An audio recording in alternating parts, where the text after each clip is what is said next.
If you want an energy company that's 100% Australian owned, supports Aussie jobs and is committed to supporting the economy, call our Victorian-based contact centre on 131 806 to make the switch today.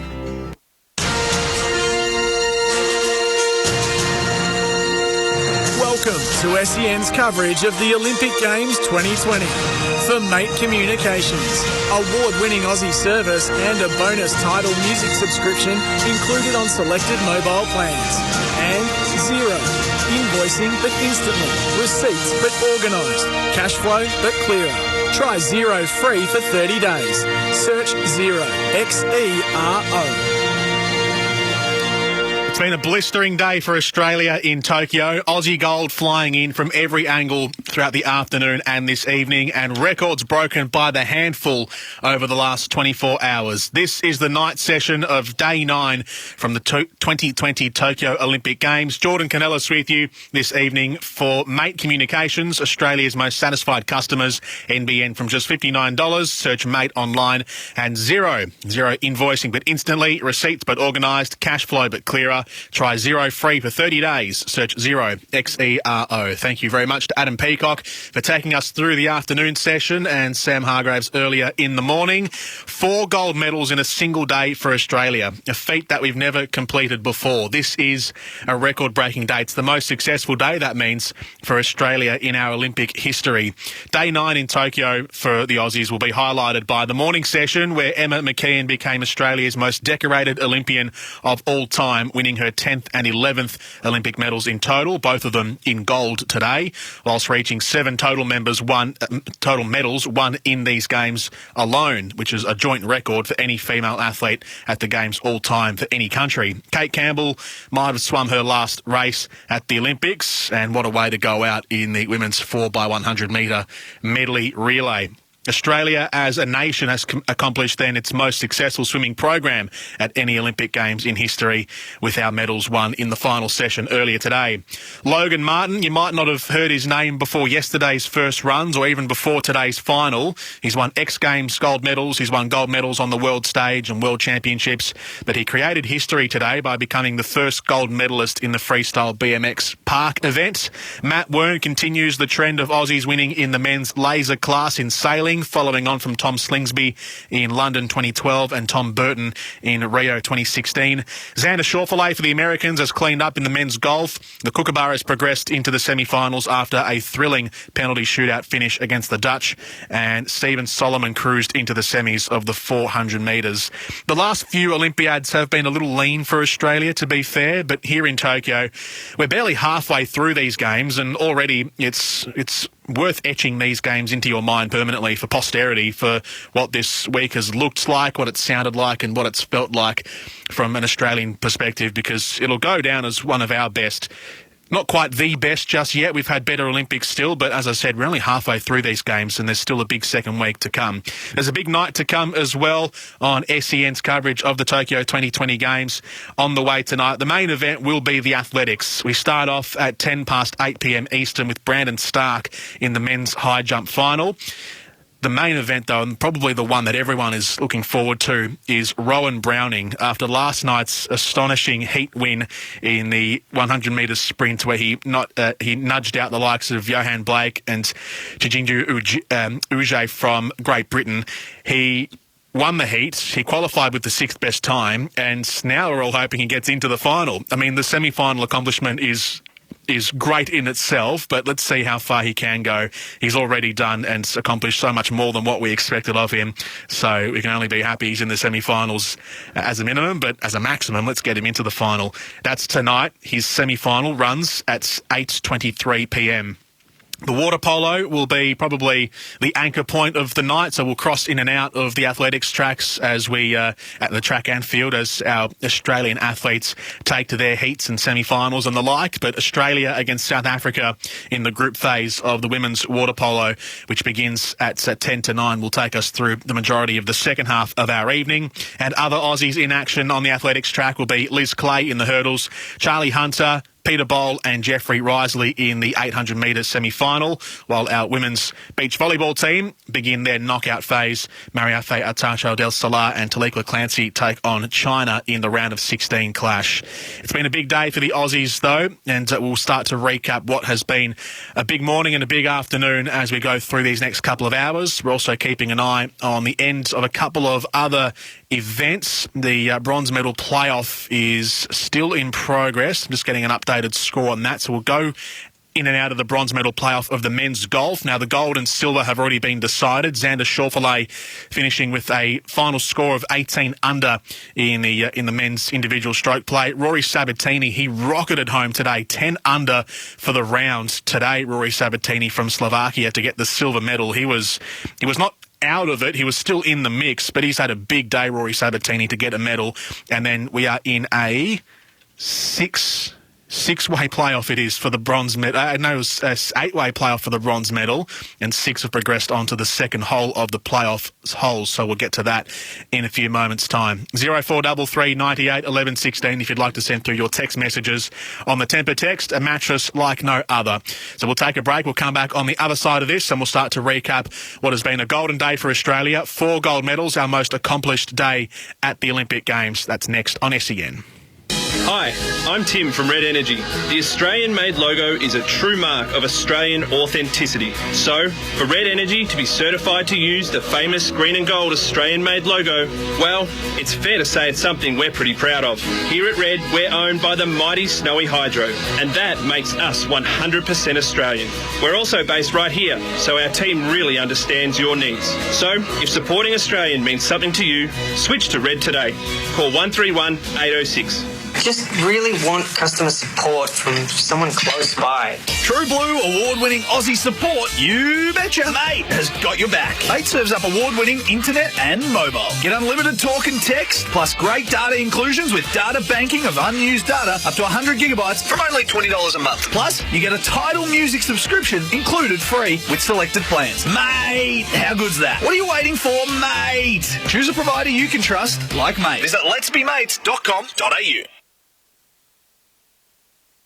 From football to basketball or serving an ace with a tennis ball, sporting dreams start at Rebel. Shop the biggest range with the best brands in store or at rebelsport.com today. Rebel, sport is calling. Calculating GST. Help. But automatically. Thank you. Preparing your BAS. Oh, yeah. But in a few clicks instead. Oh, yeah. With Xero, it's business but better. Start your free 30-day trial at xero.com. Hi, I'm Charlie from Red Energy. The Australian-made logo is a true mark of Australian authenticity. So, for Red Energy to be certified to use the famous green and gold Australian-made logo, well, it's fair to say it's something we're pretty proud of. Here at Red, we're owned by the mighty Snowy Hydro, and that makes us 100% Australian. We're also based right here, so our team really understands your needs. So, if supporting Australian means something to you, switch to Red today. Call 131 806.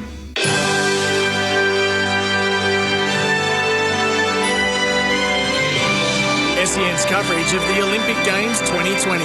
For Xero, invoicing but instantly. Receipts but organised. Cash flow but clearer. Try Xero free for 30 days. Search Xero, Xero.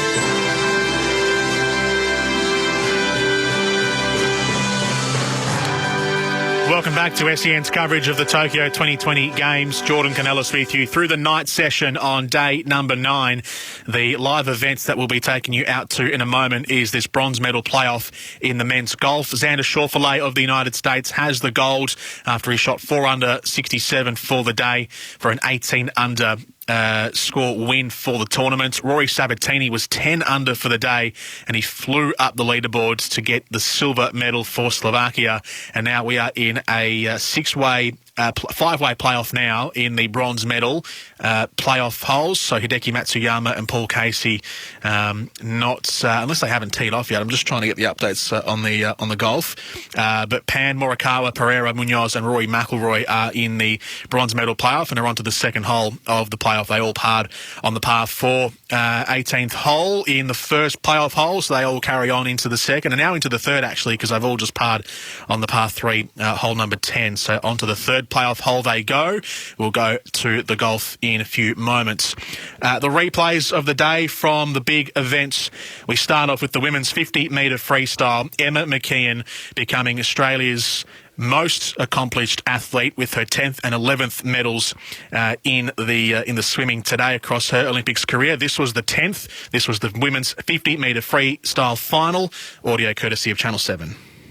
So, Kroma with Jojo in one of the Netherlands, a gold medalist in this event, her 4th Olympic Games. Vasek of Poland, 29 years of age in 2. Sarah Sjostrom, world record holder in 3. Emma McKeon going for her 3rd gold medal at these Games. Vanilla Bloom, the defending champion in 5. Abby Weitzel of the United States in lane 6. Kate Campbell, 5th in Rio. 3 relay gold medals, a bronze in this event. And a bronze in the 100, the bronze in this event, along with Libby Trickett, our only medals, Athens and Beijing. And it's Wu, lane 8 for China. Emma in 4, Kate in 7.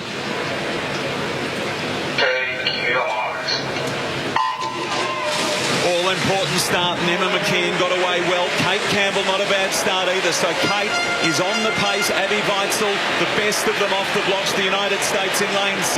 What has Emma got through the middle?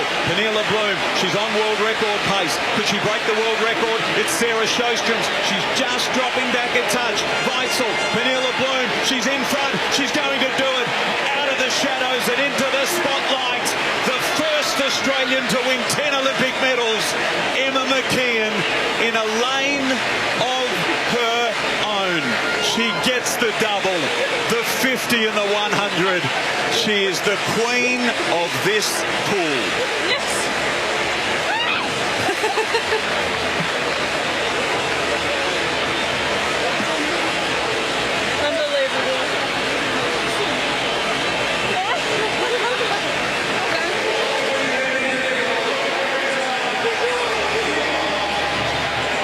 Kate Campbell's finished in 7th spot. So happy for Emma McKeon again. Emma McKeon has done it.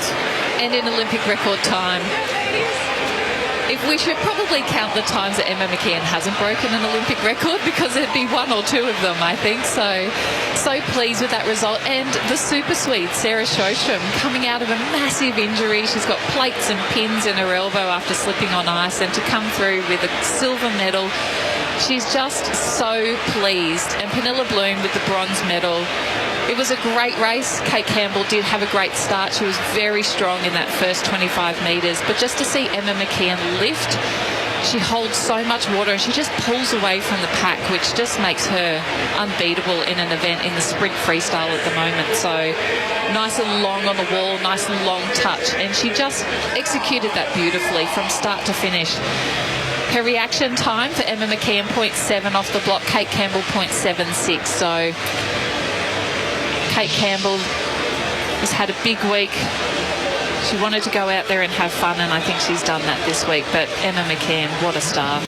Emma McKeon setting another Olympic record. She really toyed with the fields throughout the 100 metres and the 50 metres in the heats, semi-finals and the finals, where she was setting Olympic records through pretty much every stage of her races in those disciplines. And again, like she did in the 100 metres, she sets the Olympic records, which she broke from her own Olympic record in the previous stage of these Olympic Games in the final once and for all. So an Olympic record gold medal in the 100-metre freestyle a couple of days ago, and the same today in the women's 50-metre freestyle earlier on. There's a bit of breaking news coming out of the Matildas camp. So the Matildas are set to play in a semi-final tomorrow night against Sweden. This is reported by Dom Bossi from the Sydney Morning Herald. The Matildas are sweating on the fitness of captain Sam Kerr ahead of tomorrow night's semi-final against Sweden, with the striker in doubt due to soreness and fatigue. Kerr is one of 5 players in danger of missing a start against the informed Scandinavians, with defenders Steph Catley and Ellie Carpenter and midfielders Tamika Yallop and Emily Van Egmond all battling the hefty toll of playing 4 full games in 9 days. Kerr had to push through the pain barrier to finish the quarter-final win over Great Britain and may have to start the semi-final from the bench should coach Tony Gustafsson decide to rotate the squad with fresh players. Teenager Mary Fowler has been training as a centre forward in case she is injected into the starting lineup in place of Kerr.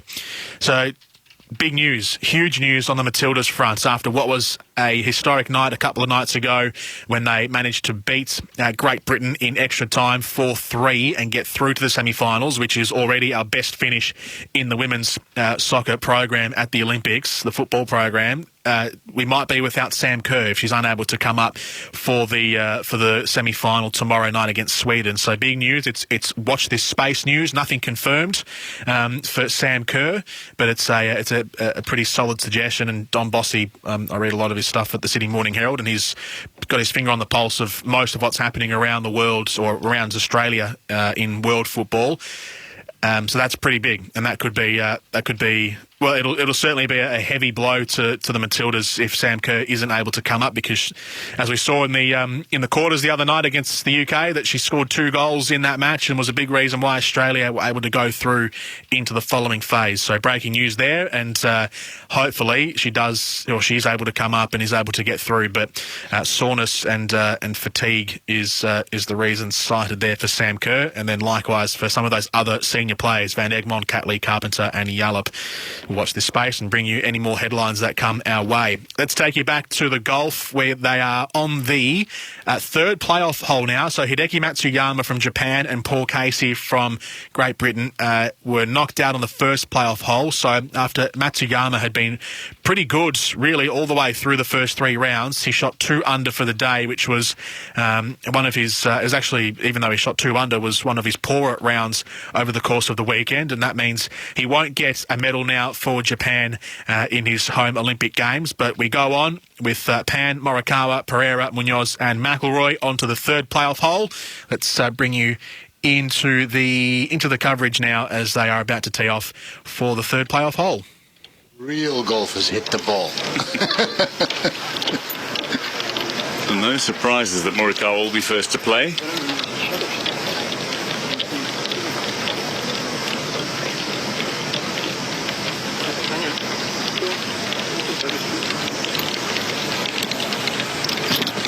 Strange mix, this, isn't it? Now, in terms of what people have to gain and to lose, Morikawa's got nothing to lose. He won the Open 2 weeks ago, so it's freedom for him. But he desperately wants the medal. McIlroy desperately wants a medal. The other 2 lads, you think they don't want it? It would be huge for them. Huge. Correct. 59 to the ball. Slight downslopes? It's a little bit. So I was thinking 3? 3 short, yeah. I mean, there's like, 3 or 4 bases right behind it. So as long as you landed short. 56 in the air? Yeah. 59 is all right. Correct. Bouldering down? Correct. Shove down short swing now. You like just starting this at it? You think it's going to hold it up? Or you like starting it just a tad right? Just a tad right. I like it just that golf cart. Yeah. Commit to it, bud. 56, 59. Yes.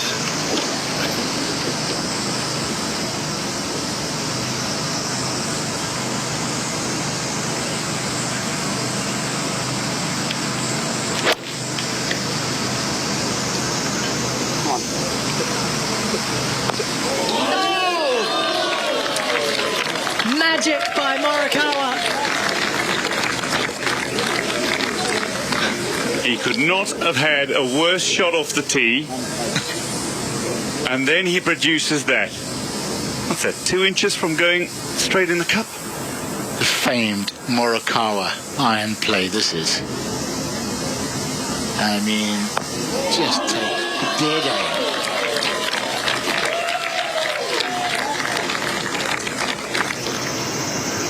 Right. You know what you need to do, guys. Okay. Sí.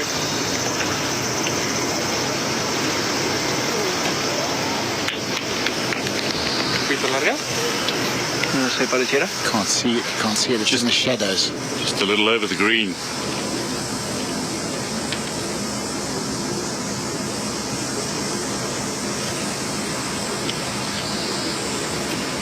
It's just likely going to jump a little bit out of this light for Pan. That's not necessarily a bad thing. And you're trying to just feather one back and Take a little bit of the spin off it, perhaps, to that back left tier.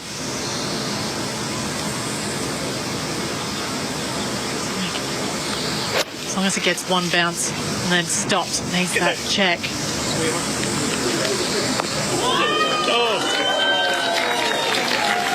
Amazing. Amazing shot. No, Colin. It is not yours. Not yet.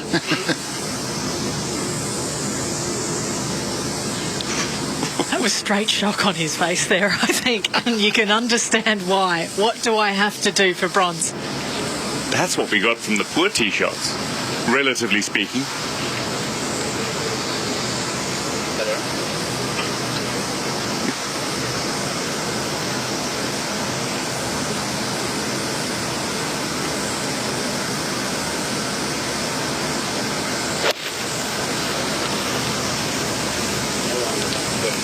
Looking it up and down. Oh, yeah. What? We've had 2 playoff holes where no one's made birdie. And then we've got this. Well, if Rory's drive was meant to intimidate, all it did was inspire.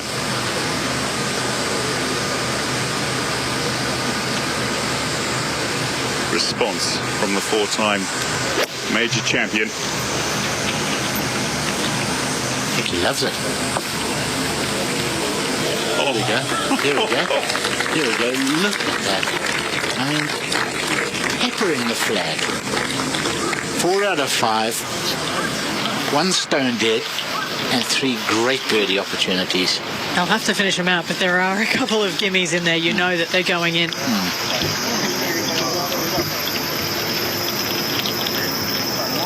I'm not sure it's going to finish here. I don't believe it will. Now, Pan is relaxed, at least seemingly. That was pretty special, wasn't it? You could throw a blanket over those. Formed a diamond around the flag.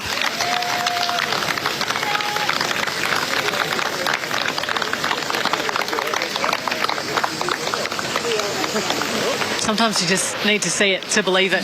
Morikawa did it, the others followed. Morikawa and McIlroy leading that procession. And quietly by himself, behind all the others, and Munoz off to the left.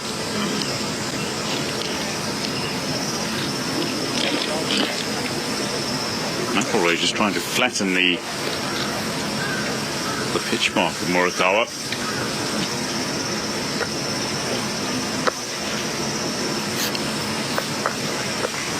Yeah, McIlroy had a plan there, didn't he? When he hit it, I thought, oh, this is stone dead. Pitched up the right, I thought, why is he so happy? Now we know why. Down the slope, bit of side spin. Well, you know you've got to hold this.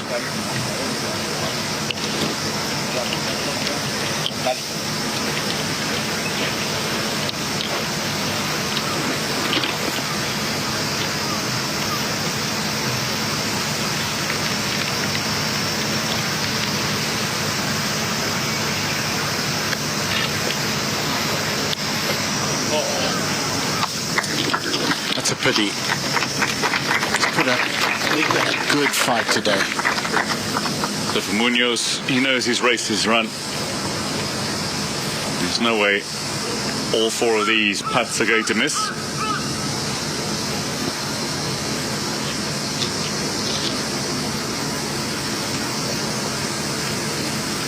Pereira next to go.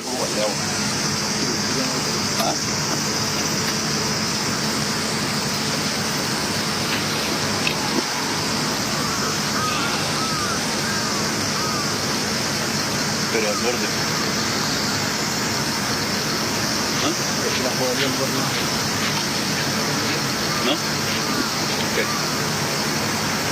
This is where you just want to get down behind the ball and look up and see the line straight away. It's like it comes to you in the moment. I'm not sure that's exactly what's happened here with Pereira. A little bit of a conference.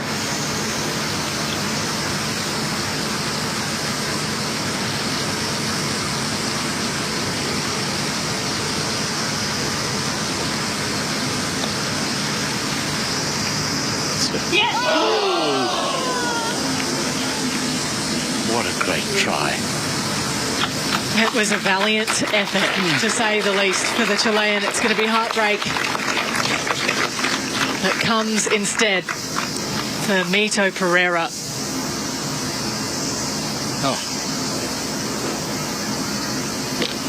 That spent a lot of time in the hole on the way round. It's a cruel game, but it's a great one.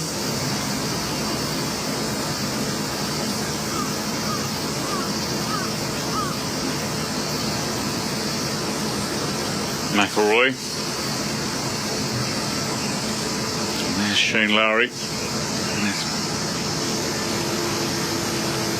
Just adding some moral support for McIlroy.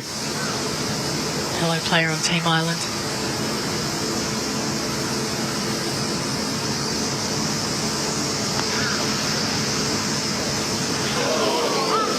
Oh, they're just burning the edges.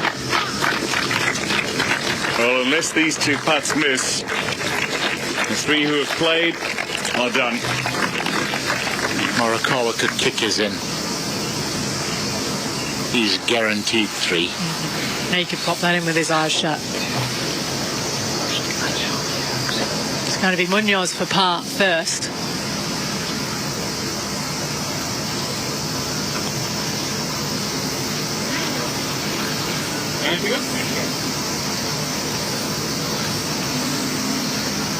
A bogey for the Colombian.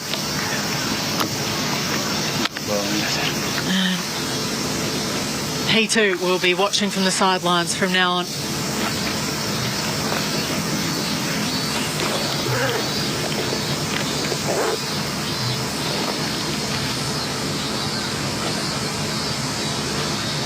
These are the putts that can make or break careers.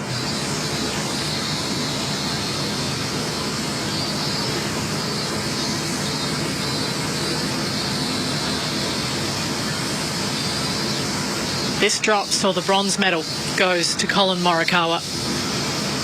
Just 1 foot putt left. Well done. Very well done.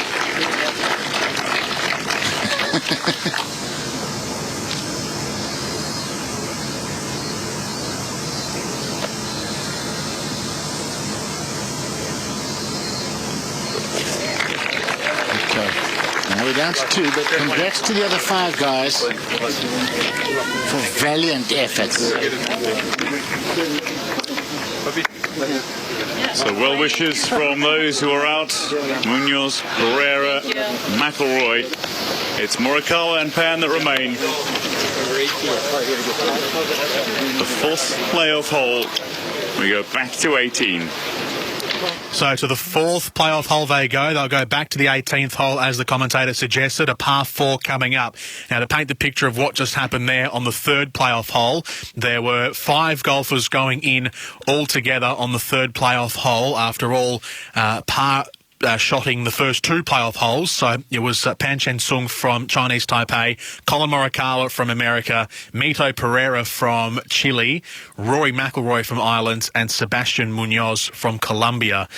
They were all, their approach shots to the hole were all phenomenal and all would have got them a birdie had they then finished off the hole and putted cleanly, but they didn't. Mito Pereira lipped out from a couple of feet away. Rory McIlroy did the same. Sebastian Munoz ended up bogeying the hole, so they get knocked out, but Pan Chen Sung from Chinese Taipei and Colin Morikawa, they both birdied the holes successfully without blundering really the par putt as the others did. So now it's Pan and Morikawa who progress on to the 4th playoff hole, back to the 18th. It has been that was actually that was a great hole to watch, and Colin Morikawa's approach shot from his iron shot play, as the commentator said, was a thing of beauty. So the 4th playoff hole coming up. There's 2 left. They are going for the bronze medal. We'll take a quick break. We'll come back after this and we'll bring you this final playoff hole, plus action in the basketball. Spain and Slovenia underway. Spain are a great basketball team. They have been for for a long time, a great culture in the Spanish basketball ranks. And Slovenia, off the back of the work of Luka Doncic, absolutely flying up at the moment. And it's a close game in the first 5 minutes of the first quarter. This game just getting underway a few moments ago. 14-12, Spain lead by 2. We'll actually take you back to the golf before we head to a break because Pan is about to tee off on hole number 4 in the playoff.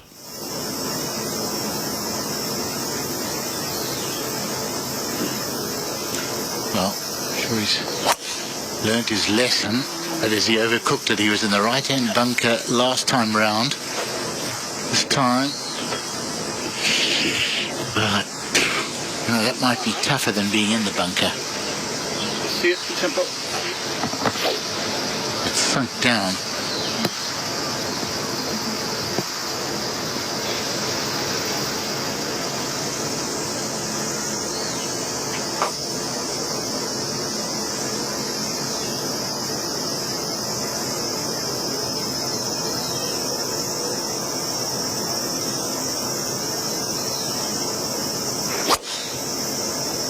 That is inch perfect.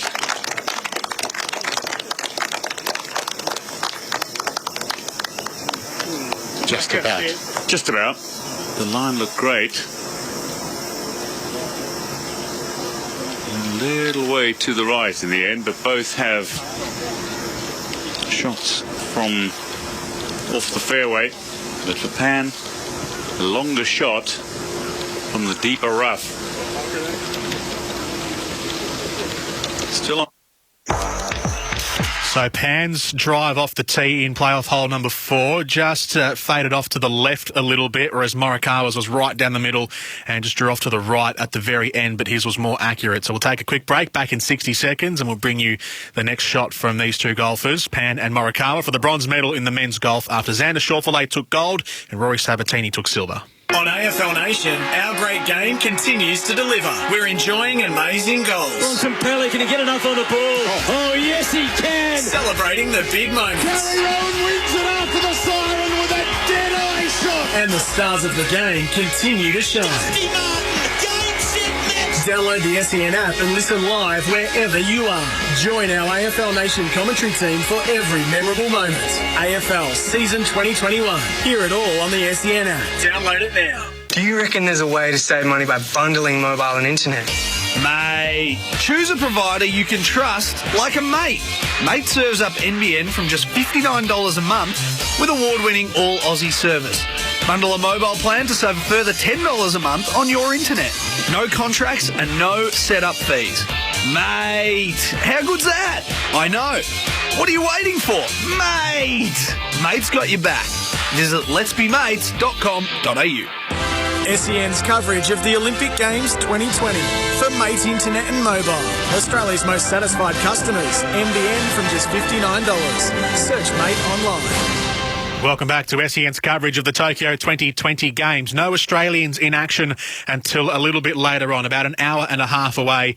Our Australians, once they head to the track, it's going to be mainly athletics and water polo we take you through in the first couple of hours. The men's high jump kicks off at 8:10 Eastern Time. Brandon Stark is in the final field, while Rowan Browning's semi-final in the men's 100 metres goes at 8:23 p.m. Eastern. So we are just under 2 hours away from Rowan Browning, his run in the men's semi of the 100 metres. Australia and South Africa in the women's water polo, and then women's beach volleyball, Australia and China a little later on. Currently, we are watching the golf. It is down to the playoff hole for the bronze medal. Xander Schauffele has gold for America. Rory Sabatini has silver for Slovakia, and it's either going to be Pan Chen Sung from Chinese Taipei or Colin Morikawa of the United States who takes bronze. Those are the last two golfers surviving in this playoff, which has gone to the fourth hole. We also keep an eye on what's happening in the basketball. As I've mentioned before, this group stage game between Spain and Slovakia. Spain, a heavyweight who have a good player in their team and many NBA experienced players in their side, plus Slovenia, who have Luka Doncic in their team, who has absolutely done a mountain of work for Slovenia through the group stages. So that's going to be a great match, and it's in the first quarter there. And the men's singles final in tennis. Karen Khachanov from Russia and Alexander Zverev from Germany have just kicked off in their final, and Zverev already has the early break in the first set. He's up 3-1 in the first set off the back of his confidence-building win after beating Novak Djokovic in the semi-finals. So we'll take you to those events as they come to hand, but we are at the pointy end of the men's golf. Pan Chen Sung is about to launch off on his second shot of this par 4 hole, and Colin Morikawa right after that. Let's head off to Pan of Chinese Taipei. Got to have a go. Just, there's no option. Morikawa, theoretically, when you look at the statistics, probably won't make a birdie. So, I think Pan's just got to give himself another shot at this. I think he'll be aiming in that left section. I reckon, you're not going to make a 3 from here unless you do something miraculous. So just ensure you make the 4 and see if you can live to fight another day.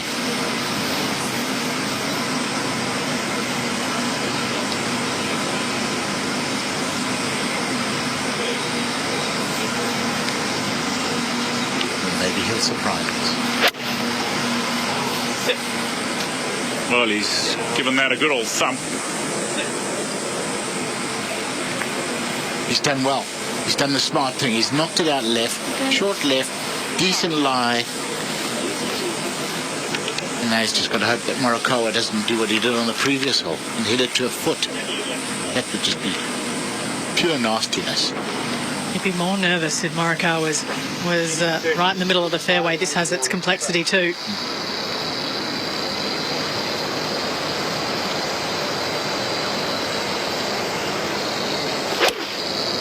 Go.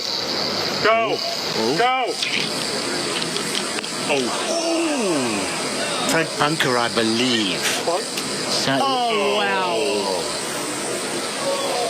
Oh, that is horrendous. My word.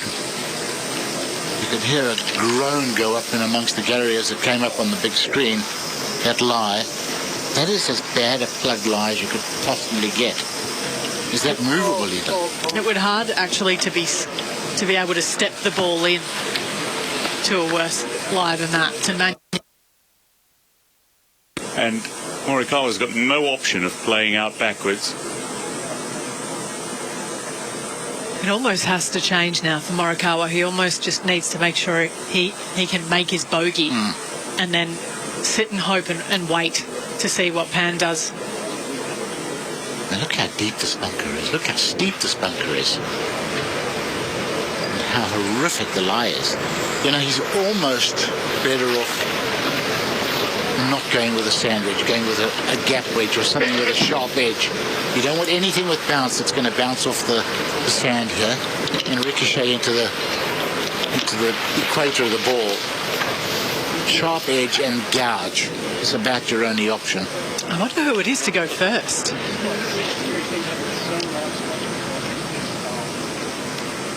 I think it will be Morikawa.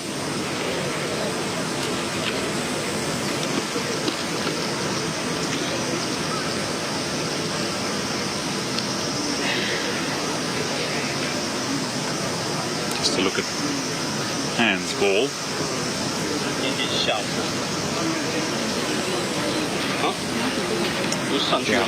They're talking about choice of wedge, something that doesn't bounce. It is going to be Pan first. Did he go over and have a look at Morikawa's line? He probably should have.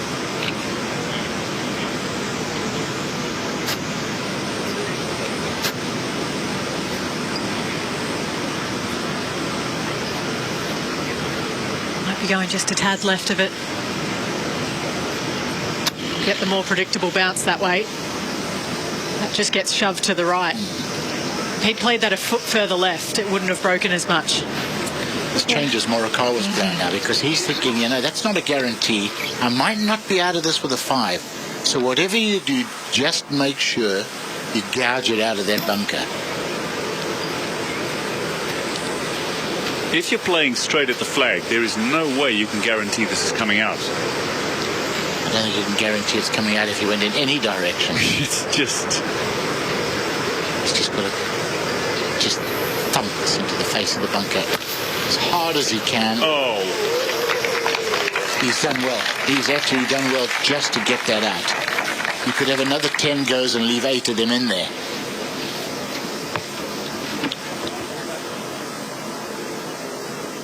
Yeah, just almost vertically into the face of the bunker. Cooped it all the way down onto the metal. Look how much sand came out. Yeah. His left foot looked like it launched an avalanche down the face of that bunker. But significantly, his ball is out, and he'll be first to putt for his par.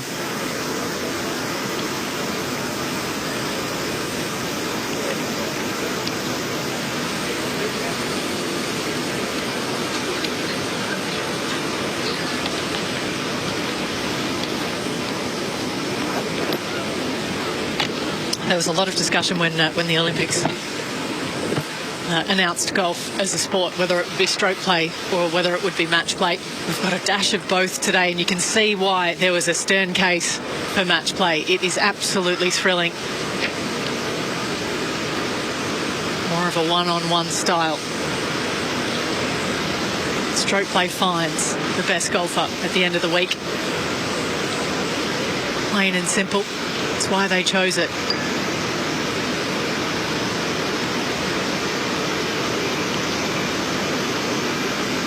Right to left.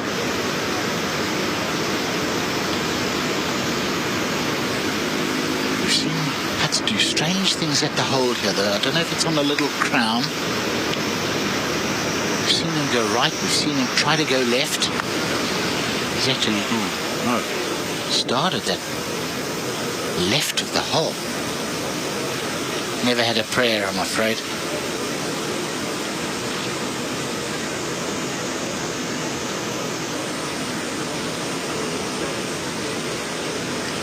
He wishes it was closer too with the next.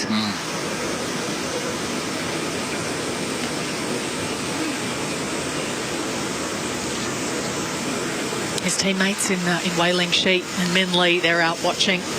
They'll be playing next week.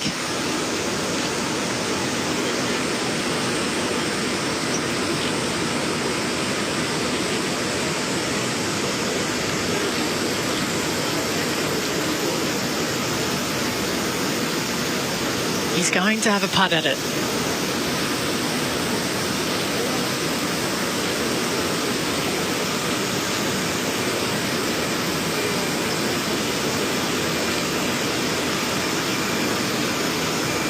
This for a bronze medal for Chinese Taipei and for CT Pan.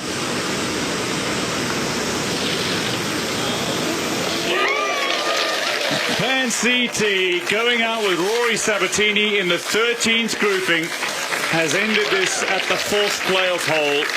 2 players who medal at the Olympic Games. 13 of the 20 groupings, they went out early and they went lights out. Sabatini for the silver with a 61, and Pan, the victor of the bronze medal in a mini match play tournament come the end of 72 holes of individual stroke play. Well, Chinese Taipei has been having a thoroughly successful Tokyo 2020. It's an 8th medal at these games. So what a celebration. Well, thank you. Grouping 13 with their partners as caddies. Sabatini takes silver and Pan takes bronze, and this the moment. What a great moment. A proud moment for Chinese Taipei as they take the bronze medal in the men's golf. Xander Schauffele took the gold medal for the United States. It was Rory Sabatini who shot a phenomenal 10 under 61 for the 4th and final round to climb up, to fly up really the leaderboard for a silver for Slovakia. And then Pan Chen Sung of Chinese Taipei, he edges out the Open winner himself from a couple of weeks ago, Colin Morikawa, to take the bronze medal. It took 4 playoff holes after there were 8 6 golfers all told tied up for third place at the end of regulation play. So into the playoffs they went, and we had to go to 4 playoff holes, and Pan Chen Sung gets a bronze medal for Chinese Taipei, who, as the commentator said, Chinese Taipei have had a very good Olympics so far. They are now, this will put them in equal 12th for gold medals. That'll put them into... So they're in 17th at the moment, so equals 16th for gold medals won, and it'll jump them up a spot or 2 for total medals won, around the top 15 or so once the updated medal tally comes through. But Chinese Taipei, they've won 2 gold medals now, 2 silver medals, and now this is their 4th bronze medal of the Olympic Games. So a phenomenal effort from the tiny little country off the coast of mainland China. So well done to Pan Chen Sung for getting the bronze medal in the playoff hole against the great Colin Morikawa. We'll take a break here on SEN's coverage of the Tokyo Games. Jordan Canellis with you all the way through till midnight this Sunday evening. Plenty of action coming up. We've got some basketball for you. We've got some tennis as well. There's the men's floor discipline is in action at the moment in the gold medal event. So we'll bring you the updates from that as well. All that and more coming your way on SEN this Sunday night. Red Energy recently won the 2021 CanStar Blue Award for Most Trusted Energy Provider. Being trusted by our customers means the world to us, because at Red Energy, we're 100% Australian owned and based right here in Victoria. You'll deal one-on-one with a local who fully understands your needs and, what's more, knows where Melbourne is. So call 131 806 and find out why being a customer of ours means there's no place like Red. Sportscraft are the official formal uniform supply for the Australian Olympic team in Tokyo as they go for gold. For your own podium finish style, discover the latest Sportscraft collection of men's clothing, including relaxed shirting, classic jackets, warm coats and chinos. All perfectly curated to bring quality, style and versatility to your wardrobe. Sportscraft, we are Team Australia. Discover the latest menswear collection online at sportscraft.com.au. Red Energy is 100% owned by the mighty Snowy Hydro, and that makes us as Aussie as the gold rush. We're based right here in Victoria and have been providing electricity and gas to thousands of homes in Ballarat for years. So, if you want an energy company that's 100% Australian owned, supports Aussie jobs and is committed to supporting the economy, call our Victorian-based contact centre on 131 806 to make the switch today. If you love racing, then must-listen radio is Bensley on SEN Track 1593 AM. Each morning, Andrew Bensley covers the latest news from the stables and track. Ben and JD Hayes will launch off in a matter of days. He's the broadcaster that racing personalities, leading trainers and jockeys talk to. Welcome, Les. Ben joins us. Morning to you, Henry. Bensley, Monday to Thursday, 8 till 11 on Australia's home of chasing, pacing and racing. SEN Track on 1593 AM, the SEN app and DAB+. Sportscraft are the official formal uniform supply for the Australian Olympic team in Tokyo as they go for gold. For your own podium finish style, discover the latest Sportscraft collection of men's clothing, including relaxed shirting, classic jackets, warm coats and chinos. All perfectly curated to bring quality, style and versatility to your wardrobe. Sportscraft, we are Team Australia. Discover the latest menswear collection online at sportscraft.com.au. The AFL season is building. The huge moments are becoming huger. And the stars of the game continue to shine. He plays on, he's put it through the middle, there's 2 points the difference. Download the SEN app and listen live wherever you are. Join our AFL Nation commentary team for every memorable moment. AFL Season 2021. Hear it all on the SEN app. Download it now. The Hockeyroos and the Kookaburras are going for gold at the Olympics. Check out the Hockey Australia website for ways to watch all the matches and find out where you can play. Go Australia! Then after the games, see our biggest stars on home soil in the Sultana brand Hockey One League. How good is hockey? Watch our Hockeyroos and Kookaburras at the Olympics, then see our world-class Australian hockey stars on home soil in the Hockey One League. Buy your tickets today at hockey1.com.au. On AFL Nation, our great game continues to deliver. We're enjoying and amazing goals. Bontempelli, can he get enough on the ball? Oh, yes, he can. Celebrating the big moments. Gary Owen wins it after the siren with a dead-eye shot. And the stars of the game continue to shine. Download the SEN app and listen live wherever you are. Join our AFL Nation commentary team for every memorable moment. AFL Season 2021. Hear it all on the SEN app. Download it now.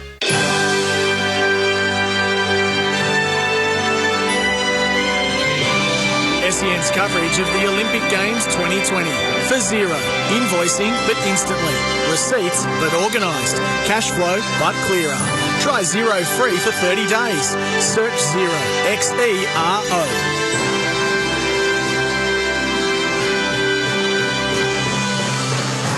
Tokyo 2020 on SEN. Jordan Canellis with you for Mate Communication, Australia's most satisfied customers. NBN from just $29. Search Mate online. And Xero, invoicing but instantly, receipts but organised, cash flow but clearer. Try Xero free for 30 days. Search Xero, Xero. So we're in a little dead spot at the moment as far as Australian athletes go. We're not having our next Aussie athlete put to their paces for another hour and a half or so until Brandon Stark launches for the high jump on the field at the Olympic Stadium. But that doesn't mean there is a lack of sport or sporting action. We are in the middle of the men's gold medal match in the tennis singles. So Alexander Zverev and Karen Khachanov, the number 4 seed Zverev. Khachanov's the number 12 seed at these Olympic Games. Zverev took the early breaks, and Khachanov has broken back. I think it was up 2 breaks, Alexander Zverev, so Khachanov's got 1 back, but it still means Zverev is up a break at the moment, 4-3 in the first set, with Zverev serving here in this 8th game. So after beating Novak Djokovic in the semi-finals, Zverev is looking to get a gold medal here in the men's final. And also in the group phase in the men's basketball, Spain and Slovenia. Spain have been a long time heavy hitter with the Gasol boys pretty much, taking them through the last couple of eras. Ricky Rubio as well, who's been a big player for Spain, all of them with a lot of NBA experience. And Slovenia now led by the great Luka Doncic, who has emerged as probably the top 5, you'd say, NBA player right now in the States. So he's been carrying the Slovenian team through the group stage, and they're doing well so far. We are in the early minutes of the second quarter, and it's Spain up by 3 points, 29-26, as they've just taken a timeout in that match there. A look at the medal tally for Rebel. Sporting dreams start at Rebel, rebelsport.com. For Australia, it's been a highly successful day. In fact, our most successful day ever as far as gold medals go through Olympic history. 4 gold medals for the Aussies today. We had 2 in the pool to start us off. Emma McKeon took gold with an Olympic record in the women's 50-metre freestyle. In the women's 4x100 metre medley relay, the Aussies took gold from beating the USA and Canada. It was Kaylee McEwen, it was Chelsea Hodges, Emma McKeon and Kate Campbell, the 4 women who swum for Australia in the final women's events of the day. The men in the men's 4x100 metre mixed medley relay, couldn't get themselves a medal, but Kyle Chalmers tried his hardest because he had to overhaul a couple of competitors to go from 7th to about a 5th place finish, I think it was in the end. I'll get that up in a second. It was 5th place, it was, in a time of 3:29.6 for Australia. So good last leg from Kyle Chalmers. Zach Stubblety-Cook wasn't bad himself in the second leg of that men's 4x100 medley relay, but no medal for Australia in that event. In the cycling BMX, Logan Martin took golds from Daniel Dez from Venezuela and Declan Brooks from Great Britain. So an historic gold medal for Logan Martin in the first ever BMX men's park final event at the Olympics. And Matt Wern, who was always guaranteed a gold medal as long as he started and finished the medal race, he got that in the men's dinghy laser class. So 14 gold medals for Australia, puts us 4th overall behind China with 23 gold medals, the United States with 20 and Japan with 17 gold medals. Sporting dreams start at Rebel. Shop the biggest range with the best brands in-store or at rebelsport.com. We'll come back after this and wrap up the first hour of 6 tonight here on SEN's coverage of the Tokyo Games. Hi, I'm Tim from Red Energy. The Australian-made logo is a true mark of Australian authenticity. So, for Red Energy to be certified to use the famous green and gold Australian-made logo, well, it's fair to say it's something we're pretty proud of. Here at Red, we're owned by the mighty Snowy Hydro, and that makes us 100% Australian. We're also based right here, so our team really understands your needs. So, if supporting Australian means something to you, switch to Red today. Call 131 806. Just really want customer support from someone close by. True Blue award-winning Aussie support, you betcha. Mate has got your back. Mate serves up award-winning internet and mobile. Get unlimited talk and text, plus great data inclusions with data banking of unused data up to 100 gigabytes from only $20 a month. Plus, you get a Tidal music subscription included free with selected plans. Mate, how good's that? What are you waiting for, mate? Choose a provider you can trust, like Mate. Visit letsbemates.com.au. Hi, I'm Charlie from Red Energy. The Australian-made logo is a true mark of Australian authenticity. So, for Red Energy to be certified to use the famous green and gold Australian-made logo, well, it's fair to say it's something we're pretty proud of. Here at Red, we're owned by the mighty Snowy Hydro, and that makes us 100% Australian. We're also based right here, so our team really understands your needs. So, if supporting Australian means something to you, switch to Red today. Call 131 806. Do you reckon there's a way to save money by bundling mobile and internet? Mate, choose a provider you can trust, like a Mate. Mate serves up NBN from just $59 a month with award-winning all Aussie service. Bundle a mobile plan to save a further $10 a month on your internet. No contracts and no setup fees. Mate, how good's that? I know. What are you waiting for? Mate! Mate's got your back. Visit letsbemates.com.au. Sportscraft are the official formal uniform supply for the Australian Olympic team in Tokyo as they go for gold. For your own podium finish style, discover the latest Sportscraft collection of men's clothing, including relaxed shirting, classic jackets, warm coats and chinos. All perfectly curated to bring quality, style and versatility to your wardrobe. Sportscraft, we are Team Australia. Discover the latest menswear collection online at sportscraft.com.au. The Hockeyroos and the Kookaburras are going for gold at the Olympics. Check out the Hockey Australia website for ways to watch all the matches and find out where you can play. Go Australia! Then after the game, see our biggest stars on home soil in the Sultana brand Hockey One League. How good is hockey? Watch our Hockeyroos and Kookaburras at the Olympics, then see our world-class Australian hockey stars on home soil in the Hockey One League. Buy your tickets today at hockey1.com.au.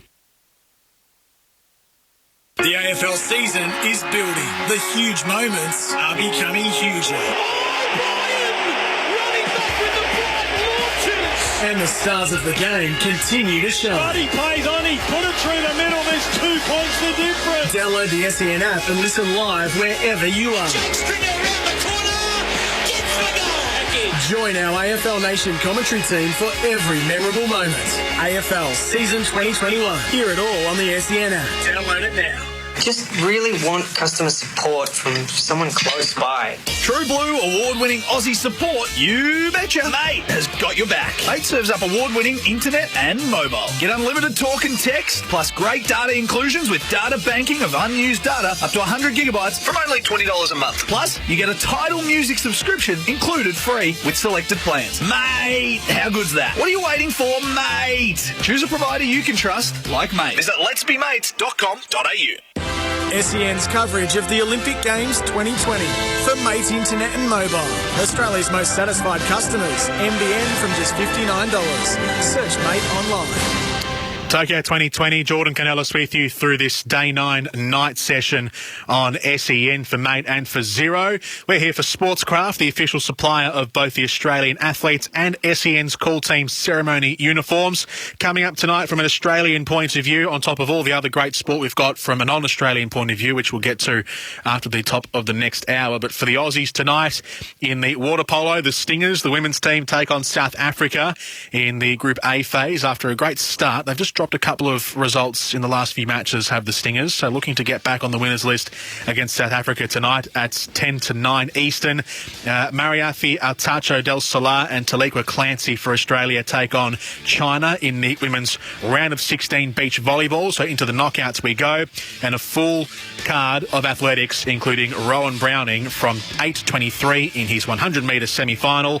That's coming up tonight on SEN. Red Energy recently won the 2021 CanStar Blue Award for Most Trusted Energy Provider. Being trusted by our customers means the world to us, because at Red Energy, we're 100% Australian owned and based right here in Victoria.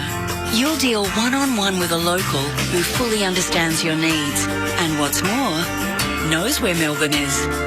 So call 131 806 and find out why being a customer of ours means there's no place like Red. Sportscraft are the official formal uniform supply for the Australian Olympic team in Tokyo as they go for gold.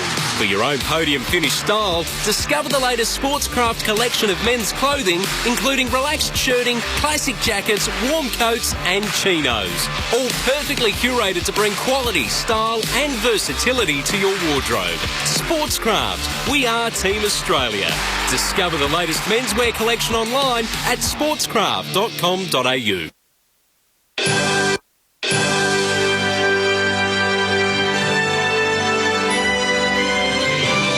SEN's coverage of the Olympic Games 2020. For zero. Invoicing, but instantly. Receipts, but organised.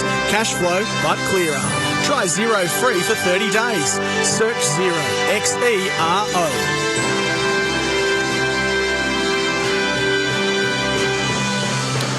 SEN's coverage of the Tokyo 2020 Games continues into our second hour of the night session. So from the golf, which has now wrapped up, Xander Schauffele golds, Rory Sabatini silver, and Pan Chensung of Chinese Taipei with the bronze. We now watch the men's singles final in the tennis. Alexander Zverev and Karen Khachanov of Germany and Russia, respectively, are in the first set. But Alexander Zverev is about to win his first set here. He's on set point, got second set point. Let's drop in and see if he does it.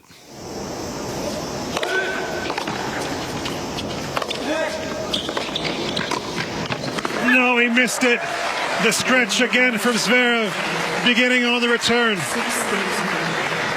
And after taking out Novak Djokovic in the semi-finals, he has just carried over that momentum and leads this final by a set. 6-3.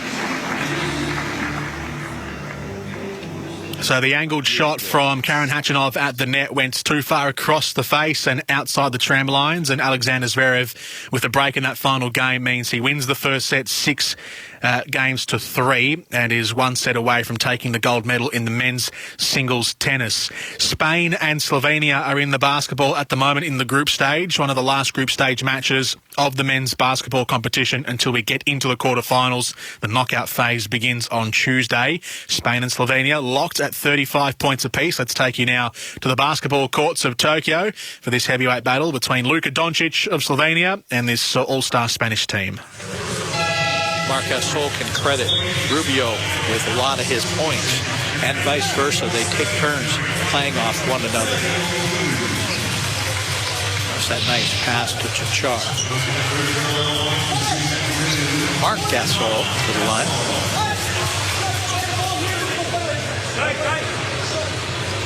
You can see he has 4 points, 3 rebounds, and a swollen lip.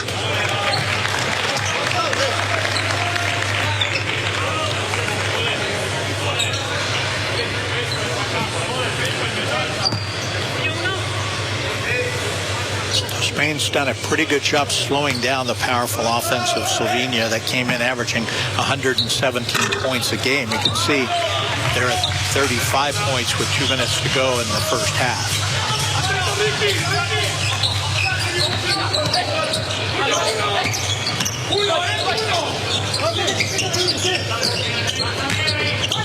Nice pass to Doncic. And a blocking foul. That could have been his 4th personal. He's got to be careful. Ricky Rubio has drawn 2 on him earlier. This time it's Rubio with the foul.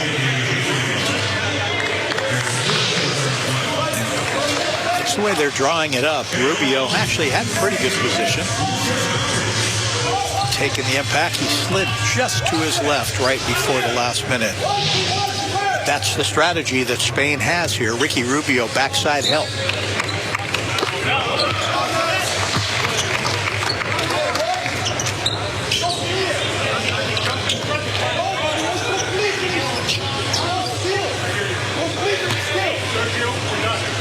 Doncic with a very slow start, but he still, if he makes this, 8 points, 9 rebounds, 4 assists. Slovenia up by 1.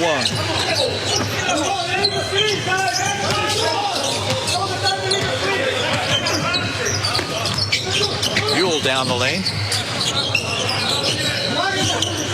Gasol to Rubio. Wide open for the 3. That's Alberto Abalde.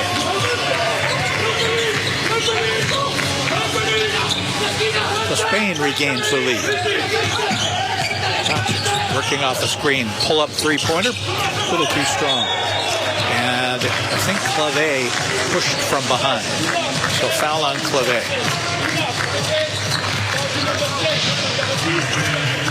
There's a pass from Rubio to Abalde.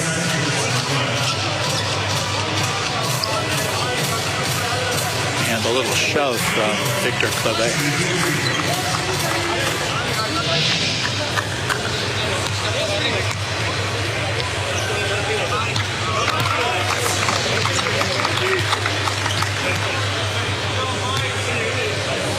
That's Toby's first point. Again, he's the leading rebounder at the Olympic Games thus far, averaging almost 13 rebounds a game. He has 5 in this one.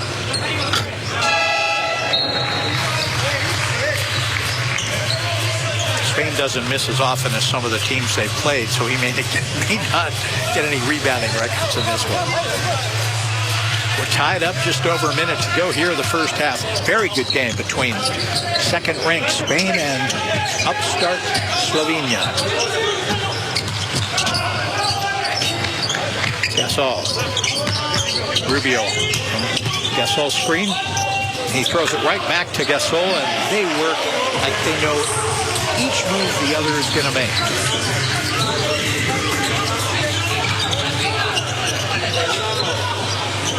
Toby bangs it in. And we're tied once again. 35 seconds left to go in the first half. Two fantastic teams. Rubio, that's a three-point bank shot. And Slovenia, I think, is going to ask for a timeout, unless they're going to check to make sure that was a three-pointer.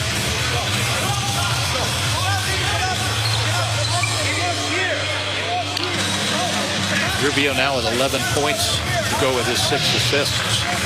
Let's see, was his foot on the line? Nope. Did he kick his feet out trying to draw the foul? He might have. Did he try to bank it? No way.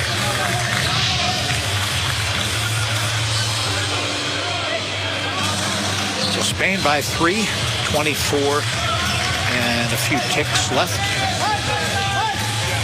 First half action. Ready to go at Saitama Super Arena as we conclude. It's been a beautiful first half.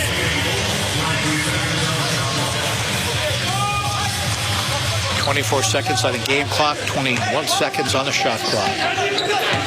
And Luka Doncic will most likely kill the clock, look to drive and try to pass off to hit one of the wings. They love running that play. He's going to be double teamed right away. Clock running down in the corner for 3. It will not go. Spain holds on. Unless this drops. Spain holds on and has a 3-point lead as we finish the first half. It is España 44, Slovenia 41.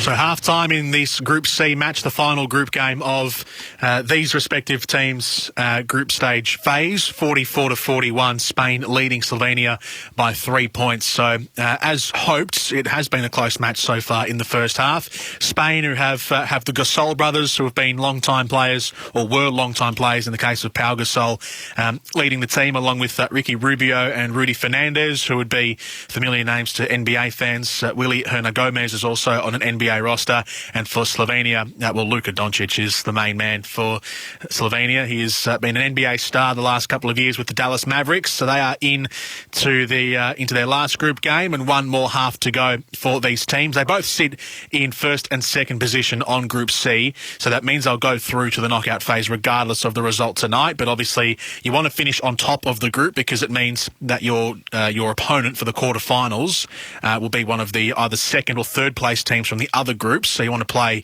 obviously, one of the lower ranked teams from the other groups than the top place team from the other two groups, Group A and Group B. So still a lot on the line for these two sides, Slovenia and Spain, who have gone through their first two matches undefeated. So one team will remain undefeated, the other will not by the end of this match here. SEN's coverage of the Tokyo 2020 Games for Mate Communication and for Zero. We'll take a break. We'll come back on the other side of this. The second set has just begun between Alexander Zverev and Karen Khachanov in the men's singles. Zverev held his first game, and Khachanov is actually facing a break point at the moment. You know what? I might cross into this game at this current stage because Zverev might get the early break here in this second set. So let's take this match. Alexander Zverev facing up to the serve of Karen Khachanov, but on a break point. I'm saying that, and that shows you how good a performance that was. Combination of factors, as Djokovic also said, because he said his game really tailed off. Yeah. So put those two things together.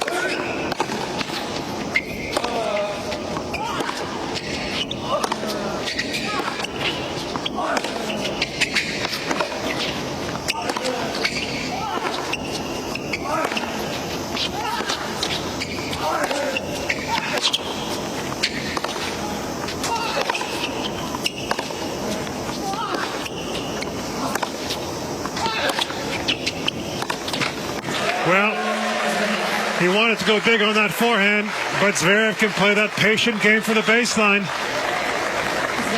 He breaks for 2-love.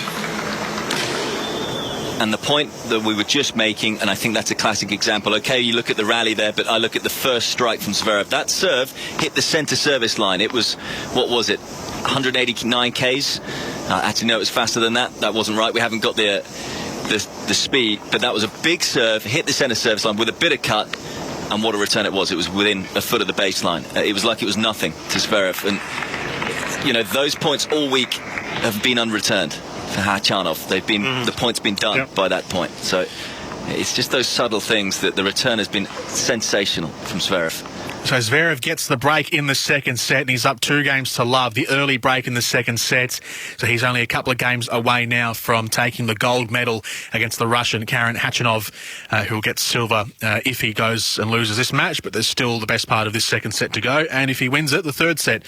So Zverev, that was it was a very stock standard, I'd say, rally. It wasn't overly adventurous from either player. Zverev was deep behind the baseline. His broad ground strokes just keeping himself in the rally, and it wasn't until Karen Khachanov tried to pull the trigger with a down-the-line winner off the forehand side of the court that he actually hit the net, and as a result, the break point went Zverev's way. We'll take a break of our own here on SEN's coverage of the Tokyo 2020 Games. Jordan Canellis with you all the way through till midnight, watching a bit of tennis, a bit of basketball, and everything else in between. There's been some gymnastics medals that have been handed out, so we'll bring you the update of that next here on SEN. If you love racing, then must-listen radio is Bensley on SEN Track 1593 AM. Each morning, Andrew Bensley covers the latest news from the stables and track. Ben and JD Hayes will launch off in a matter of days. He's the broadcaster that racing personalities, leading trainers and jockeys talk to. Welcome, Les. Ben joins us. Morning to you, Henry. Bensley, Monday to Thursday, 8 till 11 on Australia's home of chasing, pacing and racing. SEN Track on 1593 AM, the SEN app and DAB+. Red Energy is 100% owned by the mighty Snowy Hydro, and that makes us as Aussie as the gold rush. We're based right here in Victoria and have been providing electricity and gas to thousands of homes in Ballarat for years. So, if you want an energy company that's 100% Australian owned, supports Aussie jobs and is committed to supporting the economy, call our Victorian-based contact centre on 131 806 to make the switch today. If you love racing, then must-listen radio is Bensley on SEN Track 1593 AM. Each morning, Andrew Bensley covers the latest news from the stables and track. Ben and JD Hayes will launch off in a matter of days. He's the broadcaster that racing personalities, leading trainers and jockeys talk to. Welcome, Les. Ben joins us. Morning to you, Henry. Bensley, Monday to Thursday, 8 till 11 on Australia's home of chasing, pacing and racing. SEN Track on 1593 AM, the SEN app and DAB+. Hi, I'm Tim from Red Energy. The Australian-made logo is a true mark of Australian authenticity. So, for Red Energy to be certified to use the famous green and gold Australian-made logo, well, it's fair to say it's something we're pretty proud of. Here at Red, we're owned by the mighty Snowy Hydro, and that makes us 100% Australian. We're also based right here, so our team really understands your needs. So, if supporting Australian means something to you, switch to Red today. Call 131 806. Sportscraft are the official formal uniform supply for the Australian Olympic team in Tokyo as they go for gold. For your own podium finish style, discover the latest Sportscraft collection of men's clothing, including relaxed shirting, classic jackets, warm coats and chinos. All perfectly curated to bring quality, style and versatility to your wardrobe. Sportscraft, we are Team Australia. Discover the latest menswear collection online at sportscraft.com.au. On AFL Nation, our great game continues to deliver. We're enjoying amazing goals. Bontempelli, can he get enough on the ball? Oh, yes, he can. Celebrating the big moments. Carry on wins it after the siren with a dead-eye shot. And the stars of the game continue to shine. Download the SEN app and listen live wherever you are. Join our AFL Nation commentary team for every memorable moment. AFL Season 2021. Hear it all on the SEN app. Download it now. If you love racing, then must-listen radio is Bensley on SEN Track 1593 AM. Each morning, Andrew Bensley covers the latest news from the stables and track. Ben and JD Hayes will launch off in a matter of days. He's the broadcaster that racing personalities, leading trainers and jockeys talk to. Welcome, Les. Ben joins us. Morning to you, Henry. Bensley, Monday to Thursday, 8 till 11 on Australia's home of chasing, pacing and racing. SEN Track on 1593 AM, the SEN app and DAB+. Hi, I'm Charlie from Red Energy.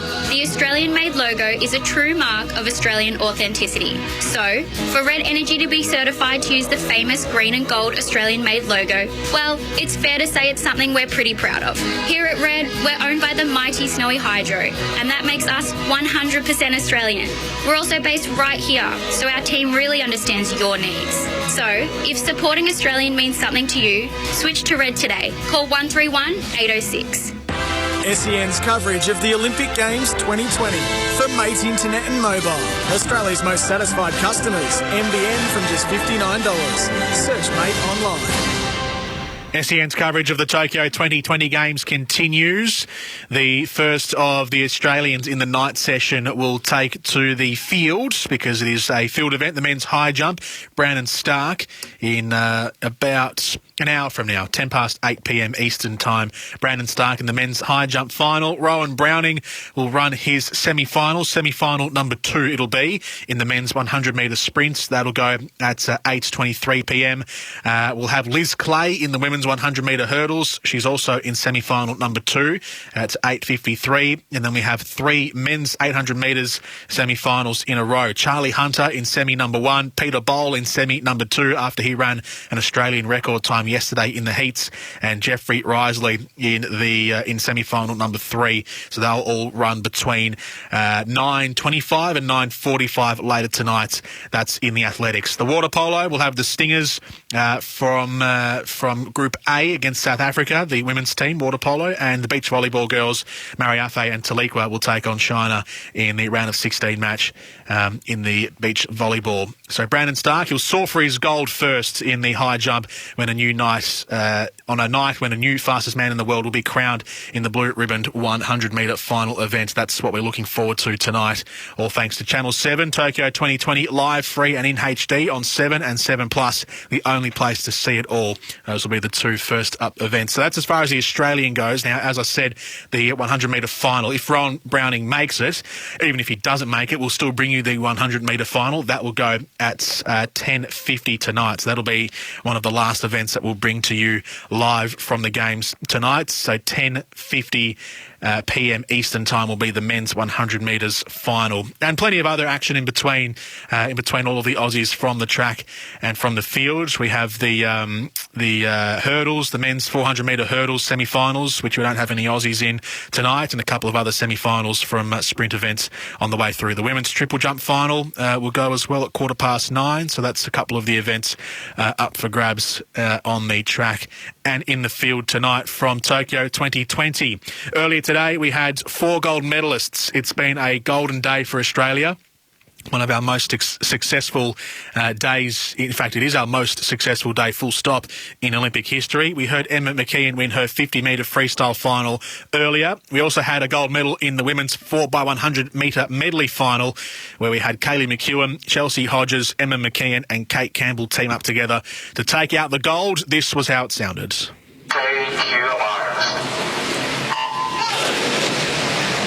So away we go. What about this Australian team? Kaylee McEwen, 2 gold medals and a bronze. Chelsea Hodges looking to get a medal here. Emma McKeon, 3 gold medals, looking for her 4th. She's got a bronze as well. And Kate Campbell to bring it home, 1 gold and 1 bronze. So Emma McKeon, by the way, has won the 50 and the 100 freestyle at these Olympic Games, and she's swimming the butterfly leg in the final of the women's 4x100 medley relay. Certainly important to weigh it up, but we know Kate Campbell can bring it home. She's great in that anchor leg. So Carly Moss here in lane 4, going out fast against Kaylee McEwen. She's got a bit of work here to do, because Lydia Jacoby for the USA is stepping up in the breaststroke leg, who famously won that event, and Chelsea Hodges will be racing against her. So if we can get close to first on the wall, it will be so important for our breaststroke leg. She's coming home like a steam train, Kaylee McEwen. Just needs to get us in a good position up early.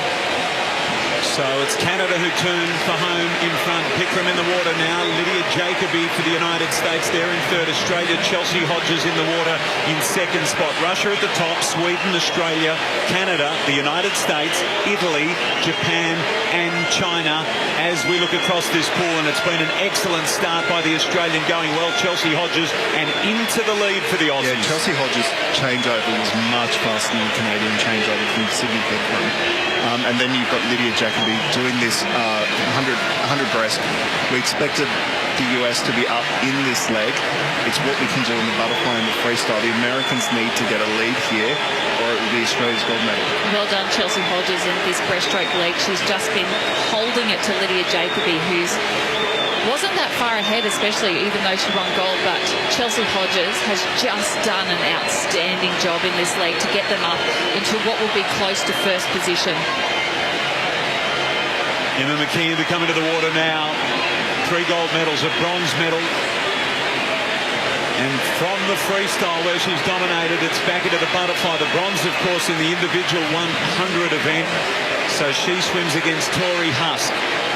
Emma McKeon in 2nd place. 3rd belongs to Maggie McNeil for Canada. Lanes 5, 4 and 3. We're keeping our eyes on 5, the United States. The Aussies in 3. What a great swim again from Emma. She's made up some ground. And Canada with Maggie McNeil back in 3rd place. It's less than a second. Tori Husk made a huge move there in that first leg of the butterfly.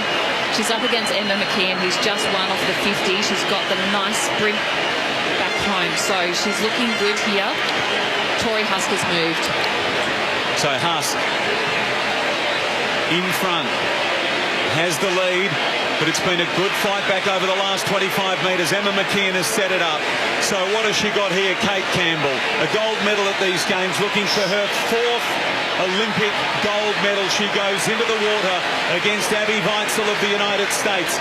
Penny Alexiak, the Olympic champion from 5 years ago, in for Canada.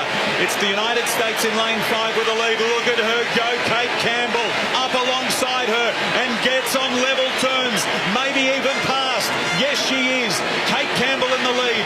Alexiak for Canada back in 3rd. Kate Campbell in the fight for her life here to anchor this home in this last 50 metres. She's up against Abby Weitzel from the USA. Everyone start screaming at your TVs right now.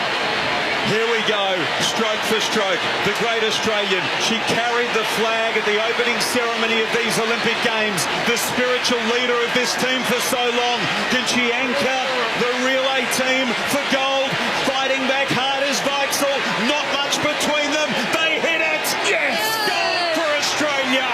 What a swim. Olympic record. Kate Campbell gets it done. The Olympic record for the Aussies. Kate Campbell had to overhaul Penny Alexiak from Canada in the final leg, and she did it just. The fingertip touch was I actually don't know what the split was. It was about 0.0 something of the difference between Kate Campbell and Penny Alexiak on the final touch in the freestyle leg. But it was a fantastic sprint overall across all 4 girls. Chelsea Hodges going up against Lydia Jacoby of the United States. It was 0.13 was the difference between Australia and the United States, actually, who actually came up and overtook Canada themselves. But Penny Alexiak, after Canada had the lead from Maggie McNeil's 3rd leg in the butterfly, built up a good lead. Penny Alexiak was just overtaken at the very end of that lap by not only Kate Campbell but also Abby Weitzel of the United States. So a 0.13 difference between winning and losing, and Kate Campbell got the touch in the end, an Olympic record, and Australia win gold in what might be Kate Campbell's final swim at the Olympics. Now, we don't know. There's no clear indication as to what she'll do.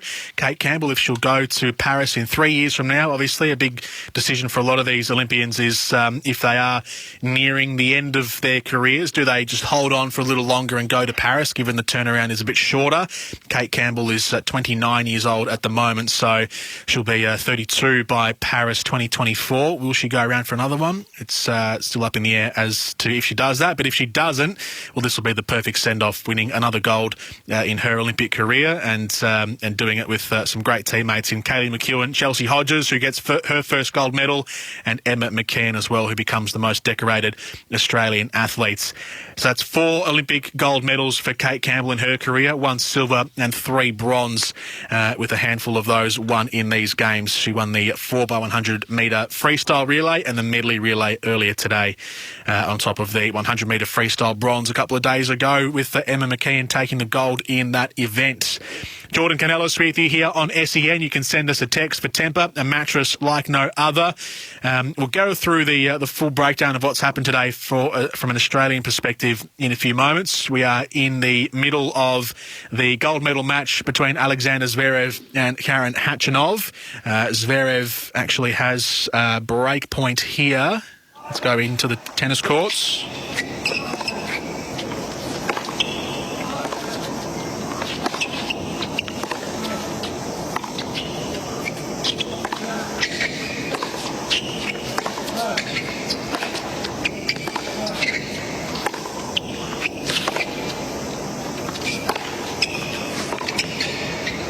Again, leaning into it, crushing it after the lengthy exchange. And no wonder. They're off their feet. Has been brilliant from Zverev. 4-love in the second. Well, is that the moment? Is that the moment that really he secures gold? I actually didn't think it was a bad point from Khachanov there, as in he was hanging on in it. He found the length a couple of times.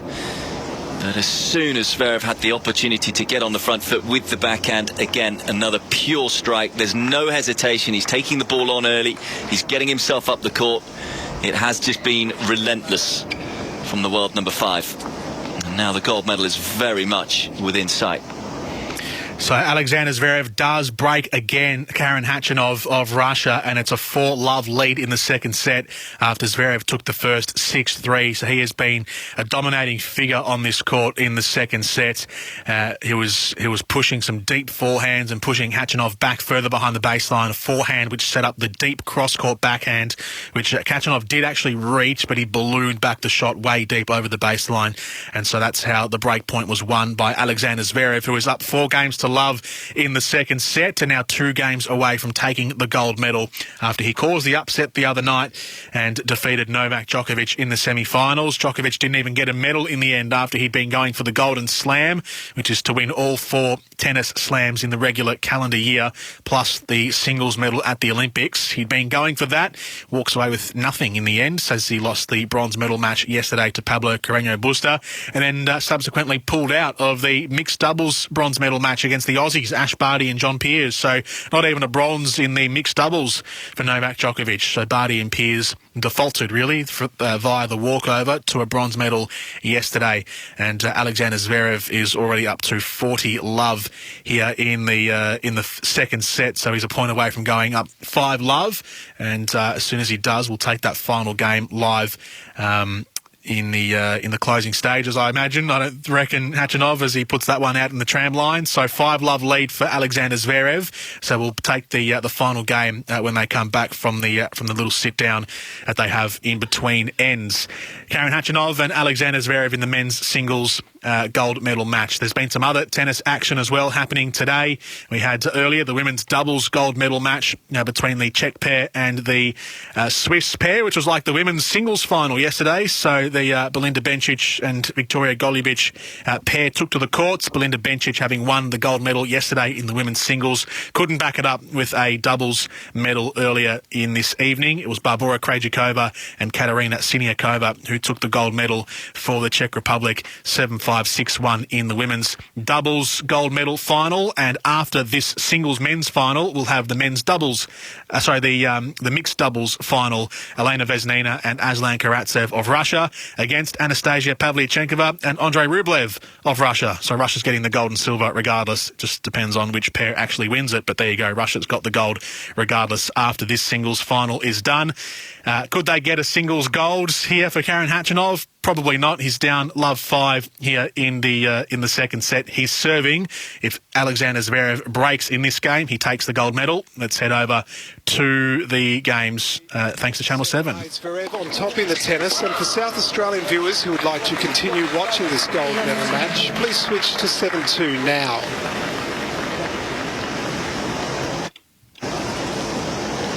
Khachanov down love 15 in the serve, having a little conversation with himself, and not a lot of joy in that coach's box there, the team box for the Russian Olympic Committee.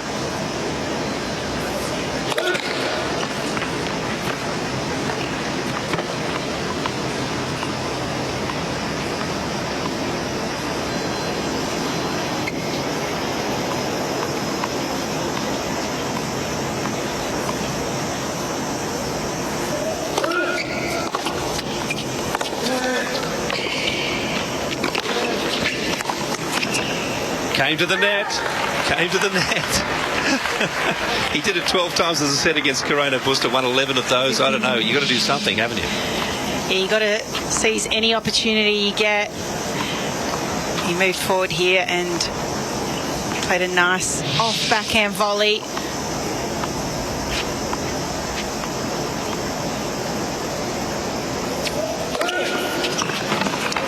Nice slider out wide serve there from Khachanov.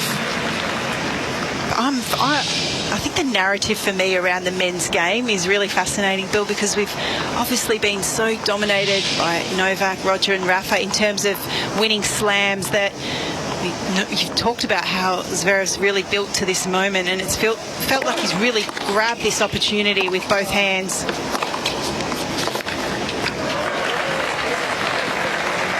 30 all. It just hasn't been easy for Khachanov. His only comfortable service game really was that first one.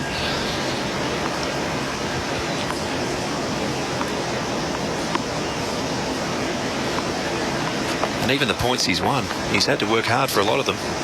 Still only 6 clean winners for the match.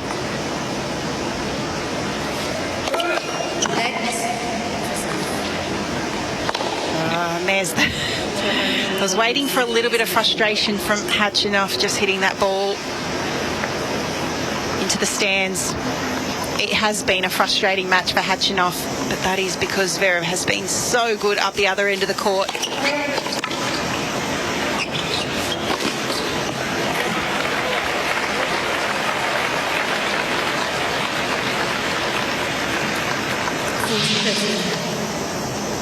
And Hatchinoff is even seeing a lot of those good first serves just come back at him, and even if he can put it away, it's still that constant. Yeah, there's that cumulative pressure that Zverev's going to make a lot of returns, and he's done that really well throughout this match. Not that time. Manages to hold. And I think that'd feel just a little bit better to get on the board in that second set in a final. Whatever happens from here, Zverev will, of course, serve for the match next.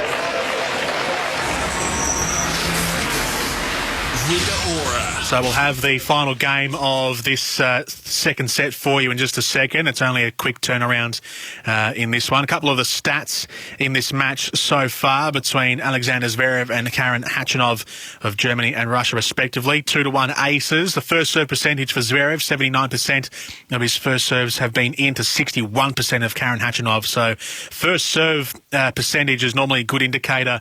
That's in this second set, to be clear. So second set first serve percentage is a pretty clear indicator of where the dominance lies. For the match, 67% to 62%, but it's been all one-way traffic in the second set. Let's take you back to Bill Woods and Casey Delacroix for the final game, potentially, if Alexander Zverev holds here, of this second set. In the gold medal match between Zverev and Khachanov, it's Zverev love 15. Yeah, on that forehand.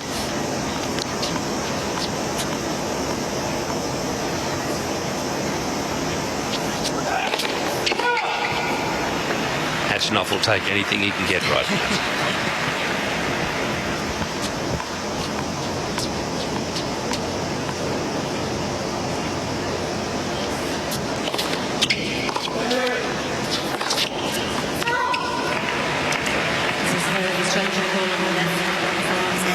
Looks like Zverev is going to challenge, but from my point of view, it looked wide, fairly wide.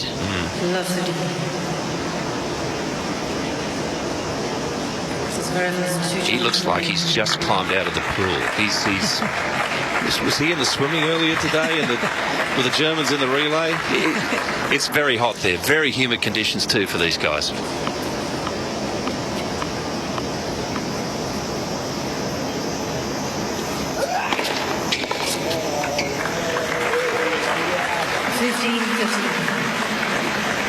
Well, he's got that little bit of breathing room, obviously being up 2 breaks of serve here, Zverev. But no doubt he's going to want to close it out right here.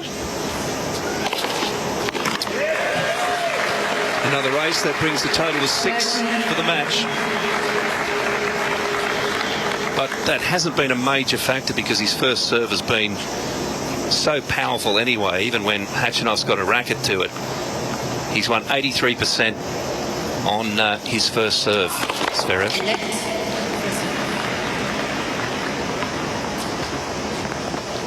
2 points away from a gold medal.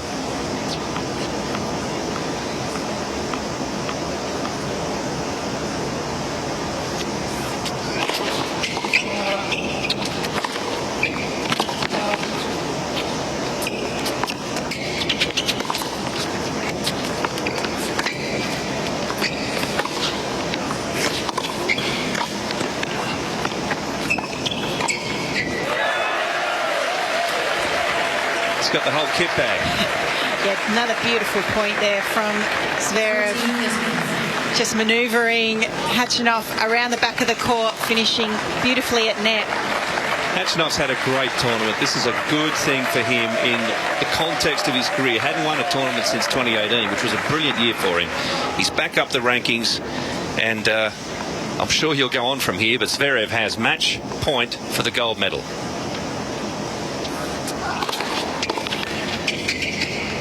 And what? I called it too soon almost, but there it is. Alex Zverev, a dominant performance to win the gold medal for Germany. The first singles gold medal at the Olympic Games since Steffi Graf back in 1988. But what a way to do it. Fantastic performance here. 6-3, 6-1.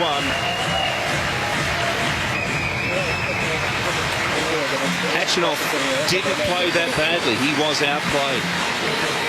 A real opportunity this match was for Zverev, and didn't he come out and just grab it with two hands? You can see the frustration in the background from Hachinov, the disappointment, of course, but the absolute excitement from Zverev. We've talked about the narrative of the men's game, and this is massive. A huge win there for Zverev, for Germany. So well deserved that gold medal. And as you said, Casey, another stepping stone in this very promising career. And the young players from men's tennis are starting to come through, and this man right here is one of them. Alex Zverev, gold medalist in the singles, 6-3, 6-1. Karen Hachinov wins the silver. So Zverev gets the gold for Germany. It was one-way traffic in that second set, 6-1 that second set, and it was every stat pretty much dominated by Alexander Zverev. Karen Hachinov wasn't bad in the first set, but some early breaks for Zverev really set the tone in the first set, and it was all one-sided in the second. So 6-3, 6-1, pretty comfortable in the end for Alexander Zverev. You could probably sense that he was set for something big after beating Novak Djokovic in the semi-finals yesterday. Or a couple of days ago, was it 1-6, 6-3, 6-1 against Novak Djokovic. Yesterday it was, I beg your pardon, getting my days confused now. There's been so much sport going on, and a great run for Alexander Zverev to get this gold medal, the first gold medal for Germany in the men's singles at the Olympics.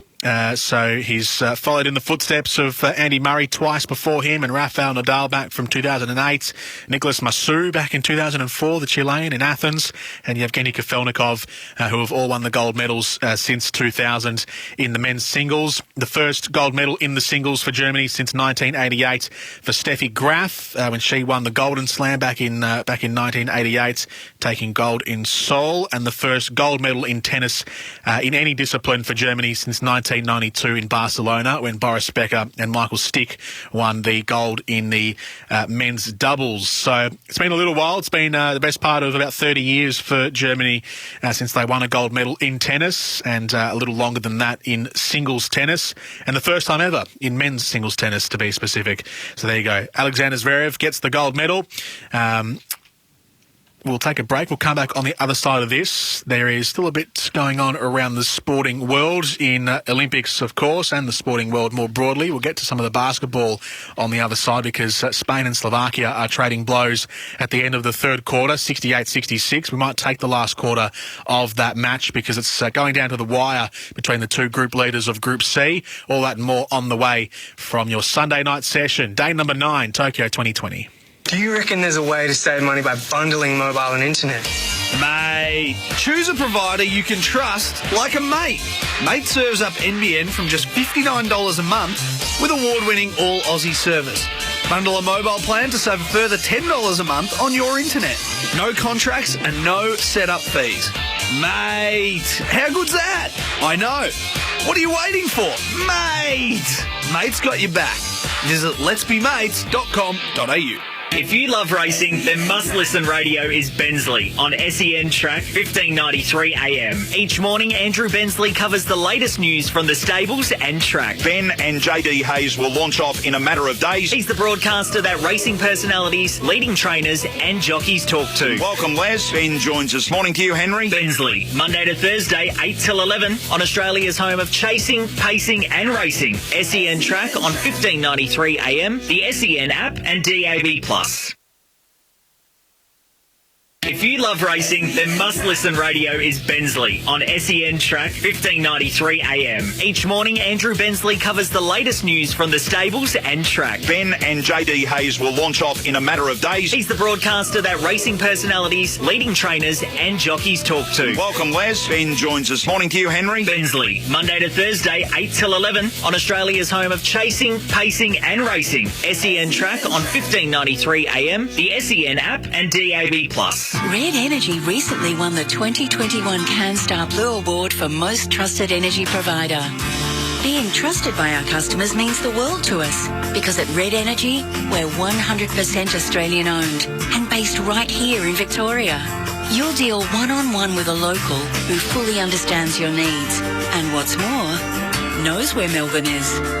So call 131 806 and find out why being a customer of ours means there's no place like Red. If you love racing, then must-listen radio is Bensley on SEN Track 1593 AM. Each morning, Andrew Bensley covers the latest news from the stables and track. Ben and JD Hayes will launch off in a matter of days. He's the broadcaster that racing personalities, leading trainers and jockeys talk to. Welcome, Les. Ben joins us. Morning to you, Henry. Bensley, Monday to Thursday, 8 till 11 on Australia's home of chasing, pacing and racing. SEN Track on 1593 AM, the SEN app and DAB+. Sportscraft are the official formal uniform supply for the Australian Olympic team in Tokyo as they go for gold. For your own podium finish style, discover the latest Sportscraft collection of men's clothing, including relaxed shirting, classic jackets, warm coats and chinos. All perfectly curated to bring quality, style and versatility to your wardrobe. Sportscraft, we are Team Australia. Discover the latest menswear collection online at sportscraft.com.au.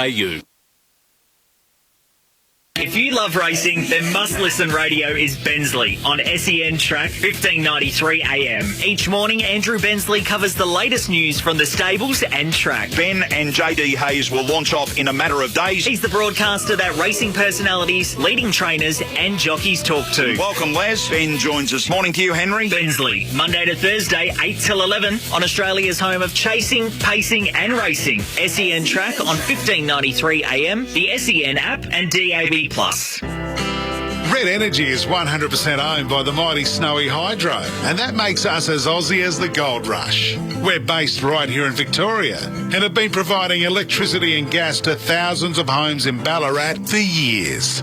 So, if you want an energy company that's 100% Australian owned, supports Aussie jobs and is committed to supporting the economy, call our Victorian-based contact centre on 131 806 to make the switch today.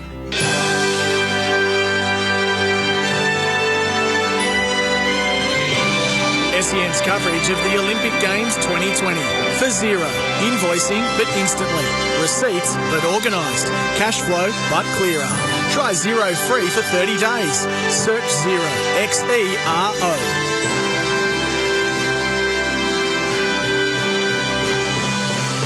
Gold for Alexander Zverev in the men's singles tennis. That's the latest gold medal that's been handed out. It means Karen Khachanov, who was beaten in the final 6-3, 6-1 a few minutes ago, takes the silver.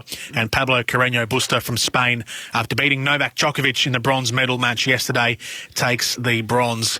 So those are the three medals handed out. There's been medals as well in the artistic gymnastics tonight. We are in, this is four events that are going to hand out a set of medals. So we've had two so far in the artistic gymnastics. The first one was the men's floor final, where Artem Dolgopiat from Israel took gold ahead of Radali Zapata from Spain and Zhao Roteng from China. The women's vault has just completed as well. Rebecca Andrade from Brazil takes gold ahead of Michaela Skinner from the United States and Yo Seo-jong from South Korea. The news came through earlier this morning that Simone Biles is out of the individual medals, so any of these women's individual medals over tonight or the next couple of nights will be Simone Biles-less after she pulled out with mental health, or citing mental health as the issue, and was pretty open actually in talking about it and rightly so as well, and well done to her for doing that. But obviously, from a sporting perspective, and purely from a sporting perspective, and not trying to be selfish or seem selfish, but it is a shame that she won't be there, clearly, from an Olympic and sporting perspective. So medals will be handed out still, even without her there, and it's a good opportunity for some of these other athletes to step up, because we know how big of a hurdle that she can be to the other athletes, given how good she is. So medals handed out, 4 of them tonight in the artistic gymnastics. The men's pommel horse is up next, and the women's uneven bars will be up after that. These individual apparatus gold medals are obviously a huge achievement in the life of an athlete and the life of an artistic gymnast, and it will be for Tyson Bull as well, of Australia, who in a couple of nights from now will compete in the men's horizontal bar. Now, he's had to wait a long time because they went through the first preliminary rounds, the seeding rounds, back at the very start of the Olympics, the first couple of days, and it's been a long wait for him. So it'll be over a week, the best part of 10 or so days for Tyson Bull, the boy from Melbourne, who has made the final bunch for the men's horizontal bar final, which will be at 7:30 p.m. on Tuesday night. So there's the artistic gymnastics schedule comes to an end, and then we transition into the rhythmic. It does still mean a lot for Australia, and we do have one competitor left in the artistic gymnastics finals. Jordan Canellis here with you on SEN's coverage of the games for Mate Communication, Australia's most satisfied customers. NBN from just $59. Search Mate online, and Xero. Invoicing but instantly, receipts but organised, cash flow but clearer. Try Xero free for 30 days. Search Xero. That's Xero. A couple of live events on right now. The men's basketball, this group stage match between Spain and Slovenia, is about to head into its last quarter, and it's all tied up at 76 points apiece. So we'll take you to that last quarter as soon as it commences or recommences from a brief timeout period. The quarter-final of the men's hockey. So earlier today we had the Kookaburras beat the Dutch in a penalty shootout, 3-0 in the shootout after tying 2-2 at the end of regulation time. Belgium and Spain. This would make for a very, very curious quarter-final here. It's almost quarter time and it's scoreless between Belgium, who are the current world number ones and are the current Pro League champions. So once we get down to the nitty-gritties, and if Australia get to the final, because they have Germany up next in the semis, if they beat Germany and make the final, me personally, I'd be betting on Belgium to make the final, because they have been an absolute powerhouse in men's hockey in the last couple of years. So we keep a keen eye on this one, because it could be, we're not getting too far ahead of ourselves, still got Germany to get through, but Belgium probably one of the other absolute top gold medal fancies at the moment in men's hockey. So keep an eye on that one. And as I said, the artistic gymnastics. With the men's basketball, Spain 73, Slovenia 74 have just come back, and it's 7.5 minutes to go here in the last quarter. So we might actually go to this match, because there's plenty on the line here for a top spot in Group C, finishing first in your group in a group stage phase of any sport, really any sport that has a group followed by a knockout phase. You want to finish on top because it gives you the better of the quarterfinal matches in the knockout phase. So let's head to the basketball courts at the Saitama Super Arena and have a listen in to Slovenia and Spain, which is now locked at 76 points apiece. Rodriguez kicks it out. Abaldi from way outside. Abaldi with another three. His fourth three-pointer. Doncic. Toby from the free throw line. A little too strong.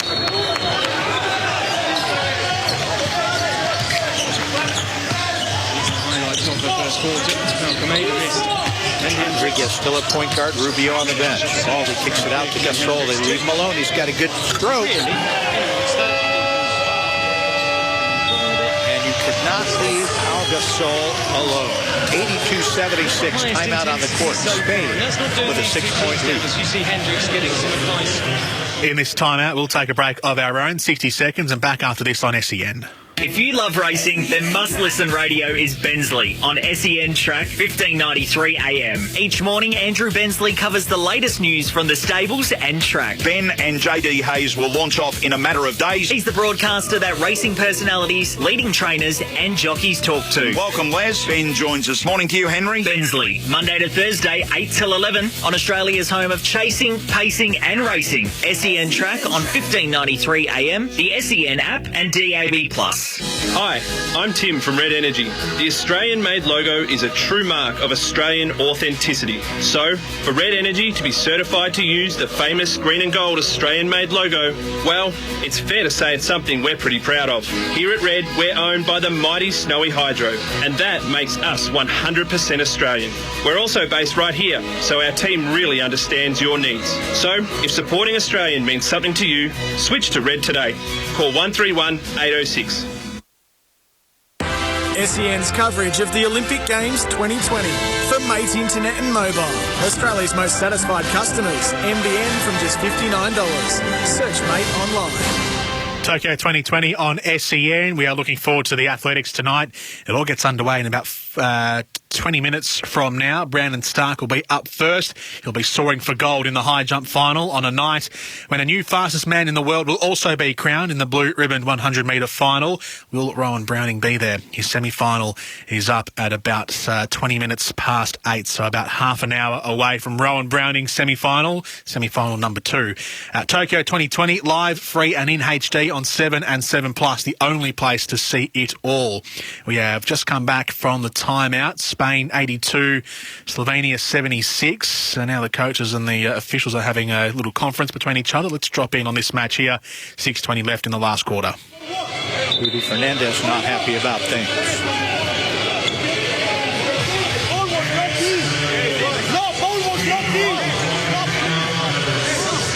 Arenas on the bench with 4 personal fouls. Okay, now Sergio Scariolo has his chance to tell his side of the story. So the technical fouls are reversed from earlier. And Slovenia gets the free throw and the ball.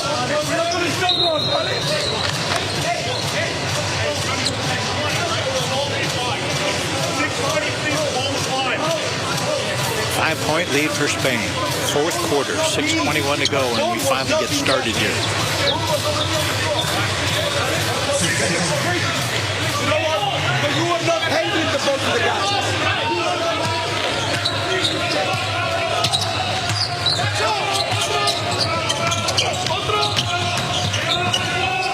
Doncic lob pass right next to the basket, a little bit too high for Toby. In fact, it almost went in. Spain with the lead, under 6 minutes left. From way outside, and this time Rudy Fernandez can't find the line. Kobe with the rebound. Doncic. See if they double team him like they have been. They do. Kicks it back out for Toby. Little give and go to Mike Toby.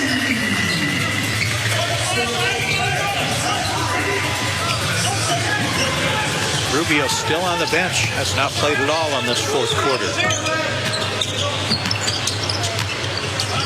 He has been the straw that stirs the drink for Spain.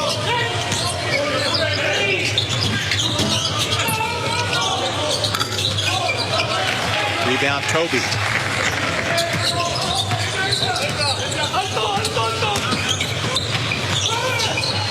Three-pointer on the way. Little short offensive putback, and that is blocked out of bounds by Gasol. Right under the hoop.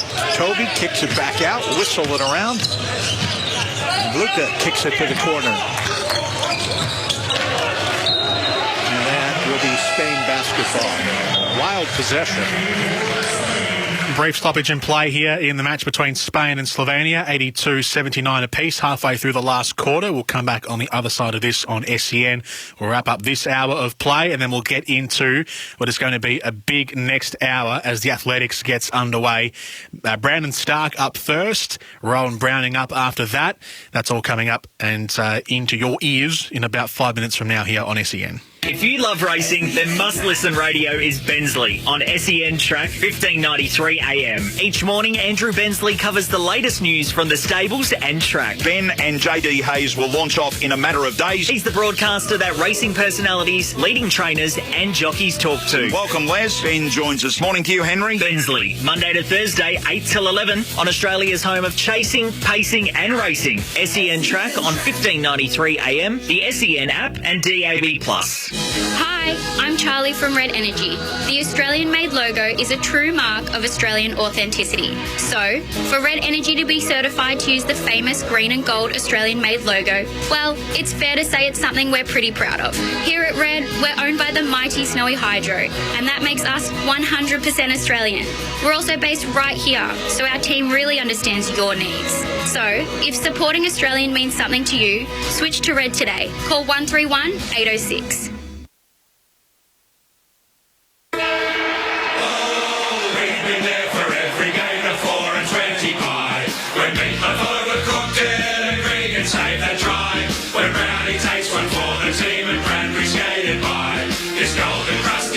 Watch us Taylor kick the sky.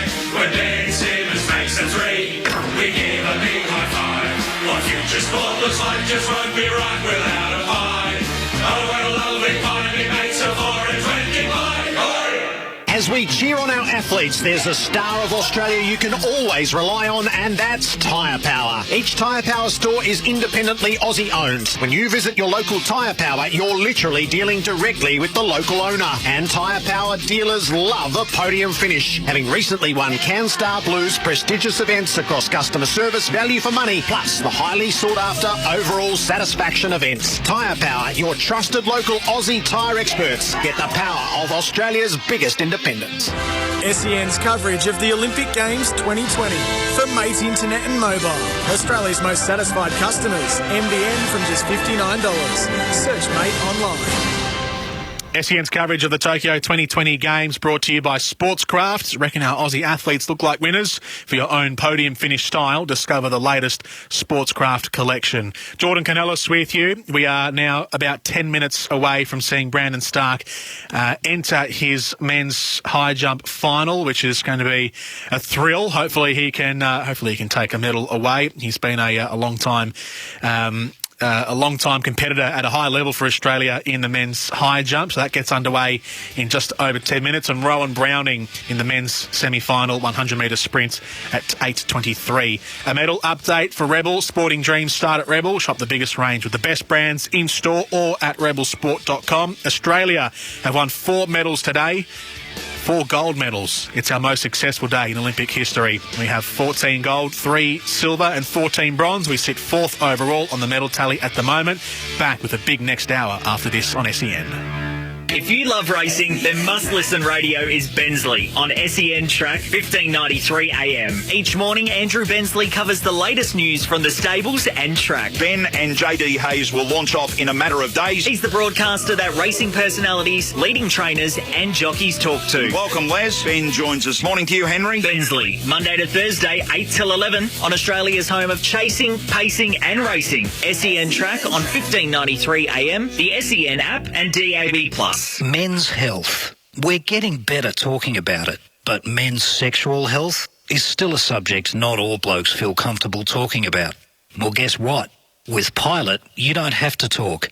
You can text a health inquiry confidentially. Finishing early or experiencing dysfunction. Pilot is your online men's health navigator. Do an online assessment, get discreet shipping and ongoing care. Real doctors, real treatments. Pilot.com.au.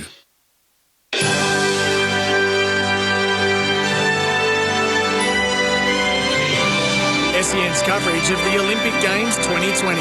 For Zero. Invoicing but instantly. Receipts but organised.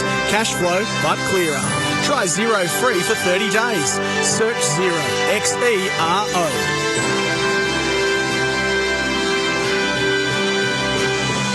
Tokyo 2020 on SEN. Jordan Canellis with you right through the end of play tonight from now till midnight. So 4 big hours still to go. If you've been with us on the SEN app, thank you for being with us, and more coverage coming your way in a few moments. If you haven't, it has been a big day for Australia at Tokyo. We've won 4 gold medals today so far, which is our most accomplished day at the Olympics ever. Our 4 gold medals have come through, firstly in the pool, Emma McKeon with an Olympic record time in the women's 50-metre freestyle, beating Sarah Sjöström from Sweden and Pernille Bloom from Denmark. In the women's 4x100 metre medley relay, the Aussies, with the combination of Kaylee McEwen, Chelsea Hodges, Emma McKeon and Kate Campbell, took gold in the 4x1 medley relay with an Olympic record time ahead of the USA and Canada. Logan Martin in the first ever BMX men's park event took gold from Daniel Durs from Venezuela and Declan Brooks of Great Britain. So Logan Martin creates history there and won the gold medal around 1 o'clock today Eastern Time. And a little after that was Matt Wern in the men's dinghy, the laser events. It's 3 in a row now for Australia. Does 3 in a row make it a tradition now? Is it tradition that Australia wins gold? Because it seems like that. Tom Slingsby back in 2012 in London, Tom Burton in Rio 2016, and now Matt Wern in Tokyo 2020 taking the gold in the men's laser class in the sailing. And there's more sailing medals that could potentially be on the way as well after the completion of pretty much all of the standard races over the course of the first week of the Olympics and the final races to come. We've got Jason Waterhouse and Lisa Darmanin in the mixed multi-hull, the NACRA 17 boats, who are 4th overall. Matt Belcher and Will Ryan in the men's dinghy, the 470 pairs event. They are 1st overall at the end of 8 of 10 races. So they have races 9 and 10 still to come over the weekend. And then the medal race, I believe, will be on Monday or Tuesday. I'll double check that. But Matt Belcher and Will Ryan will at the moment are sitting in 1st. So they are a good chance for another sailing medal as well in the overall standings, with 2 regular races to go and then the medal race at the end. So there's potentially something on the way there for Australia. Other Aussies in action today in the athletics, we had Brooke Stratton successfully qualify in the women's long jump with an 8th place finish in her group A, and a 12th place finish overall to qualify for the final. Genevieve Gregson, or Genevieve Lacatz as she was formerly known, but Genevieve Gregson now 6th place in the steeplechase, heat number 2, and she's 15th overall, qualified for the steeplechase 3,000 metre final. We also had Australia and the Netherlands in the hockey earlier today, 2-2 after regulation time, and Australia clean swept the Dutch in the penalty shootout at the end of the match, 3-0 to qualify for the semis, and will take on Germany in the semi-finals in a couple of days from now. So those have been the success stories for Australia on day number 9. Cameron Smith and Mark Leishman, the golf finished up today. Xander Schauffele took gold for the United States. It was Rory Sabatini who took silver for Slovakia, and after a 4-hole playoff, it was Pan Chen Sung from Chinese Taipei who took the bronze medal. Cam Smith finished tied for 10th with the 14 under final score, and 2 under, tied for 51st was Mark Leishman. He just made up a couple of places towards the end in the last 2 rounds over Saturday and Sunday to get himself under par for the tournament, and finished up tied for 51st. So that's been the golf today. The men's 2-person dinghy will be on Wednesday. That's the medal race with Matt Belcher and Will Ryan. So sitting 1st overall with 2 races to go, race 9 and race 10 in the regular series, and then the medal race at the end, which is worth double points, is to come up on Wednesday. So keep an eye out for the boys in the men's dinghy doubles for another potential gold medal on the waters. There is a minute 39 left in the Spain-Slovakia group game. These are the final group stage matches of the basketball men's tournaments. Now, these 2 sides will both qualify for the next stage, as they are both on the top 2 positions in the group. Group C, Spain and Slovakia. Spain with a a team littered with stars now, a couple of aging stars as well. Pau Gasol, Rudy Fernandez, Marc Gasol, who's with the Lakers in the NBA, and also Ricky Rubio as well, and Slovenia led by the great Luka Doncic, who has elevated himself into probably arguably top 5 player in the NBA right now, if not even higher, with the Dallas Mavericks. Slovenia are 88, Spain are now 87. Let's take you into the final minute and a half, with top spot in the group on offer for a very advantageous position, therefore, in the quarterfinals to await on Tuesday. Spain and Slovenia 87, 88. Slovenia up by a point. Toby has it slapped away by Rubio. Somebody going to get in his way, and Slovenia forces. Well, they're forced to foul at that point.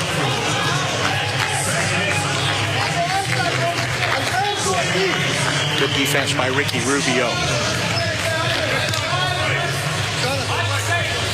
Well, they've got close to the mountaintop. Can they get to the top of the mountain?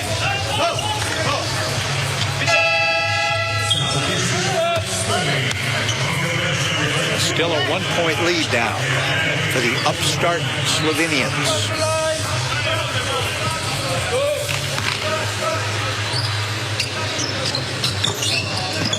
Rubio and Gasol love to go back and forth with those picks. Rubio behind Gasol, pulls up. Rubio can't get it to fall, and it went off the foot of Toby. Doncic is arguing over it, but it did go off Toby's shoe.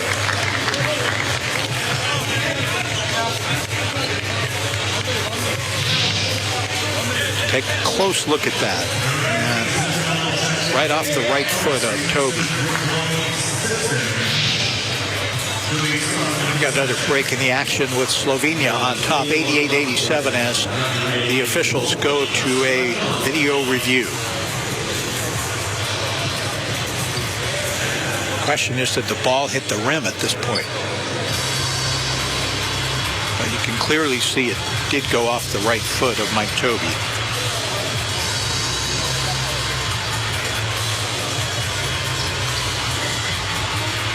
It's been a wild finish. Propelic just on fire from the outside. Toby crashing the boards with some putbacks. And, of course, Luka Doncic working his magic for Spain. It's been a great performance by several players, led by Ricky Rubio. Rubio with 18 points, 9 assists. Alberto Abalde has 14, 12 for Rudy Fernandez, 12 for Sergio Yul. And Vlatko Čančar, the leading scorer for Slovenia. Luka Doncic held to 12 as he's been double-teamed the whole game, but he does have his 14 rebounds, 9 assists, and a steal.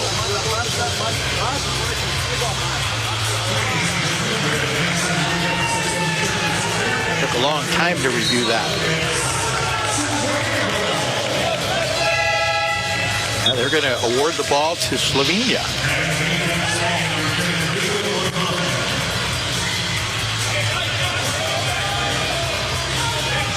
Watch again.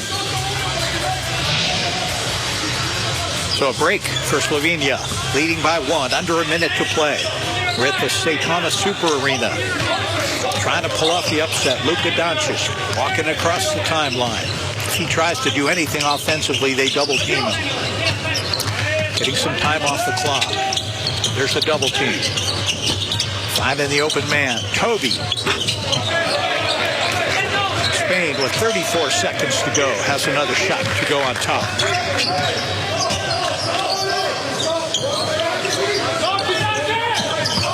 Rubio looking for Gasol down low. Abalde, step back 3, in and out. And Slovenia will have a chance to take the lead and win this game. I'm sorry, they already have the lead. They have a chance to win the game. And Spain forced a foul. And Propelic will go to the line. My bad. Propelic with 13 points. Made 7 of 8 free throws. And that one close to going in. Strong rebound for Toby. 14 rebounds for Toby. It may come down to free throws, as Rudy's going to have to watch this one from the bench.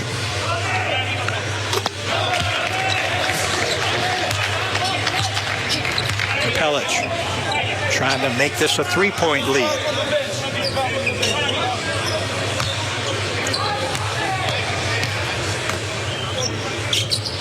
And he does.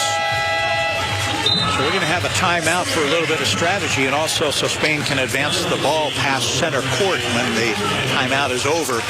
Slovenia on top by 3. 13 seconds left to play. 90-87. Take a listen to Sergio Scariolo. Ricky, aquí viene Alberto. While they take this time out, I'll just give a quick score update on what's happening elsewhere around the grounds. Brandon Stark is just entering the stadium now to compete in his high jump final, so we'll bring you that as soon as this match finishes. Rowan Browning is now 13 or 12 minutes away from running in his semi-final in the men's 100-metre sprint.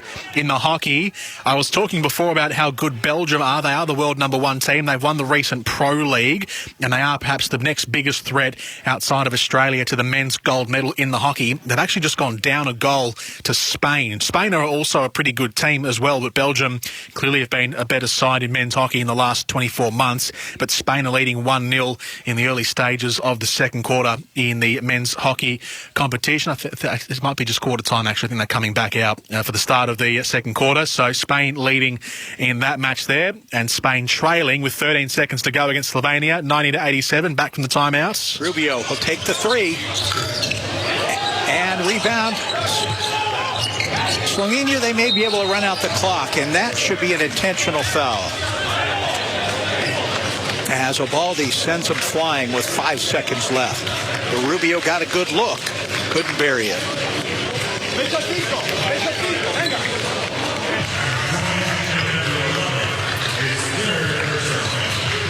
So Slovenia will go back to the free throw line with a chance to try and ice this game. Here's the shot by Rubio. Good rebound. Now watch this sequence. And that is clearly an intentional foul. He didn't reach in and try to slap him on the wrist. He body checked him into the bench. The officials will review it. It's a good play in hockey.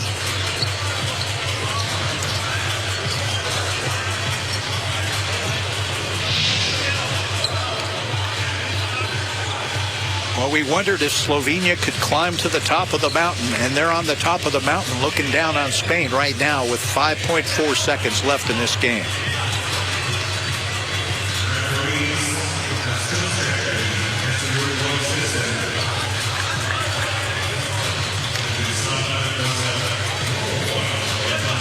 See what they call. Just going to give them the 2 free throws. Obaldi with the hard foul. A chance to ice it here.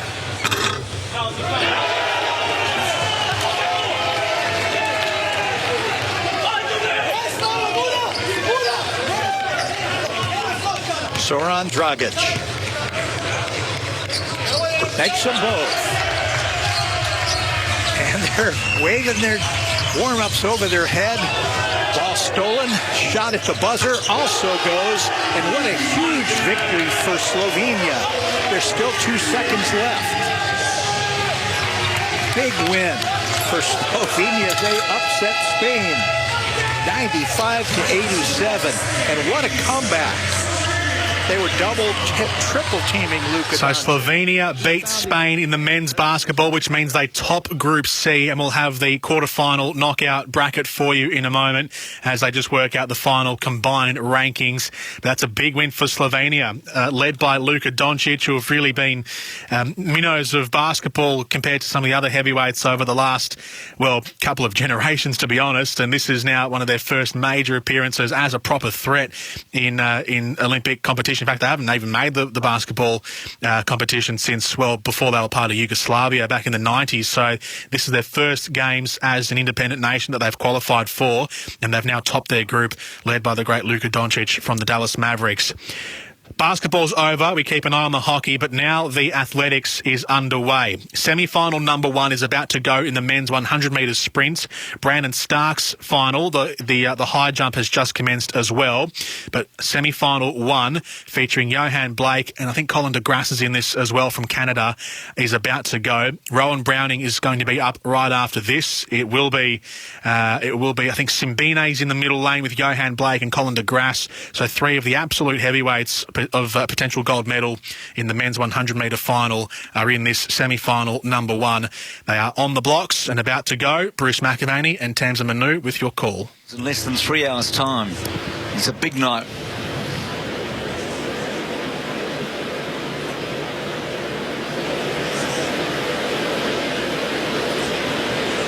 First of the semis. Well, it looks like the Brit Prescott, now he had the problem in the heat and they gave him a reprieve. Honestly, there's no excuse for doing that, especially after you made the mistake in the heat. You think he'd get it right, but we can see here Prescott second from the right, straight up. He knows that he's gone, and there's no arguing that one. Prescott will definitely go, but it's disappointing, and I guess in his mind after his heat run he was off. He was a little bit off the pace, and so he needed everything to go right to make that final. And he's chanced guessing when the gun would go, and you can't do that, Bruce. So the Brits had 3 in the semis, South Africa 3, USA 3. That's the maximum. So there's a reaction time. So 0.1, anything under that, and it's deemed to be an illegal start unless there are special circumstances involved. Yeah, he wasn't even close. He's gone. Well, what a start. For the others, they gather themselves. They have to gather themselves, and for Reece, it's such a disappointment. Well, there's no room for error in a men's 100 metres at this Collier field. So the other athletes will now just have to go back behind the blocks, reset themselves, and just focus on listening for that gun and reacting. I'm thinking DeGrasse and Curley are the 2 main favourites here, with Blake and Vico just behind them. Yeah, Blake didn't look as good in his heat. He certainly did get a little bit of a shock from the Australian on the inside. He did have a good look. If he didn't look as good, he had a good look at Rowan Browning, didn't he? He did. I think Vico may push Curley. He's in the mix. Probably the inside lane would be a big surprise. One of 2 Nigerians alongside Rowan in the next, who's got a very good chance of qualifying. Here's Vico. He's the equal European record holder. In fact, he's the fastest man ever born in Europe. Well, he's also a 3-times World Championship finalist, 7th in Rio, and he knows how to make those finals at a championship level. And that experience, Bruce, really comes into play in a semi-finals, because there's nothing that you can emulate in training to practice being behind the blocks of a major championships. What a run of Blake's been. So he's the second fastest ever at this trip, equal second fastest, and clearly the second fastest at 200 metres. I mean, he was the one man in 2011 and 12 that really gave bold. In fact, he clean bowled up, didn't he, in the Jamaican trials going into the 2012 Olympics. Fabulous, fabulous runner. He was actually discovered on a cricket pitch. Absolutely loves the sport of cricket, and if he had his way he would have been a cricketer, but he was so fast between the wickets that the teacher noticed and he said, I think you're in the wrong sport, son. Isn't it interesting, the rise of Jamaica in particular in track and field, and the demise of the West Indies in cricket? So all those great athletes are going to a different sport, you would think, wouldn't you? Yes, or going to 400-metre hurdles like Winston Benjamin's son, the fast bowler for West Indies, is Rai Benjamin's going to be going in that 400-metre hurdles for men. A few of those West Indian fast bowlers like Wesley Hall when I was growing up would have been pretty good over 400 or 200. So we collect ourselves. It's a strange feeling right now, because this is a long delay. The decision was made. Prescott's off the track. He's been off it for a while. Blake's antsy, I reckon. He's the one that's moving around. He's been unsettled. Maybe he's trying to unsettle them. The others are there. There's Leah Till, I should say, 10.04, 9.94 this year, 10.04 in the heat. He's 23. He's one of 3 South Africans that have made the semi-final. They've got a real chance of winning a gold medal. One South African did win the gold medal in this event in 1908 in London. That's a long time ago, isn't it? Not sure why they're holding him up for so long. No, Leo Talela is a fabulous athlete. He did go to Rio when he was 18 years old, and that experience will put him in good stead for these championships. At the age of 23, he's part of that South African relay team that won the World Relays, and they're going to have a good chance at the end of the week in that 4x100 as well. For sure. So De Grasse, third in the 100 behind Bolt, second in the 200 behind Bolt, placed behind Bolt, third in the 4x100. Only Canadian sprinter ever to win 3 medals at an Olympic Games. Can he turn silver and bronze into gold here? Well, this is the first step, isn't it, tonight? Curly and De Grasse look so relaxed, don't they? It's a really strange hold-up, trying to work out exactly why they're holding this up, because Prescott didn't fight getting the disqualification. All the athletes are ready to go. 6 minutes late, Tamsin. So they've been out there for probably 12 to 15 minutes. They were out there 6 or 7 minutes before they got towards the blocks. Here we go. How does it affect what takes place in the next 10 seconds of running?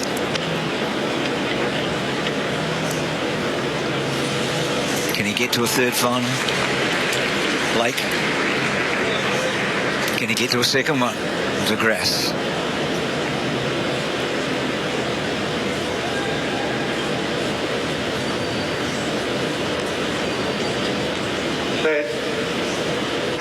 Clean this time. Blake pretty good. De Grasse up alongside him. Going fast. Curly goes behind them. The Kenyans having a go. Brandon Mura. Curly coming through. Curly De Grasse. Curly De Grasse and Mura. And Leotella not far away. Blake missed out.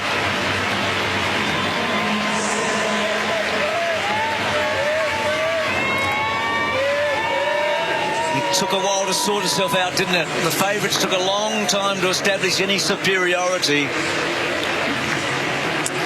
Leo Talela looked like he might have hurt himself with about 5 metres to go. He was very close to that top 2 position, but finished just out of the automatic qualifiers. Curly, a lot of people questioned when he didn't take part in that US Trials 400 metres, and I think, Bruce, he's just shown people that he made the right decision. So he's edged out to Grasse here. They're the 2 that automatically go through. Amura's run a national record, the Kenyan, 10 seconds flat. No Kenyan's ever made an Olympic 100 final. That's the barrier now for everybody else. So the first 2 and then 2 after that for Blake. The Olympic dream comes to an end, you would think, in the 100 metres. So, Dave, that's the first of 3. Rowan Browning next up. We see the start here. Might just sit with this for a moment and see what Curly and De Grasse do to get through. They all reacted quite similar, except for Vickau, who really missed that start. Curly was right up there through the middle phase, and his 400 strength of being able to relax under pressure has really come through nicely for him at the back end. So, Dave, Brandon Stark, I guess he's not too far away in the high jump. Coming up right now, Bruce. Good timing. Opening height of 2.19. And a couple of misses. Netta Sakau, man from Belarus, and Tobe of Italy. Tamberi's just getting himself involved when he shouldn't. Get out of the way. The Italian, you're not up next. It's this man, Brandon Stark. He does have the capacity to miss some heights early. You want to get a good confident start here. Bounds in he comes. Over he goes by an enormous margin. That's the way you do it. That's the way you open up your Olympic final. You bounce in, you go over. Huge clearance. Great start. Comfortable start for Brandon Stark, putting in a 2.19 and sitting equal second with the rest of the field after they all jumped 2.19 in their first attempts. That's the standard that's been set, so they've all done that. Brandon Stark comfortably over in 2.19. Semi-final number 1, so Fred Curly of the United States goes through with a 9.96. Andre De Grasse of Canada, 9.98. And then Ferdinand Amura of Kenya with a national record of 10 seconds flat. Johan Blake of Jamaica, he was going backwards in that race. He finished 6th in the end with a 10.14, and it looks like unless something absolutely remarkable happens where he's in the next best qualifiers, but I don't think that's even possible. So he is out of the 100 metres sprint. So there will be no Johan Blake in the final of the men's 100 metres.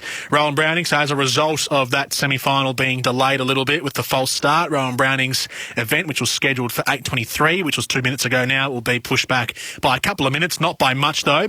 We'll take a quick break. We'll be back in 2 minutes and Rowan Browning will run for a spot in the final in the 100 metres. That's next. If you love racing, then Must Listen Radio is Bensley on SEN Track 1593 AM. Each morning, Andrew Bensley covers the latest news from the stables and track. Ben and JD Hayes will launch off in a matter of days. He's the broadcaster that racing personalities, leading trainers and jockeys talk to. Welcome, Les. Ben joins us. Morning to you, Henry. Bensley, Monday to Thursday, 8 till 11 on Australia's home of chasing, pacing and racing. SEN Track on 1593 AM, the SEN app and DAB+.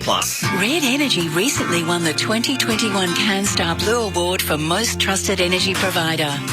Being trusted by our customers means the world to us, because at Red Energy, we're 100% Australian owned and based right here in Victoria.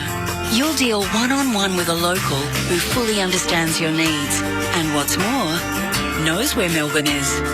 So call 131 806 and find out why being a customer of ours means there's no place like Red.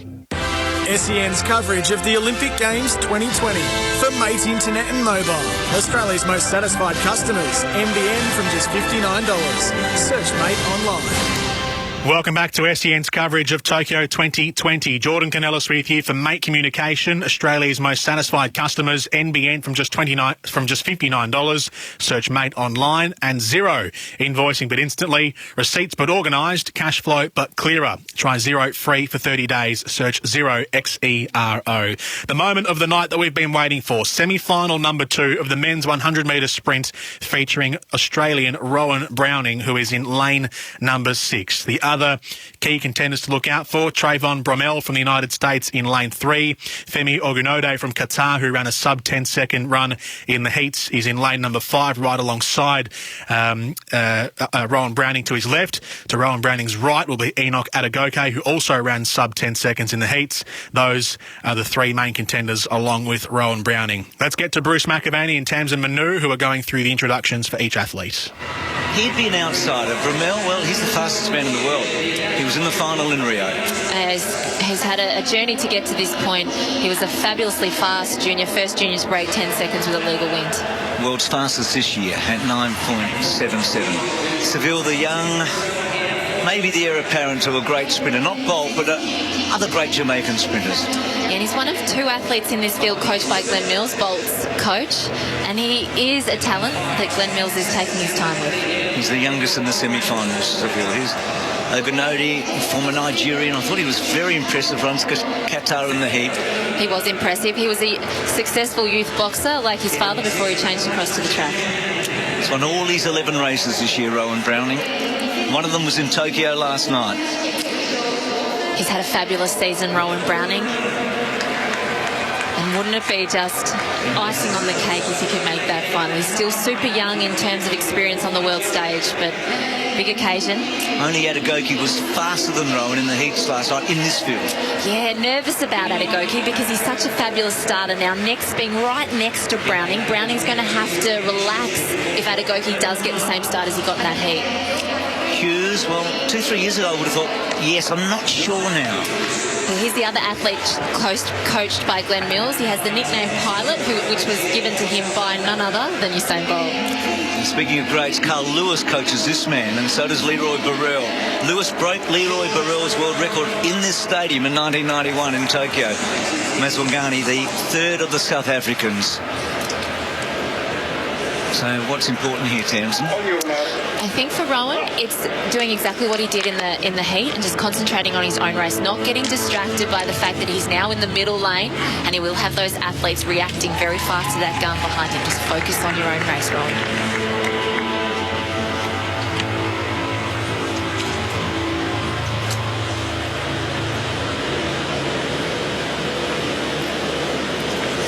In that set position, the nation holds its breath.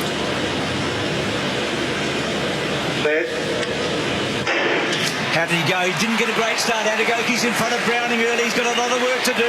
Bromell going better. Browning picking up a bit. He's not in the first two, though. It's not going to be there, I don't think it isn't.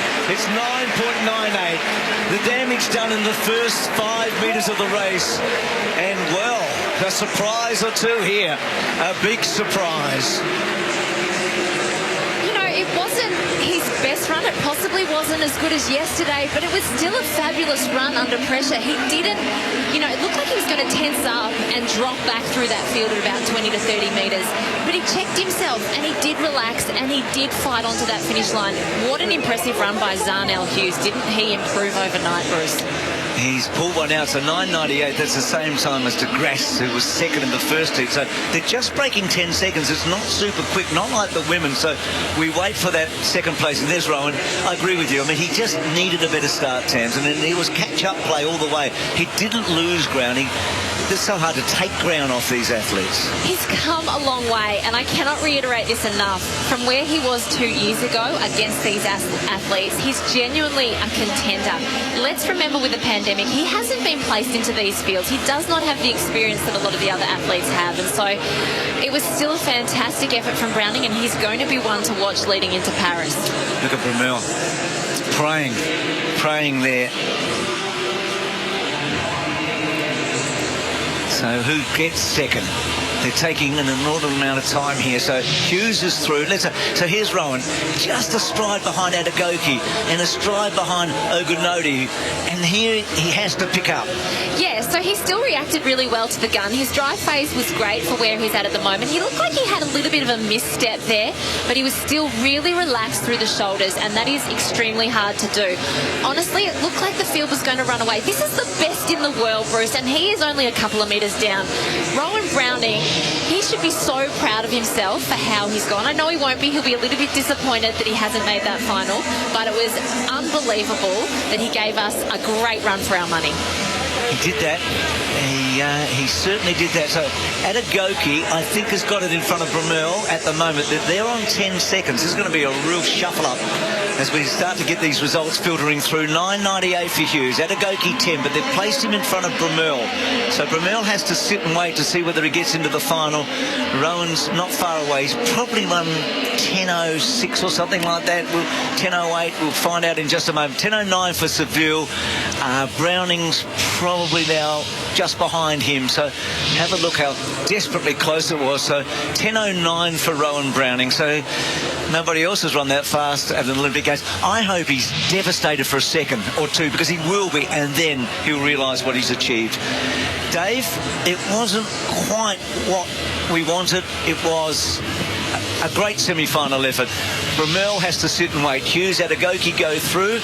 As we go back to one more look, I reckon, Dave. We're going to have one more look, because we want to have a look. We might see here, just when they reach their fastest time, he's a stride back, isn't he? Yeah, he just didn't nail that drive phase. He just wasn't quite low enough in that first 5 to 10. But once he gets up and running and you think he's going to tense up, he stays relaxed. He doesn't get overawed by the occasion. You can only just see him, but he is relaxed through the shoulders, and they don't get away from him too much at that back end. Him and Andrew Murphy, his coach, they'll find a lot to like about that. But yes, he will be shattered that he hasn't made the final, but it'll give him that extra fire in his belly to do well at the World Champs next year and then head on to Paris. Hughes, Adegoke go through. Bromell waits as we go to you, Dave, for the high jump. Here we go, Brandon Stark. Second attempt at 2.24 for the Australian. And another big clearance, so that's impressive.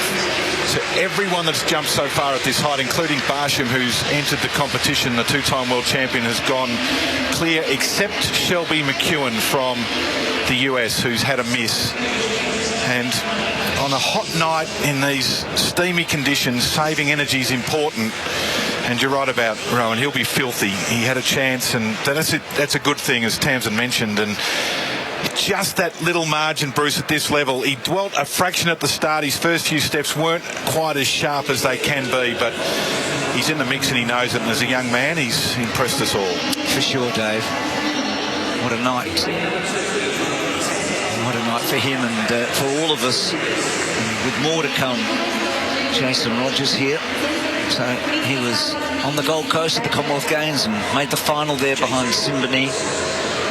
don't think he ran well enough in the heat to get through. He was 10.21.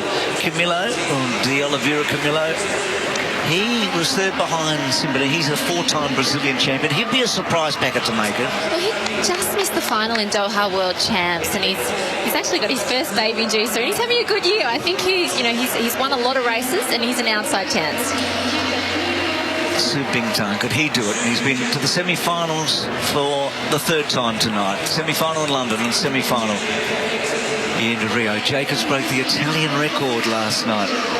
Born in El Paso, Italian mother, and a lot of Italian pride there now. Well, he looked fabulous in that heat. You know, he was the 150th person to break the 10-second barrier, and he looked good, Bruce. He looked really good. Ronnie Baker, well, the favourite American now. 2 defeats this year. American semi-finals and the American Championship final. He's won these other 9 races. Here's the Commonwealth and African champion and the African record holder, and was 5th in the final behind Bolt, Simbali. Yeah, and he came into these championships with 4th in Doha, and on his bucket list he has that Olympic medal. He's desperate for it. This man's run the fastest time ever not to make the final. He ran 10.01 in Rio, and Brunel got there by 3/1000ths of a second. Maybe Brunel tonight might miss out. He missed out by 1/1000th of a second, we're just told, out of getting second spot. Here's Sissay, who was so quick early, wasn't he, in the heat, and then got a little tired towards the end, so to speak. He was gobbled up. Trains alongside Talu, who was 4th in the women's 100-metre final last night. There's a couple of great starters in this race. Baker and Uja. Look for them to get away fast. So what have we got so far? We've got North America in the first of them, and then in the second of them, a bit of Europe, and tacked on some African blend to the mix.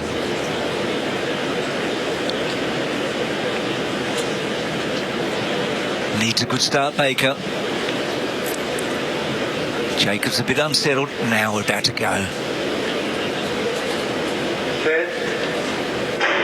So away the big 3 together. Jacobs, Sue was best out actually. Simbali with work to do, and so is Baker.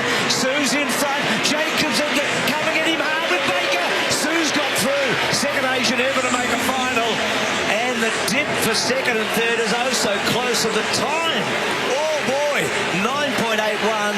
That will be the fastest semi-final ever at the Olympic Games. Gatlin ran 9.82 in London in 2012. If that holds up, the 9.81. As Tamberi in the high jump is yelling at his compatriot Jacobs. Wow, what a semi-final. Well, these guys that have come to run the 100 metres, they've just blown it apart. Sue, another great starter. He's fabulous in the indoor circuit at 60 metres. Fantastic race. And Baker was good too, Bruce. Got a bit jumbled up towards the end. Who did get second? So 9.83 it's gone out to, so not the fastest. But it's, that doesn't, who cares?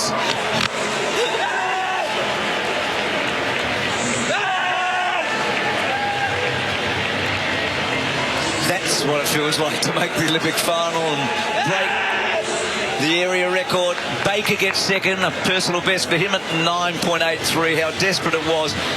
And surely Jacobs, yep, he'll get through with 9.84, which breaks the Italian record. That might be the European record. Let's have a look. What is the time of the European record? That is the European record. So we've had an Asian record, an American running a personal best, and a European record, 1, 2, 3, and Simbali will make it at 9.90. You needed to be quick there. So let's go to Richo as we see here. Richo is caught up with Rome. He might just work this through for a moment. Sue was just so good early, wasn't he? Yeah, Sue was fabulous out, but Baker had his eyes wandering before he put his head down into those blocks, and he didn't get his trademark start. But Sue was so happy with that race. He's very tense here at the back end. He's been desperate to break 9.90. It's been his goal. That's why he was screaming. That's why he's so excited. But he's got a final, Bruce. He's got to relax. Jacobs doesn't dip as well as Baker. Baker gets the better dip. Let's go to Rowan Browning with Richo. Rowan Browning coming towards us now. Well, Ro, how do you rationalise that, mate? What's going through your mind as you consider what happened? Yeah, it's tough, Richo. I mean, I just never got out, and then I had my work cut out for me. feel like I came back well to the end of the race, but you know, I just left myself with too much work to do, and it's only 100 metres. But you know, I've been consistent this year, and I've been knocking on the door of sub-10 and a big breakthrough. Hopefully it comes later in the year in Europe. I'll definitely walk away from this experience with a lot learned. What we love about you is your belief. And when you go back and watch that race, that first 5 metres, you look like you were aware that you probably didn't nail it, but then you stayed with the best in the world, mate. You've got to get a lot out of that. Yeah, thanks, Richard. I mean, I feel like this season I've had all the component parts of the race. It's just been about putting it together in one run, and it's coming. But, you know, that's part of figuring out the event and racing at this championship level. I mean, in 2019 I came 40th. I ran basically dead last in my heat at the World Championships. So I'm heading in the right direction. Are you aware of the impact you've had in Australia? Australians were up and about last night when they saw you. Yeah, I've definitely felt the love and just been overwhelmed with support and messages. So thank you everybody for that. It's seriously just been so wonderful to receive that. Mate, you're 23 years of age. This is just the start of your journey. The future looks incredible, mate. We are going to have a lot of fun following you and supporting you all the way. Oh, thanks, Richard. Yeah, it's been great being here. So thanks everybody back home. I'm sorry I couldn't get it done the semi, but the next Olympics is only 3 more years away. Good on you. Thank you. Rowan Browning. Well, he didn't make the final in the end, but he did mighty fine, and he wasn't wasn't shamed in the semi-final whatsoever. He finished 5th with a time of 10:09. So 10:01 yesterday he ran in his heats. 10:09 his run here, which is equal to oblique Seville of Jamaica. So equal 4th, I guess. They're just separated, I think, on hundredths of a seconds and split times it might be as well. Reaction times, I beg your pardon, which is what separates him from 4th to 5th. But as far as the raw result time, he's equal 4th with Seville from Jamaica. Janelle Hughes goes through 9.98 from a semi-final number 2. Enoch Adegoke from Nigeria 10 flat. Trayvon Bromell 10 flat as well. But it's Hughes and Adegoke who qualify as the first two. The first two finishes to cross the line, but Rowan Browning doesn't make the final in the end. But he wasn't shamed at all in that final. He did very, very well. So the start wasn't quite there. The first 5 or 10 metres wasn't quite there for Rowan Browning, but his pace through the middle section of the race to actually pick up and stay with that main pack was exceptional. And then it was just the breakaway speed at the very end of Hughes from Great Britain and Adegoke of Nigeria, which separated them from the rest of the field. Heat number 3 was an absolute scorcher. Bingchan Xu of China with a 9.83, which is unbelievable. So Bruce was right to fawn over those area records that were broken. The Asian record there for Su Bingchan of China. Lamont Jacobs of Italy, who also broke the European record with a 9.84, finished in 3rd.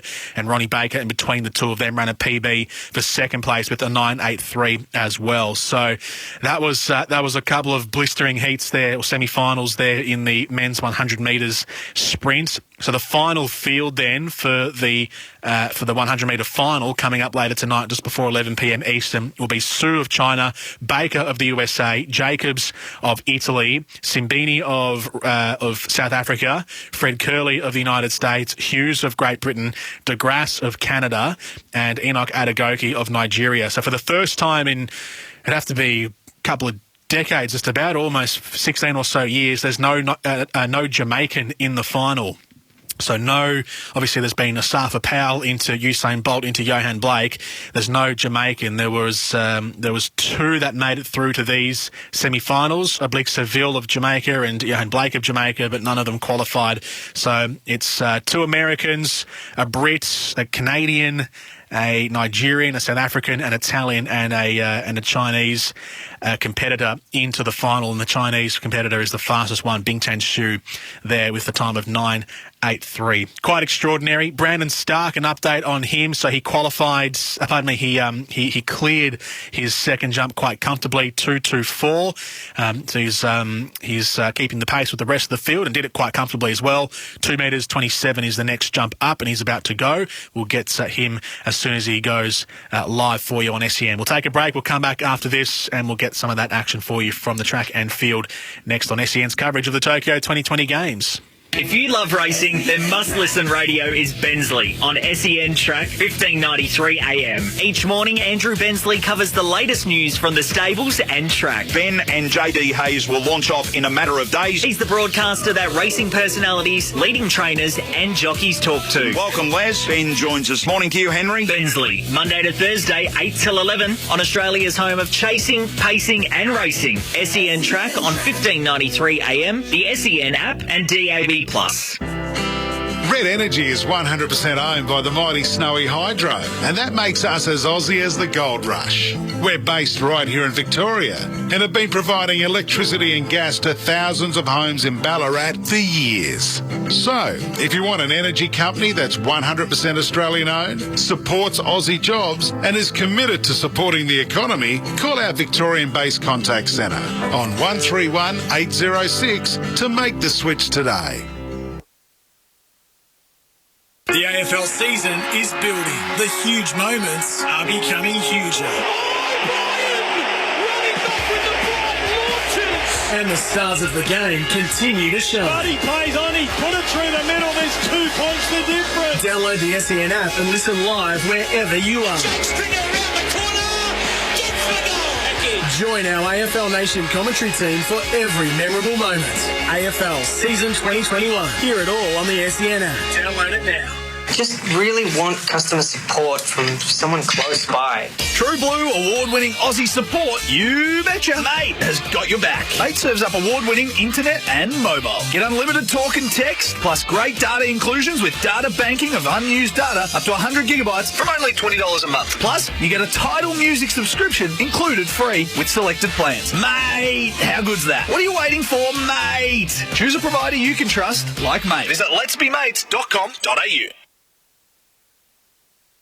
If you love racing, then must-listen radio is Bensley on SEN Track 1593 AM. Each morning, Andrew Bensley covers the latest news from the stables and track. Ben and JD Hayes will launch off in a matter of days. He's the broadcaster that racing personalities, leading trainers and jockeys talk to. Welcome, Les. Ben joins us. Morning to you, Henry. Bensley, Monday to Thursday, 8 till 11 on Australia's home of chasing, pacing and racing. SEN Track on 1593 AM, the SEN app and DAB+. Sportscraft are the official formal uniform supply for the Australian Olympic team in Tokyo as they go for gold. For your own podium finish style, discover the latest Sportscraft collection of men's clothing, including relaxed shirting, classic jackets, warm coats and chinos. All perfectly curated to bring quality, style and versatility to your wardrobe. Sportscraft, we are Team Australia. Discover the latest menswear collection online at sportscraft.com.au. Hi, I'm Tim from Red Energy. The Australian-made logo is a true mark of Australian authenticity. So, for Red Energy to be certified to use the famous green and gold Australian-made logo, well, it's fair to say it's something we're pretty proud of. Here at Red, we're owned by the mighty Snowy Hydro, and that makes us 100% Australian. We're also based right here, so our team really understands your needs. So, if supporting Australian means something to you, switch to Red today. Call 131 806. Oh, we've been there for every game, the 4 and 20 pie. Purchase any 4 and 20 product from anywhere 4 and 20 is sold for an opportunity to win 4 PS5s. One for you and your 3 best mates. Together you'll go head-to-head in a game of Fortnite with your AFL Dream Team. Plus a 4 and 20 branded Sharon Footy to be won daily. T&Cs apply. See FNTAFLGameOn.com.au. It's 31/8/21. Retain receipts or wrappers. And get them while they're hot. Oh, what a lovely party, mates of 4 and 20 pie.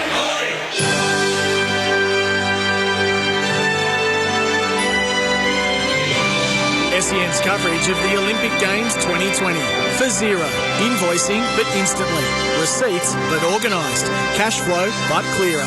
Try Xero free for 30 days. Search Xero. Xero.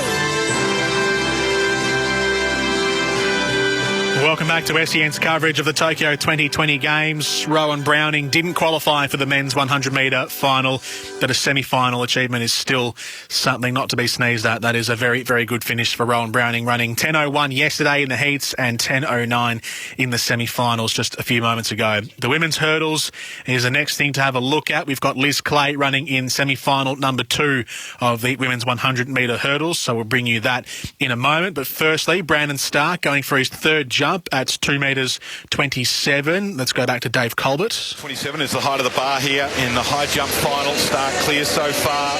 Charges in. Another clearance. Not quite as impressive as the earlier heights, but a clearance just the same, and you get the circle, and that's what you want.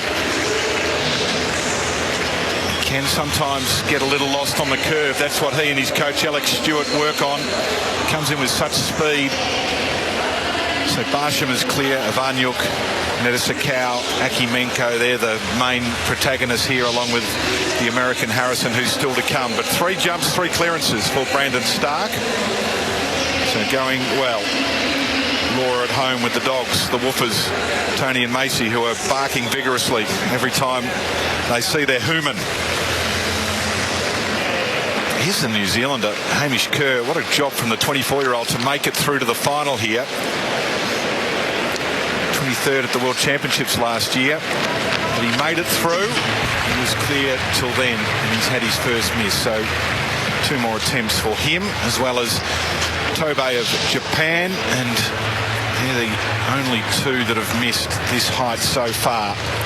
So let's take a break. Plenty more to come. So that's Brandon Stark, who's cleared 2.27, though he did do it with a slight graze on the way through, just catching his hip. So wobbled the bar for the first time. The bar stayed on its hooks, though, so he's okay. Cleared 2.27. The next jump for him, the next height to go will be... just finding my tab again, 2.3. So 2.3 flat is what his next jump will be. So he's still in the field, Brandon Stark, and he's level with the majority of other competitors at 2.27. We'll take a break. We'll come back after this. Liz Clay not far away in semi-final number 2 of the women's 100-metre hurdles. If you love racing, then must-listen radio is Bensley on SEN Track 1593 AM. Each morning, Andrew Bensley covers the latest news from the stables and track. Ben and JD Hayes will launch off in a matter of days. He's the broadcaster that racing personalities, leading trainers and jockeys talk to. Welcome, Les. Ben joins us. Morning to you, Henry. Bensley, Monday to Thursday, 8 till 11 on Australia's home of chasing, pacing and racing. SEN Track on 1593 AM, the SEN app and DAB+. Oh, we've been there for every game of 4 and 25. When Meatloaf overcooked it and Green and saved that try. When Brownie takes one for the team and Bradbury skated by. This golden crusty pastry was just Taylor kicked the sky. When Dan Simmons makes a 3, we give a big high five. What future sport looks like just won't be right without a pie. Oh, what a lovely pie, he makes a 4 and 25. Oh, yeah. If you love racing, then must-listen radio is Bensley on SEN Track 1593 AM. Each morning, Andrew Bensley covers the latest news from the stables and track. Ben and JD Hayes will launch off in a matter of days. He's the broadcaster that racing personalities, leading trainers and jockeys talk to. Welcome, Les. Ben joins us. Morning to you, Henry. Bensley, Monday to Thursday, 8 till 11 on Australia's home of chasing, pacing and racing. SEN Track on 1593 AM, the SEN app and DAB+. On AFL Nation, our great game continues to deliver. We're enjoying amazing goals. Pelly, can he get enough on the ball? Oh, yes, he can. Celebrating the big moments. Gary Rowan wins it after the siren with a dead-eye shot. And the stars of the game continue to shine. Download the SEN app and listen live wherever you are. Join our AFL Nation commentary team for every memorable moment. AFL Season 2021. Hear it all on the SEN app. Download it now.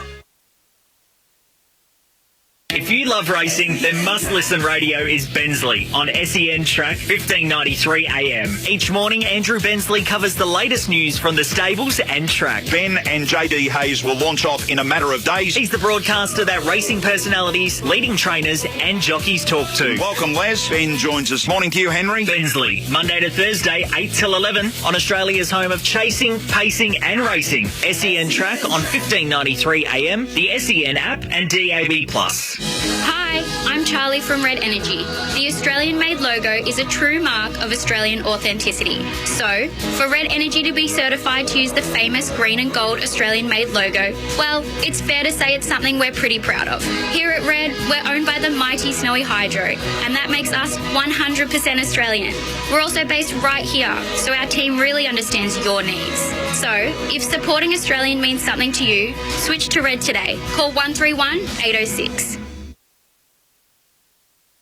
If you love racing, then must-listen radio is Bensley on SEN Track 1593 AM. Each morning, Andrew Bensley covers the latest news from the stables and track. Ben and JD Hayes will launch off in a matter of days. He's the broadcaster that racing personalities, leading trainers and jockeys talk to. Welcome, Les. Ben joins us. Morning to you, Henry. Bensley, Monday to Thursday, 8 till 11 on Australia's home of chasing, pacing and racing. SEN Track on 1593 AM, the SEN app and DAB+. Sportscraft are the official formal uniform supply for the Australian Olympic team in Tokyo as they go for gold.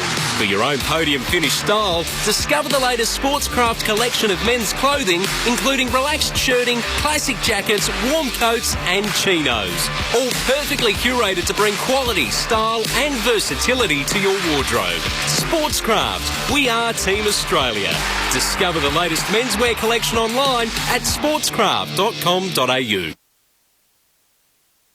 Hello, it's Gazy here. I'm forever grateful I got to carry the flag for Australia and proudly represent the Boomers at 5 different games. My secret? I had the best grip on my shoes to avoid slip-ups. And here's an extra tip. The grip on your tyres needs to be better. If you haven't been to Tyre Power for your free 5-minute tyre safety check, then book in now and get a grip on tyre safety. Tyre Power, Aussie owned and operated, keeping you safe on the roads. tyrepower.com.au. Sportscraft are the official formal uniform supply for the Australian Olympic team in Tokyo as they go for gold. For your own podium finish style, discover the latest Sportscraft collection of men's clothing, including relaxed shirting, classic jackets, warm coats and chinos. All perfectly curated to bring quality, style and versatility to your wardrobe. Sportscraft, we are Team Australia. Discover the latest menswear collection online at sportscraft.com.au. SEN's coverage of the Olympic Games 2020 for Mate Internet and Mobile. Australia's most satisfied customers. NBN from just $59. Search Mate online.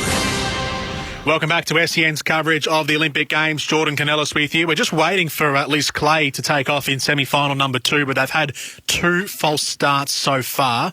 I don't believe Liz Clay's well, she certainly wasn't at fault for the first one. We're just finding out who's at fault for the second one. So all the officials are coming together and having some stern discussions. So we'll, as soon as this semi-final gets going, we'll be able to bring it to you. Now, we do have new audiences joining us in a couple of minutes from now. So we'll have to regroup for the top of hour. For those of you who are listening to us on SEN 1170 in Sydney, you can hear the Spirit of Sport on 2CH on DAB+. So 2CH is your location if you want to listen in to the Spirit of Sport. But SEN 1170 in Sydney will stay with us for the Olympics through the duration of the night, as will all of those right around the nation. Liz Clay in semi-final number 2 will go in a couple of moments. As soon as it goes, we'll bring it to you. You can send through your text messages, 0433 98 11 16. We're keeping an eye on Brandon Stark as well in the men's high jump final. It's a big couple of hours still ahead tonight from the track and field and from the pool as the Stingers have taken to the pool to take on South Africa. All that and more coming up next on SEN. If you love racing, then must-listen radio is Bensley on SEN Track 1593 AM. Each morning, Andrew Bensley covers the latest news from the stables and track. Ben and JD Hayes will launch off in a matter of days. He's the broadcaster broadcaster that racing personalities, leading trainers and jockeys talk to. Welcome, Les. Ben joins us. Morning to you, Henry. Bensley, Monday to Thursday, 8 till 11 on Australia's home of chasing, pacing and racing. SEN track on 1593 AM, the SEN app and DAB+. Red Energy recently won the 2021 CanStar Blue Award for Most Trusted Energy Provider. Being trusted by our customers means the world to us, because at Red Energy, we're 100% Australian owned and based right here in Victoria. You'll deal one-on-one with a local who fully understands your needs and, what's more, knows where Melbourne is. So call 131 806 and find out why being a customer of ours means there's no place like Red. If you love racing, then Must Listen Radio is Bensley on SEN track 1593 AM. Each morning, Andrew Bensley covers the latest news from the stables and track. Ben and JD Hayes will launch off in a matter of days. He's the broadcaster that racing personalities, leading trainers and jockeys talk to. Welcome, Les. Ben joins us. Morning to you, Henry. Bensley, Monday to Thursday, 8 till 11 on Australia's home of chasing, pacing and racing. SEN track on 1593 AM, the SEN app and DAB+. Oh, we've been there for every game of 4 and 25. Purchase any 4 and 20 product from anywhere 4 and 20 is sold for an opportunity to win 4 PS5s. One for you and your 3 best mates. Together you'll go head-to-head in a game of Fortnite with your AFL Dream Team. Plus a 4 and 20 branded Sharon footy to be won daily. T&Cs apply. See fntaflgameon.com.au. It's 31/8/21. Retain receipts or wrappers. And get them while they're hot. Oh, what a lovely party, mates of 4 and 25.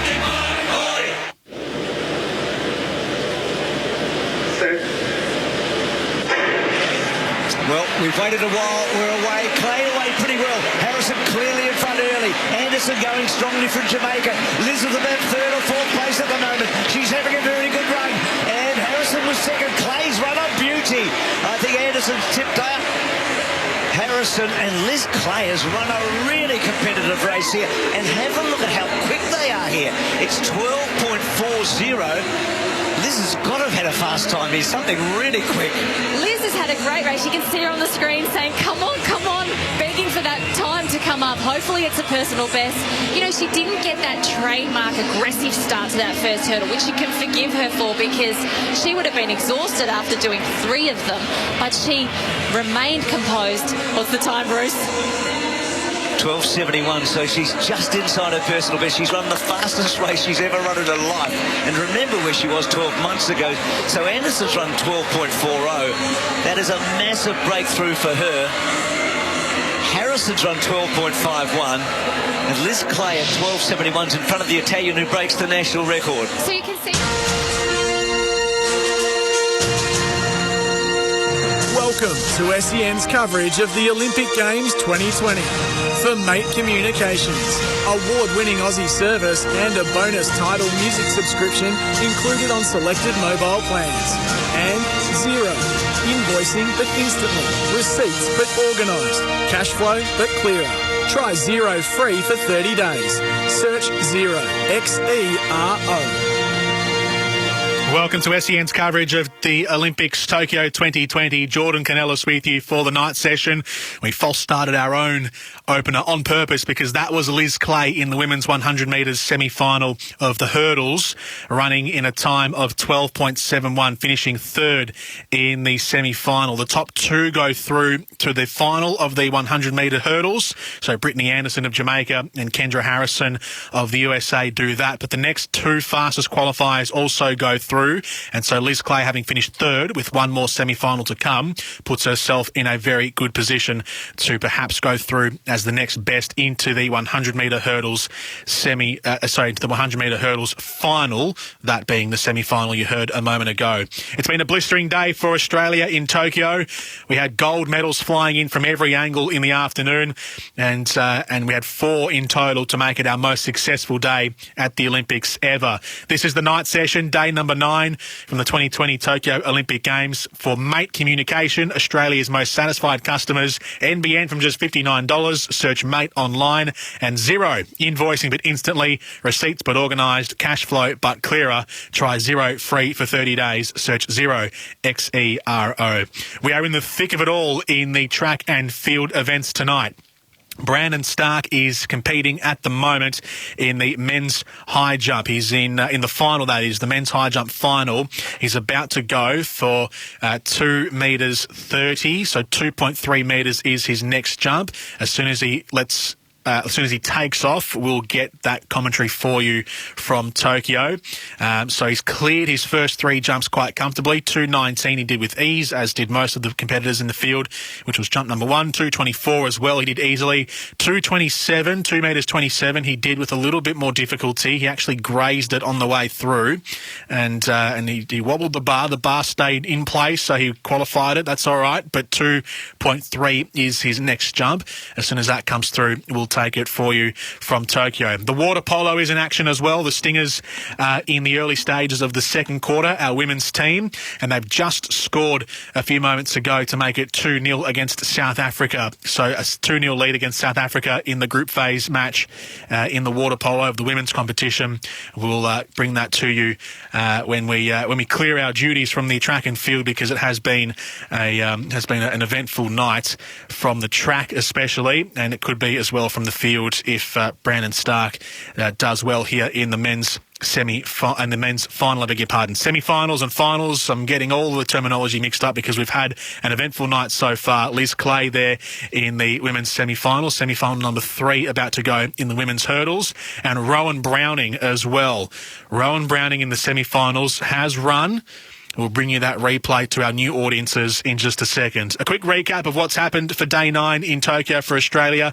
It will be highlighted by the morning session where Emma McKeon became Australia's most decorated Olympian of all time, winning medals 10 and 11 in total. Both of them were gold today and reaching 7 total medals won in these games, which is a joint record for any female athlete at a single Olympic Games of all time across any country. Kate Campbell's swim today might have been her last race at the Olympics. We don't know if she'll compete in Paris 2024, but what a way to go out as our Aussie women took the 4x100 metre medley relay. Australia as a nation now has completed its most accomplished and most decorated day at the Games with 4 gold medals. Never before have we won 4 gold on a single day. Logan Martin took gold in the men's BMX park final. Matt Wern took gold in the men's laser class, following on from Tom Slingsby in London 2012 and Tom Burton in Rio 2016. In the golf today, Xander Schauffele cleaned up. He finished atop the leaderboards with a score of 18 under. Rory Sabatini of Slovakia took the silver medal after he shot 10 under in the final round. He was by far and away the best finisher in round number 4, so silver goes to Slovakia. And the bronze medal was taken by Pan Chung Sung from Chinese Taipei in a 4-hole playoff. It took 4 holes to separate what was an eventual an 8-way tie for third. So they had to decide the bronze medal somehow. And Pan defeated Colin Morikawa after 4 holes at the very end. So Colin Morikawa doesn't add a medal to his majors so far. One last year and one Open this year.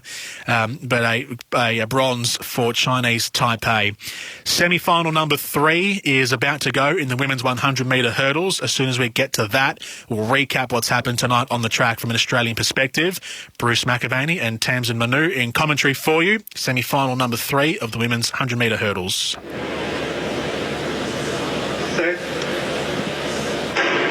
Clean start.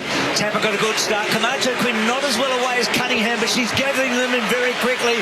Camacho Quinn, beautiful style, so powerful. Tapper with a few problems, maybe for second spot. Oh, Camacho Quinn, there you go. It looked as if it might be on, and on it is. 12.26. It's the fastest we've ever seen at the Olympics, and it's closing in on Harrison's world record. Well, that was an incredible run by Camacho Quinn. She has the most amazing lead leg snap. She snaps it down so fast and just drives so powerfully off that hurdle. And Tapper did hang on for a second. I'm pleased she did. It was so tight. Well, we've got a jumble in the men's 100 tonight. We don't know who the favourite is, but we know who the favourite tomorrow morning is. Now, what's the third here? No, it's 12.63. So Visit gets 12.63 in third place. So Liz Clay just misses out on that Olympic spot. Cunningham actually at 12.67 and then Herman at 12.71. That was such a fast one. what a run by Camacho Quinn. She was inconsolable 5 years ago, wasn't she? Absolutely inconsolable. And you can see here, she would have those demons hanging over her head, but she gets into her running. And just look, Bruce, at her snap that lead leg down. She does rotate a little bit through that third hurdle, but she's coming off it so well, so fast down, and she brings the trail leg around and just powerful off those hurdles. Look at how much she gaps the other athletes with the speed she's got in between them. Her brother's a NFL stars, and he's changed teams and cities over the last few years. He's with the Chicago Bears. He's an outside linebacker.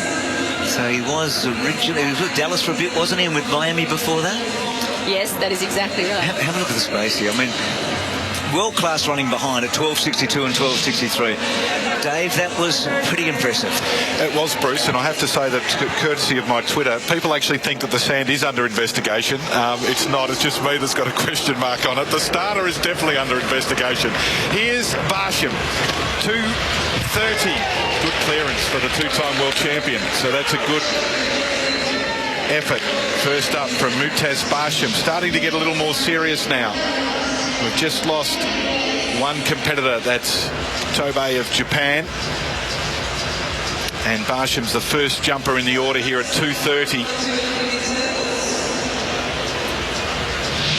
So economy of effort's important. If you can clear the bar on your first attempt, clean that sheet clean. Brandon Stark, in he comes, 2:30. Had a couple of clearances at this height. Can he get up and over? That's a good jump. He's right in this, big time in this.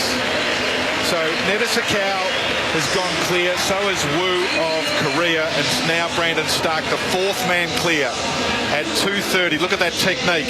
Run-up is on song, as he wants it to be. I know that Game of Thrones fans are right into this big time. He can't quite see into the future just yet, but he does have those supernatural gifts, and he's moving in the right direction. Clearance, 2:30. So there you go. Brandon Stark clears 2 metres 30, which keeps him equal first with all of those who have cleared the same height. So Mutaz Barshim of Qatar, who is the world champion, is 2 metres 30. Django Lovitz, Brandon Stark, Gianmarco Tamberi, Sanghok Wu, and well, those are the top 5 who are level, and then Maxim Nedisakau of Belarus is separated by one failed attempt on his first jump at 2:19. But Brandon Stark, that was a much easier jump for him, or it looked easier anyway compared to his previous, which was actually at a lower height. He at 2:27 grazed the bar on the way through and made it wobble, but cleared it at 2:30. He made it clearly, so did very well on that last attempt just then, Brandon Stark. So he's right amongst the lead pack, as Dave Colbert expressed there on the commentary. Thanks to Channel 7, of course, where you can stream every Olympic sport on 7+. Download the 7+ app to your smart TV, mobile or tablet to watch Tokyo 2020. So day 9, the night session of day number 9, we were all looking forward to Rowan Browning in semi-final number 2 of the men's 100-metre sprint. If you've just joined us from wherever you were around Australia on the different broadcasts across the SEN network, this is the replay of Rowan Browning's semi-final from about half an hour ago now. It was delayed a little bit from its initial start time of 8:23. This was the semi-final of Rowan Browning in lane 6. So what's important here, Townsend? I think for Rowan, it's doing exactly what he did in the heat and just concentrating on his own race, not getting distracted by the fact that he's now in the middle lane and he will have those athletes reacting very fast to that gun behind him. Just focus on your own race, Rowan.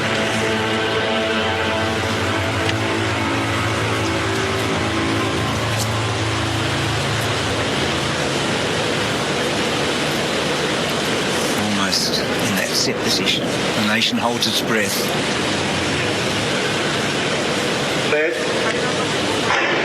How did he go? He didn't get a great start. Adagoki's in front of Browning early. He's got a lot of work to do. Bromell going better. Browning picking up a bit. He's not in the first 2 though. It's not going to be there, I don't think it is. It's 9.98. The damage done in the first 5 metres of the race. And well, a surprise or two here. A big surprise. You know, it was wasn't his best run. It possibly wasn't as good as yesterday, but it was still a fabulous run under pressure. He didn't, it looked like he was going to tense up and drop back through that field at about 20 to 30 metres. But he checked himself and he did relax and he did fight onto that finish line.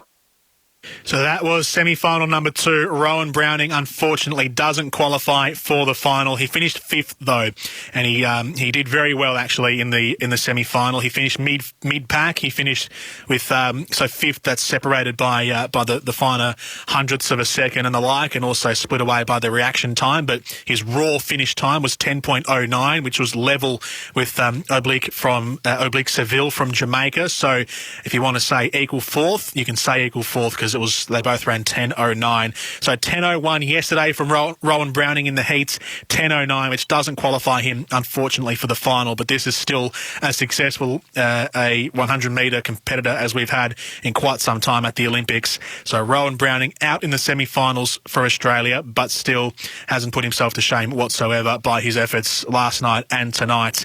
Jarnell Hughes of Great Britain won that heats, FYI, with a time of 9.98. Enoch Adegoke from Nigeria with a time of 10 flat, and Trayvon Bromell as well with a time of 10 seconds flat. So he misses out, Rowan Browning. This was him speaking to Jason Richardson on Channel 7 immediately after the race. Well, Ro, how do you rationalise that, mate? What's going through your mind as you consider what happened?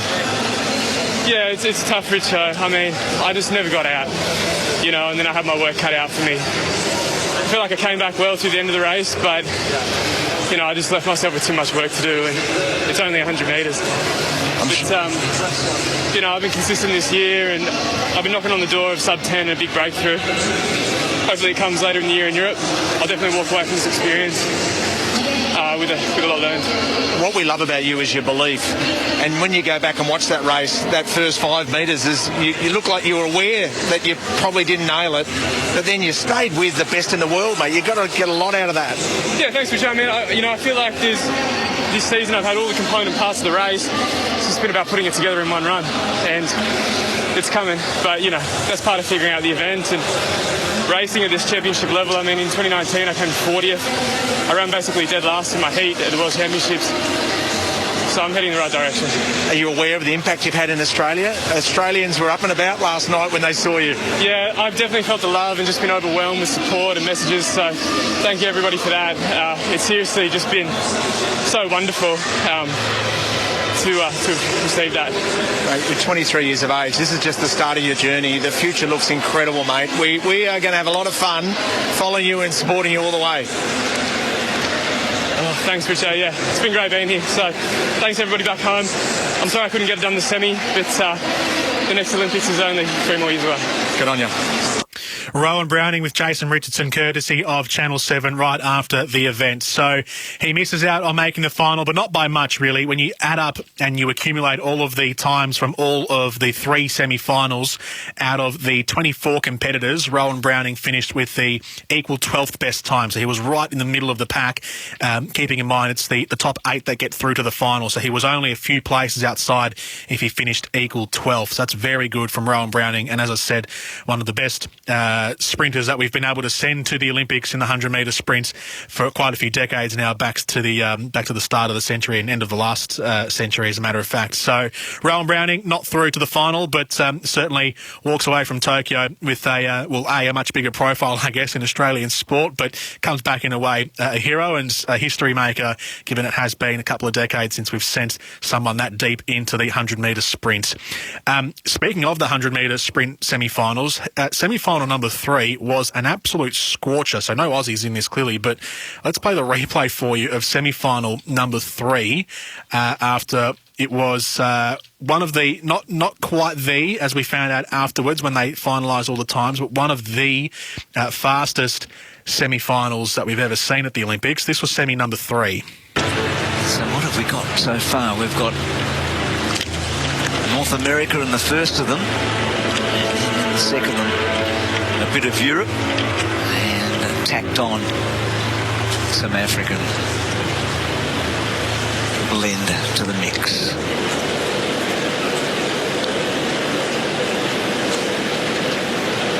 Needs a good start, Baker. Jacobs a bit unsettled. Now we're about to go. So away the big three together. Jacobs, Sue was best out actually. Simbade with work to do, and so is Baker.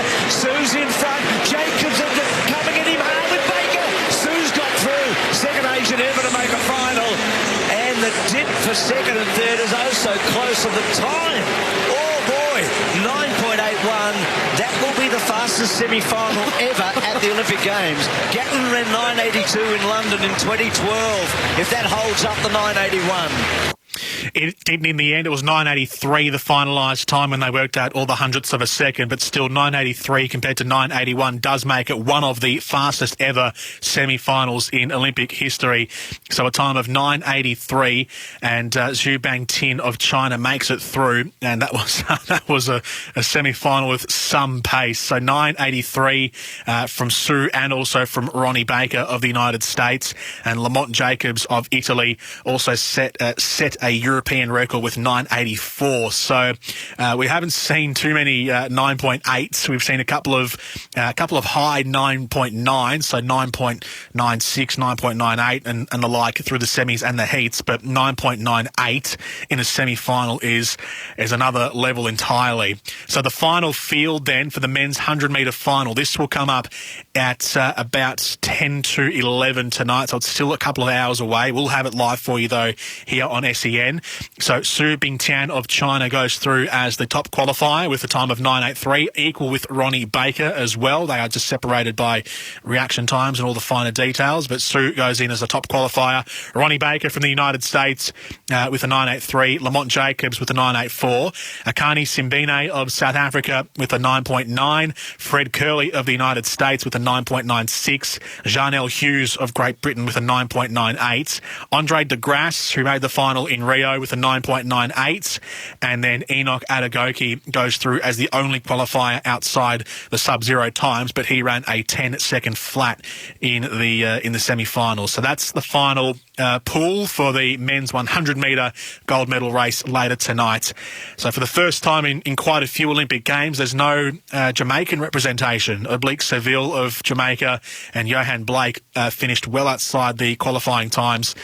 Johan Blake ended up going backwards really in semi-final number one. He finished with a time of 10.14 and was well off the pace, finishing sixth in his heat. So no Johan Blake, no Jamaican flags in the final, but we have a Chinese runner, a first Asian runner for a long time, and only the second ever in the final of the men's 100-metre, and he goes in as the top qualifier, Su. So he's the one to look out for in the final, the pocket rocket in the reds. He is a lot shorter than the rest of the, especially to Jarnell Hughes, if he lines up alongside Jarnell from Great Britain, who is, I reckon, he's probably scraping 2 metres tall just about, or 190s at least. So a bit of height difference in the final, but that's what we love to see. Diversity in the final from North America to Africa to Asia to Europe and all around. Just no Australian flag, unfortunately. Brandon Stark is almost about to go in his next jump, so he cleared 2 metres 3 clearly earlier. We're just waiting for the last couple of jumpers to go for 2 metres 3, and then they go and set off for 2.33. So Mutaz Bashim of Qatar, the world champion, is about to go, and Brandon Stark will be not far after him. We'll take a quick break here on SEN's coverage of the Tokyo Games. We'll bring you the latest of what's happening in the water polo with Australia against South Africa in the group phase. All that and more on the way next on SEN's coverage of the Games. If you love racing, then must-listen radio is Bensley on SEN Track 1593 AM. Each morning, Andrew Bensley covers the latest news from the stables and track. Ben and JD Hayes will launch off in a matter of days. He's the broadcaster that racing personalities, leading trainers and jockeys talk to. Welcome, Les. Ben joins us. Morning to you, Henry. Bensley, Monday to Thursday, 8 till 11 on Australia's home of chasing, pacing and racing. SEN Track on 1593 AM, the SEN app and DAB+. The AFL season is building. The huge moments are becoming huger. And the stars of the game continue to shine. Buddy plays on, he's put it through the middle, there's 2 points the difference. Download the SEN app and listen live wherever you are. Join our AFL Nation commentary team for every memorable moment. AFL Season 2021. Hear it all on the SEN app. Download it now.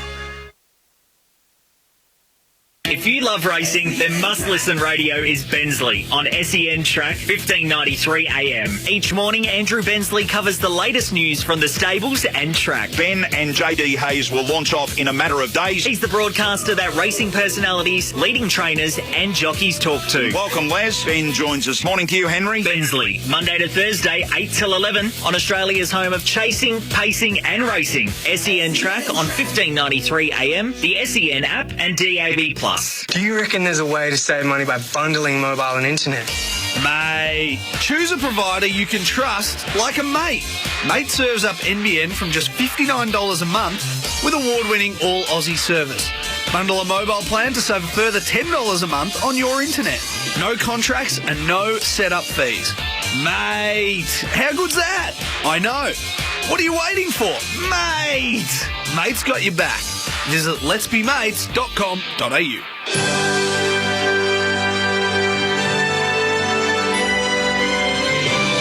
SEN's coverage of the Olympic Games 2020. For zero. Invoicing but instantly. Receipts but organised. Cash flow but clearer. Try Zero free for 30 days. Search Zero. XERO.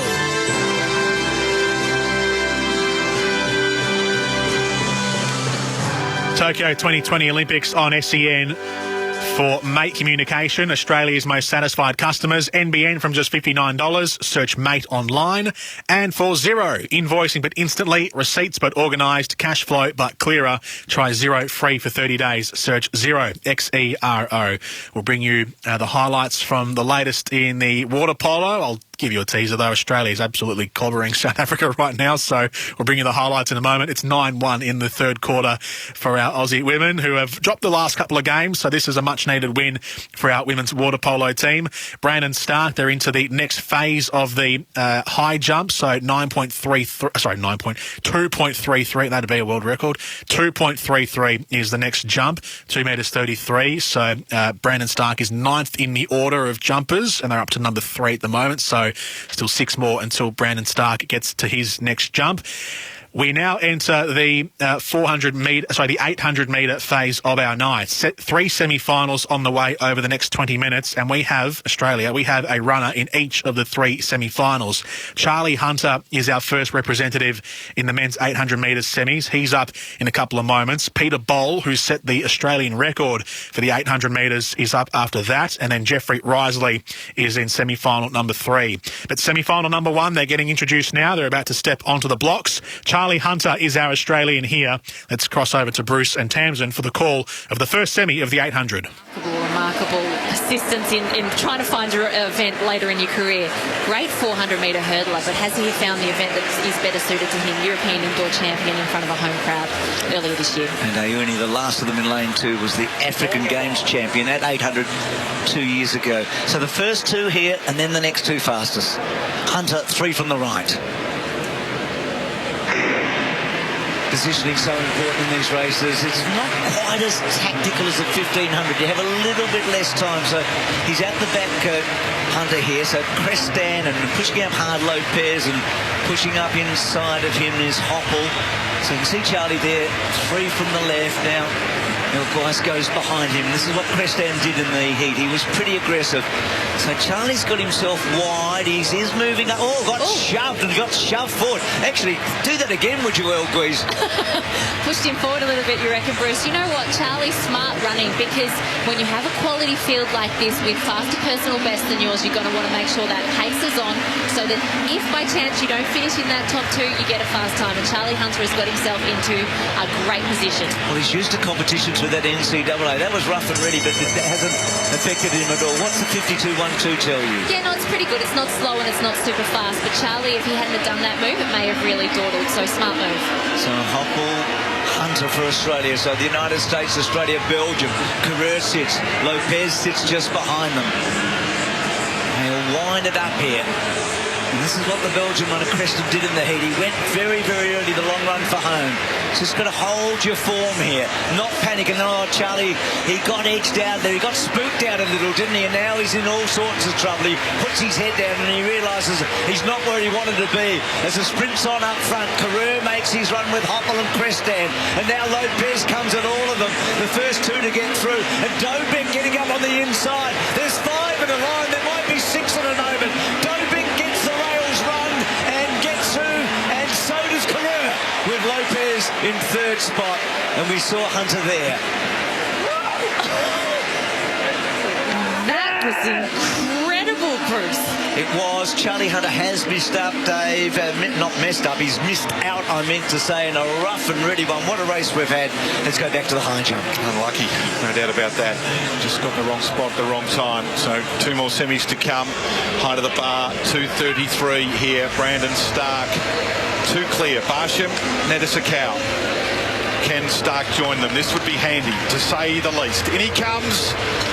Up he goes, just hit it with the shoulders on the way up. So a little adjustment to the run-up required. Let's take a look here. Just with the arm and then has slid down the back. So not terminal by any means. First attempt at 2:33 with just 2 over. He snicked it, didn't he?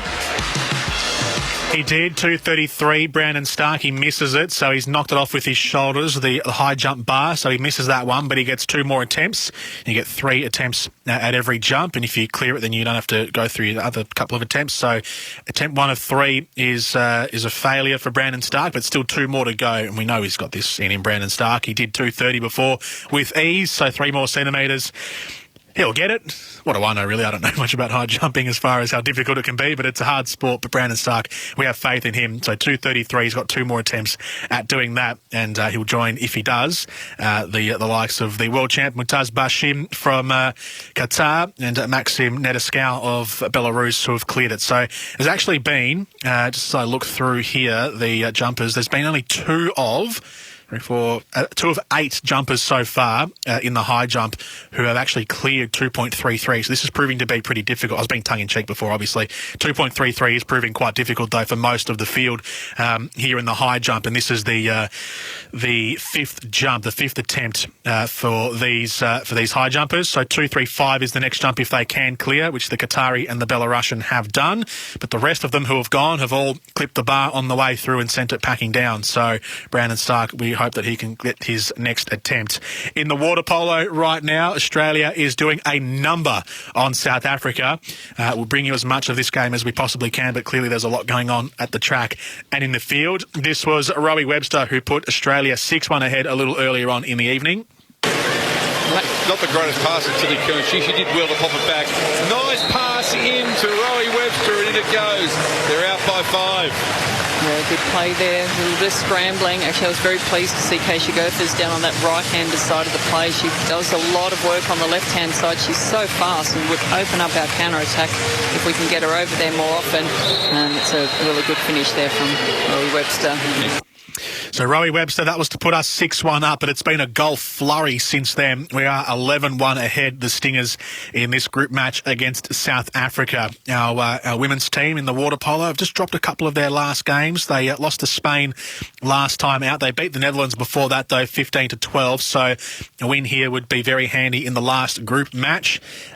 So good luck to the Aussie women if they and they should get through to the next phase of the competition. It's the top 3 that get through, I believe. The top 4 get through, actually. So they'll be through nonetheless, even if they drop this game, but they won't drop it from here. 11-1 in the lead with still 7 minutes to play in the last quarter, and Australia should see themselves through safely into the knockout phase, past the group phase into the knockouts for our women, who are 11-1 ahead in the water polo, the last group stage game. Still 2 more semi-finals to go. So to recap what happened before with Charlie Hunter in the first semi-final of the men's 800 metre sprint, he actually started pretty well on the first lap. He got a shove in the back from the Moroccan runner, Abdelati El Guessé, and it actually helped him. He was at the back of the field. He got a shove because they almost tripped over one another, but the Moroccan shoved the Aussie, Charlie Hunter, forward.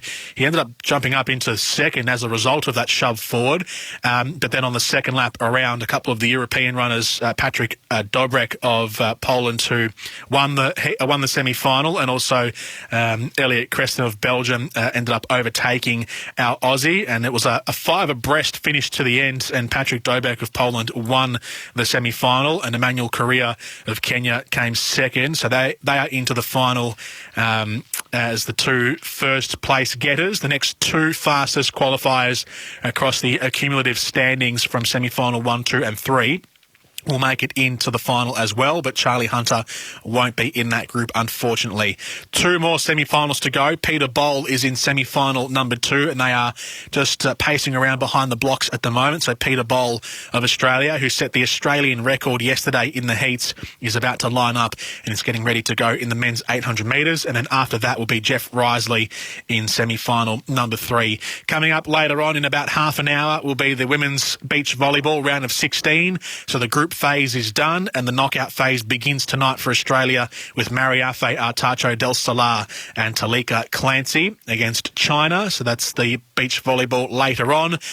Earlier in the evening in the tennis, Alexander Zverev beat Karen Khachanov of Russia to win the gold medal 6-3, 6-1. The mixed doubles all-Russian final is on at the moment. Anastasia Pavlyuchenkova and Andrei Rublev have taken the first set against Elena Vesnina and Aslan Karatsev, and it's 5-4 on serve in the second set. Vesnina and Karatsev are up, so Russia will get the gold and silver regardless, but it's just down to personal pride now between the all-Russian final in the mixed doubles to see who actually wins the gold, but the Russians have it there after Australia took bronze in the mixed doubles yesterday following the Serbian walkover at Nina Stojanovic and Novak Djokovic not competing as a result of Djokovic pulling out of the mixed doubles bronze medal match yesterday. So bronze to Australia, gold and silver to Russia, and the two Russian teams are just fighting it out between one another tonight. Earlier in the evening as well, in the basketball, Slovenia, led by Luka Doncic, defeated Spain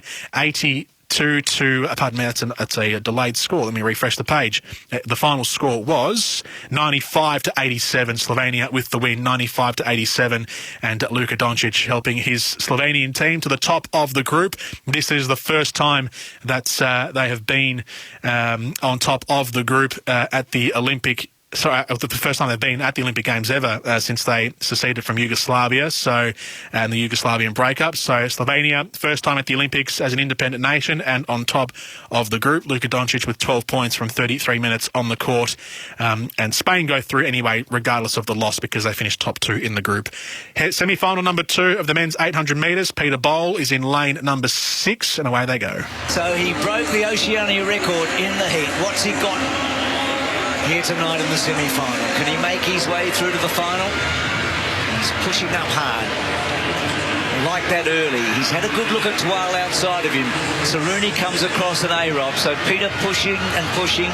He's got Twal outside of him. He's in a good spot behind A-Rob. Oh, I love this. A-Rob's taken out fast, which means that Pete Bowles been able to slot in behind him without any argy-bargy. So he's got that really nice, smooth run. And Bruce, he's in the best position in the whole field. And hopefully it's going to be fast through that bell so we get a few athletes through in this semi-final. He's got 12 behind him and Saruni and Arop in front of him. Where's Murphy? He's toward the back, but that's the way he runs. Peter looks comfortable enough to work up outside of Arop, slightly faster. Peter's first thing is to get first two. First two, it doesn't matter how fast you're running. He's obviously running really well, so even at that 50-point split, he was feeling so good. He went up to Arop's shoulders, but he doesn't need to do that yet. He needs to just hold back and hold his patience and attack when the business end of the race is here, and it's coming, Bruce. He can feel it. He looked back for 12. They know Murphy will probably wind up and come. Saruni trying to really wind up. Now Peter's got to hang on to Arop here. Arop's an informed runner. He's got to hold 12 off if he can. And then the late challengers. Saruni comes to the outside. Bowles in second spot. Moves up alongside Arop. They're coming 12. Bowles there for the moment. 12 coming at him. Peter Bowl, 1968, the last time we've had a finalist at the 800. Hang on, Peter, he's going to. He's into the final. He has won the semi-final in 1:40. takes the record again. He takes the Oceania record and runs his way into the final of the 800. Oh, Bruce, that was so exciting. He even got checked by the Frenchman Tool with 120 metres to go, but he managed to stay on his feet. Oh, that was fabulous, Peter Bowl. Justin Rinaldi, I know you're watching his coach back at home. Stay calm, stay calm. The final to come. He can win the gold medal. He can win the gold medal tomorrow night. That's what he can do tomorrow night. He's in the mix. I thought he was in trouble with 150 to go. I thought Twile was going to go past him. I loved this move. He really put himself in the right spot. He kept looking back down the back straight. He knew that, well, he was thinking that Murphy and Seruni were going to come. See? Yeah, Twile there. And you'll see Peter. Peter, look. But his form was good. I thought off the back straight there was a problem. Oh, Bruce, he has just run tactically perfectly. He did everything right. There is nothing that you can fault Peter Bowl for. And even at the back end when he's really tired and his shirt's probably been caught up in his numbers, so he's showing a little bit of belly, he's held his form and he is through to that final. Murphy gets through, so Edwin Flack in 1896, who won the gold medal, Gerald Backhouse in 1936, Bill Butchart in 1956 in Melbourne, and Ralph DeBell, who famously won in Mexico City. They're the only men from Australia that have made the 800 final before this. Dave, we're on our feet. He can win, I agree. If he comes into the straight like that, he held them all off there. It was confidence, and I love the little wag of the finger as he crossed the line and said, here we go, have a look at this. Let's have a look at this right here. Brandon Stark, second attempt, 2:33, needs to get this to stay in, and not quite, and now it starts to get a little tense. So we've lost no one else, of course, because we're only at the second attempt, but Akimenko and Wu have gone clear as well. So we've got 4 over, along with Tambiri. So Barsham, Nedisakau, Tambiri at their first attempt, and Akimenko and Wu. They're the clearances. He's going to have one more jump to come here at 2:33. So he knows that he can do that height. And Laura, I know it's stressful. We're with you. Don't you worry about that. We are with you all the way. Let's go quickly to the triple jump, because Yamila Rojas, Venezuela have never won an Olympic gold medal, but she's the supreme athlete. Twice world champion. Hop step. Oh, close to the world record for Rojas. The Olympic record's 15:39. And for those that are old enough, there's a touch of Yaz in the plastic population about this. The only way is up, or out at least, for Rojas.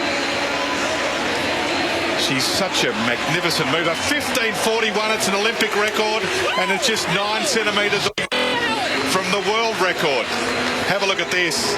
There's a little bit more to come, I think, from Rojas in the triple jump. There's a lot more to come from the track. Stay with us. Where would you go? So there you go. That's the latest from the track and in the field. Brandon Stark, unfortunately, just clipping it on the way through. He cleared the bar at 2:33. His second attempt at 2:33.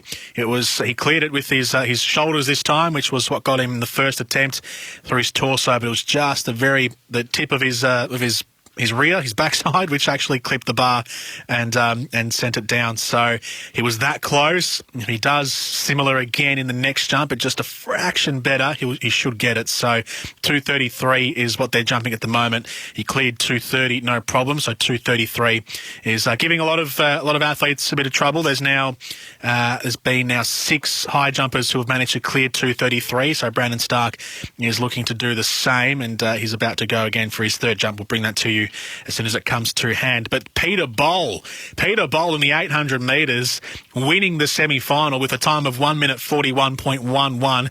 It sets the Oceania record. He qualifies automatically, and as of right now, after 2 semi-finals, he is the fastest runner in the 800 metres with that 1 semi-final still to come.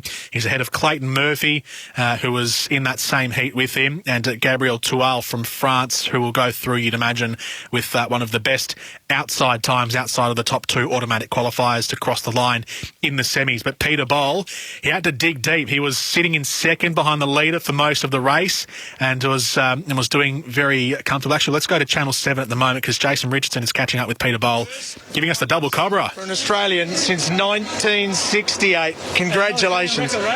Another Oceania record. Take us through that race. Man, it was a weird race, but I backed myself, and I put myself in the best position to qualify. So even if I didn't, I would have been happy with it. So it pays off.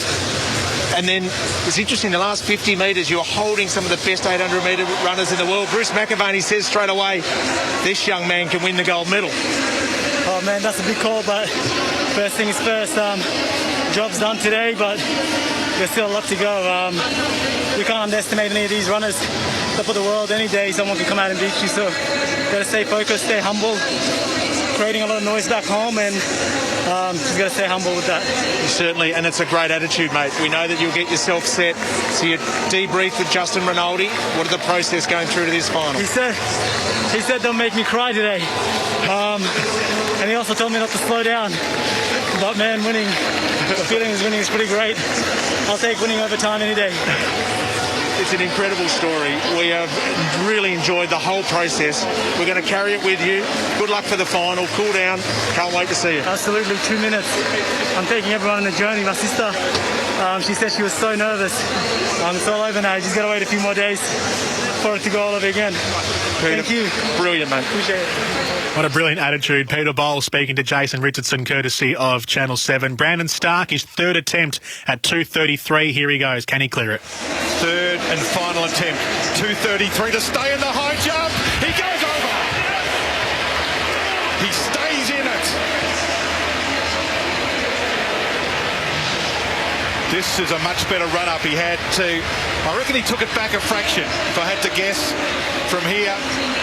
But he had the clearance that he needed, and he stays alive.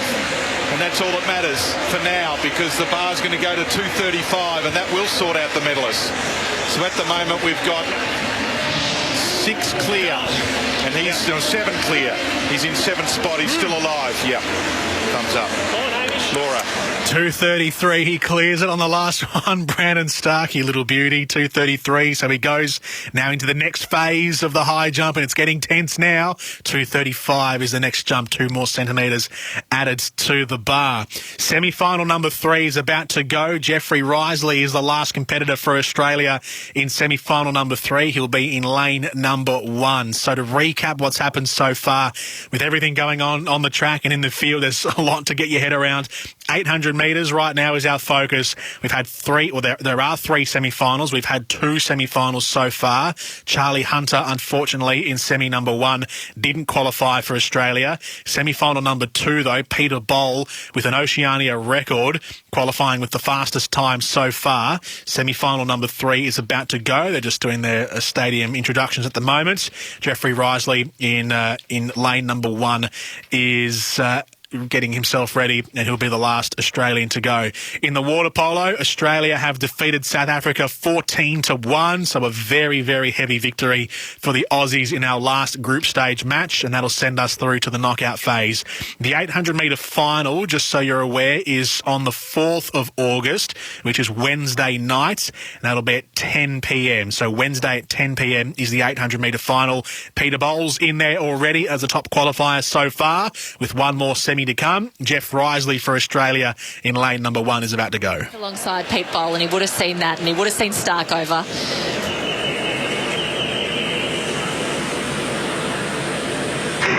So the third Australian here, Jeff Risley, goes from the inside. Amos outside of him. He's the fastest man in the world this year. Pushing forward, Jewett normally the American. What he does, he likes to lead at 400 and then he takes off. That's what he did in the heat, and Bowl went with him. So Rocic comes across, Tuka comes across, more aggressive than normal, and now Giles pushes up. So a bit of cat and mouse. Risley at the back, and back with him now is Rocic. So pace looks to be solid. Giles has decided, with that big broad chest of his, to take up the front running. Yeah, interesting. I didn't think Jewett was going to take it up. I thought he was going to change his tactics a little bit. But Tuka is the interesting one for mine, being up the front. He's usually known for coming through really late in races, not because he kicks strong, he just holds even pace. Giles is such a lovely runner. He had such a good indoor season. You see the split 51-43. It's not as fast as the first, but it's faster. Oh, sorry, the last one, but it's faster than first, and a good pace for them to kick off. Yeah, about 2:10 slower than what they did in Peter Bowl. So took it up on the shoulder. Giles. Jewett trying to push. Let's see Rocic. And now Risley moves past a couple. Gets past Boss, who's been struggling a bit. Going okay, Jeff. He was strong late. Nabil of Morocco outside of him. First two to automatically qualify. Giles leads. Here's Rotich about to take off now. Oh, there's a big fall. Jewett and Risley got around them, but he's lost all his momentum as well. So a couple are down here. Tuka outside of Giles, and Rotich switches to the outside. And then you can see Jeff Risley in 5th position. So Rotich gets through, and now he's being a little bit cheeky. But he's confident, and he looks great, to be honest. Tuka 2nd, Giles 3rd, and then Nabil, and then Risley. And I think Boss was behind those, with the Jewett the first to go down with about 150 to go. He looked good, Rotich. He looked very, very good, and now the despair. Well, Tuka, he's pretty happy with his performance because he's made it through to finals. Amos was one of them. As we see Amos and Jewett standing up and making sure that they finish this race, because if they finish it and there was an incident that they could protest, then they can get put into that final. But that was a rough and ready race, and poor Jeff was really affected because he wasn't up there in the lead, and when the rough stuff came, he just couldn't get out of it. He was lucky not to fall. So we'll come back and check the final field day, but there's so much happening over in that high jump. So the height of the bar has gone up to 235, so if you've got the tape measure at home, get it out. See how high they are now. They're a long way up. And this is Mutaz Bashim. He's just 1.90 metre tall, so he's going a long way above his own height, but he's got more to come. And this is medal territory here if you can get this on your first attempt. 235 for the world champion. Up he goes. Well, he's a machine at doing it when it matters.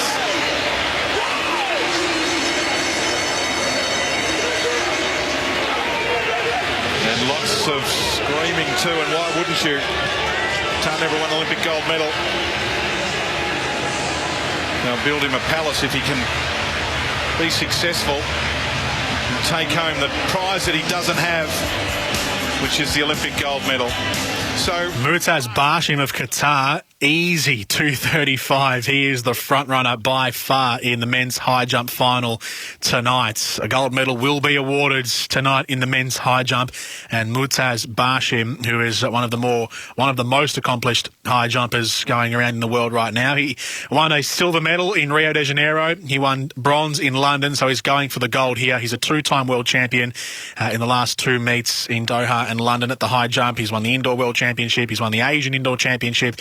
He's won gold medals in just about everything he's entered, Mutaz Bashim from Qatar, but the Olympic gold medal, he's cleared every jump at his first attempt. So he didn't even do 219 because I don't know why he didn't do 219, too far above him maybe. 224 he did easily, 227 he did, 230, 233, and now 235 he's done in his first attempt, all at his first attempt.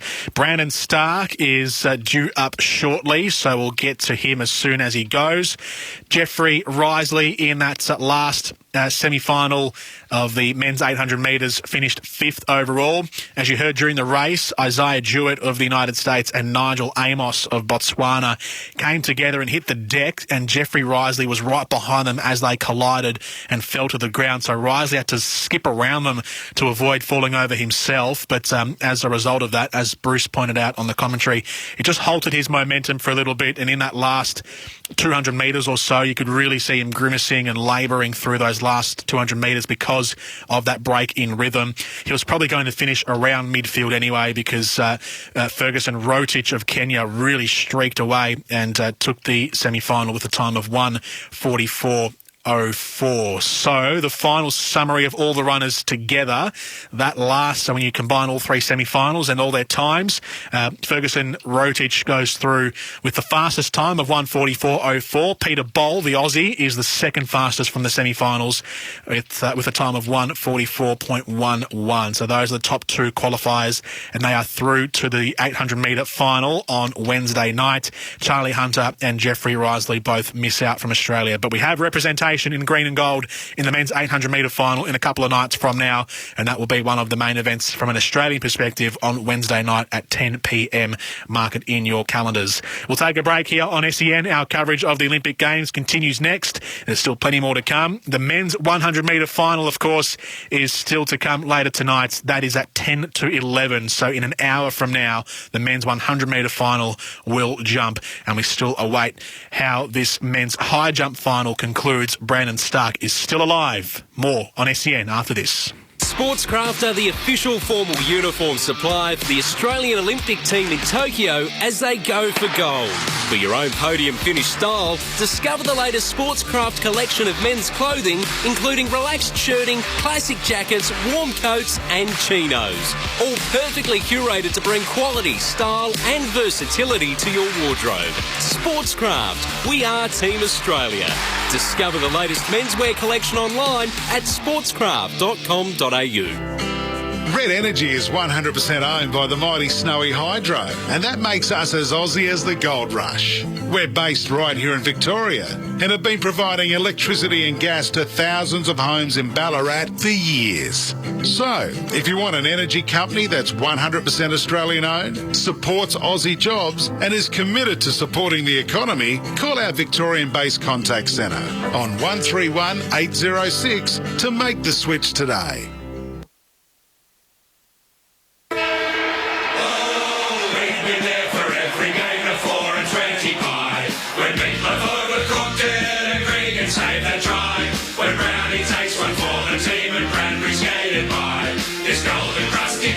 Watch this Taylor kick the sky.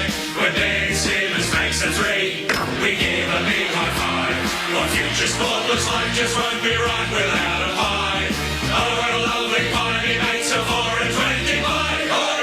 If you love racing, then Must Listen Radio is Bensley on SEN Track 1593 AM. Each morning, Andrew Bensley covers the latest news from the stables and track. Ben and JD Hayes will launch off in a matter of days. He's the broadcaster that racing personalities, leading trainers and jockeys talk to. Welcome, Les. Ben joins us. Morning to you, Henry. Bensley, Monday to Thursday, 8 till 11 on Australia's home of chasing, pacing and racing. SEN Track on 1593 AM, the SEN app and DAB+. SEN's coverage of the Olympic Games 2020 for Mate Internet and Mobile.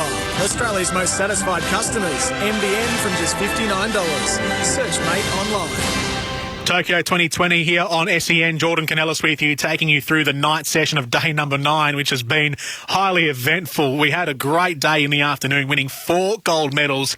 It is our most accomplished day at the Olympics ever. In this night session, so there's no more medals on offer. One more medal on offer for Australia. What am I talking about? Brandon Stark, 1 more medal on offer, and now he's jumping for 2:35. He cleared 2:33 on his 3rd and final attempt, which gets him through to the next phase. 2:35. Can he do it? He's lining up now. But he got himself back in it with that 3rd attempt clearance at 2:33. He can get himself right into it here if he can go over. 2:35. First attempt for Stark.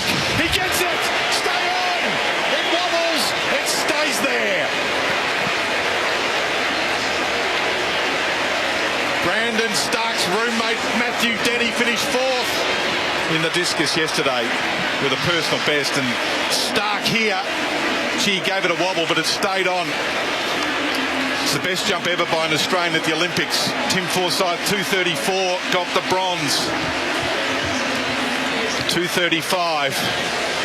So in 3rd place on the podium for now. A few more to come.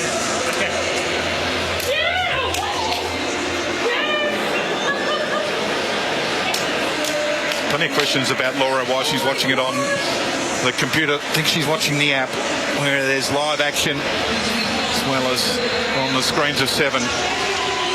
So what can the Italian Tamberi do? Talked about his prodigious talent. World Indoor Champion in 2016. He was actually attempting lifetime best when 2:41 when he ruined his ankle, left ankle. You can see it's still strapped up. He missed the games. He came back.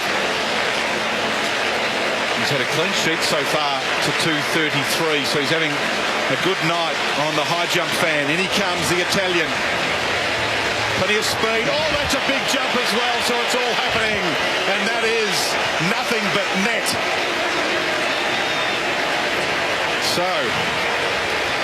So Brandon Stark clears 2:35. That was Gianmarco Tamberi, the last jumper you heard of Italy, who celebrated with a basketball shot celebration.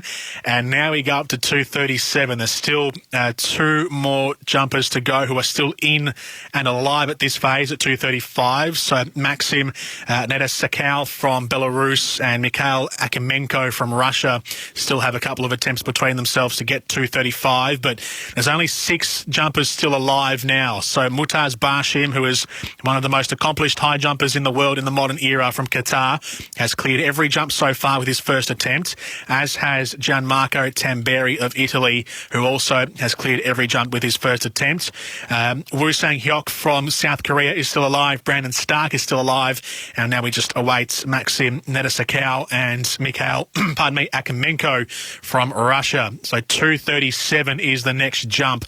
And I actually don't know if Nedesakal and Akimenko are still in now, so it might just be it's either 4 or 6 competitors, because Mutaz Bashim is about to go for his next jump without Akimenko and Nedesakal having actually jumped at 2:35, and Bashim's about to go over 2:37, so they might be gone already, but I'll double check that and see what's going on.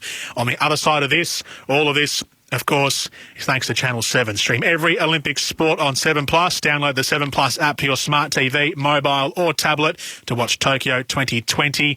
We are into the third and final set as well of the mixed doubles between the Russian pairs, Elena Vesnina and Aslan Karatsev, against Anastasia Pavlyuchenkova and Andrei Rublev. Rublev and Pavlyuchenkova took the first set 6-3. Vesnina and Karatsev took the second set in a tiebreaker. Beach volleyball about to get underway as well, with Mariafi, Tacho Del Solar and Taliqua Clancy about to compete against China. We'll just take Mutaz Bashim, actually, of Qatar first. He's about to go for 2:37, the world champion. Let's have a listen. In he comes, first attempt. He's the leader at the moment, and he goes clear again. He's a genius. No matter what the lead-up form, no matter what he's done, no matter how he's done it, he somehow manages to conjure himself up and over. He's a magnificent mover. There's not much of him, but boy, doesn't he get up and off the ground. Those sunglasses are in for some punishment tonight. Don't know how they've stayed up on his head, to be honest. Look at that. 2:37 on the first attempt, so he's clear. We've got 1, 2, 3, 4, 5, 6.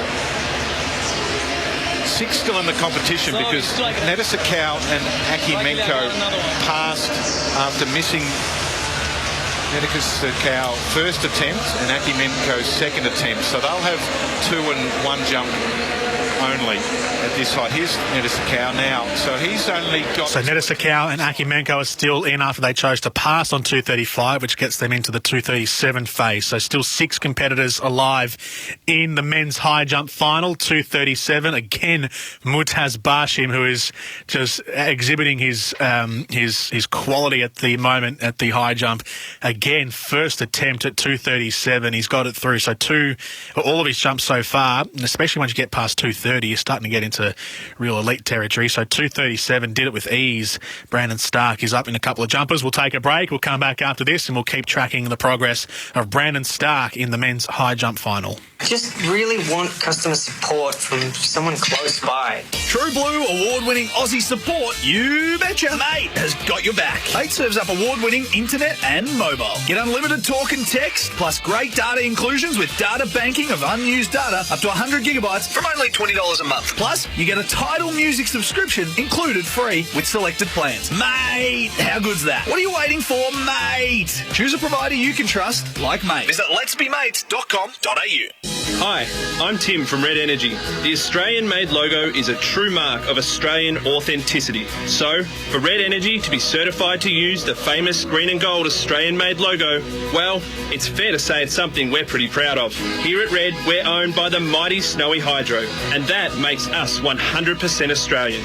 We're also based right here, so our team really understands your needs. So, if supporting Australian means something to you, switch to Red today.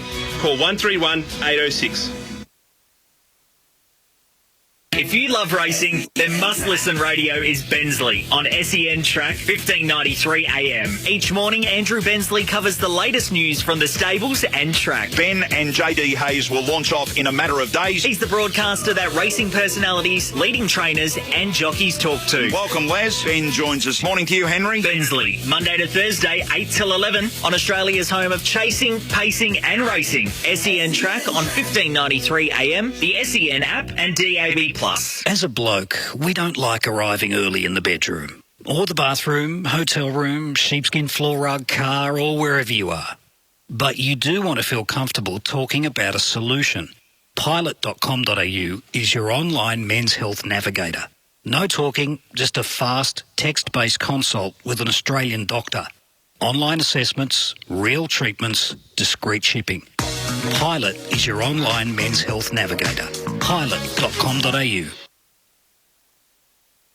When playing for the Boomers, we loved Aussie sports fans cheering us on. Well, let me tell you this. Go get a free 5-minute tyre safety check from Tyre Power and we'll all cheer you on because it means you're tyre safe. Each Tyre Power store is independently Aussie owned, so when you visit your local Tyre Power, you're literally dealing directly with the local owner. So be tyre safe and be Aussie proud. Get the power of Australia's biggest independent. Tyre Power, your trusted local Aussie tyre experts. If you love racing, then must-listen radio is Bensley on SEN Track 1593 AM. Each morning, Andrew Bensley covers the latest news from the stables and track. Ben and JD Hayes will launch off in a matter of days. He's the broadcaster that racing personalities, leading trainers and jockeys talk to. Welcome, Les. Ben joins us. Morning to you, Henry. Bensley, Monday to Thursday, 8 till 11 on Australia's home of chasing, pacing and racing. SEN Track on 1593 AM, the SEN app and DAB+.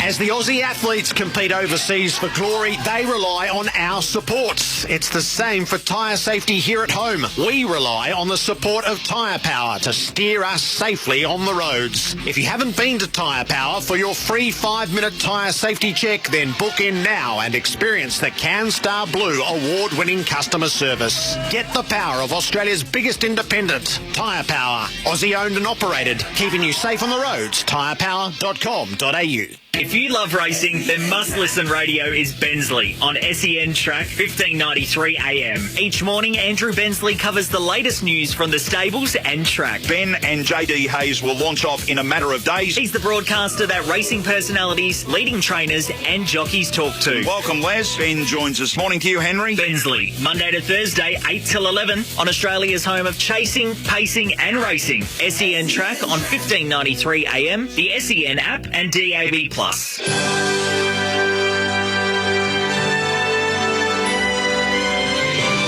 SEN's coverage of the Olympic Games 2020. For zero. Invoicing but instantly. Receipts but organised. Cash flow but clearer. Try Zero free for 30 days. Search Zero. XERO.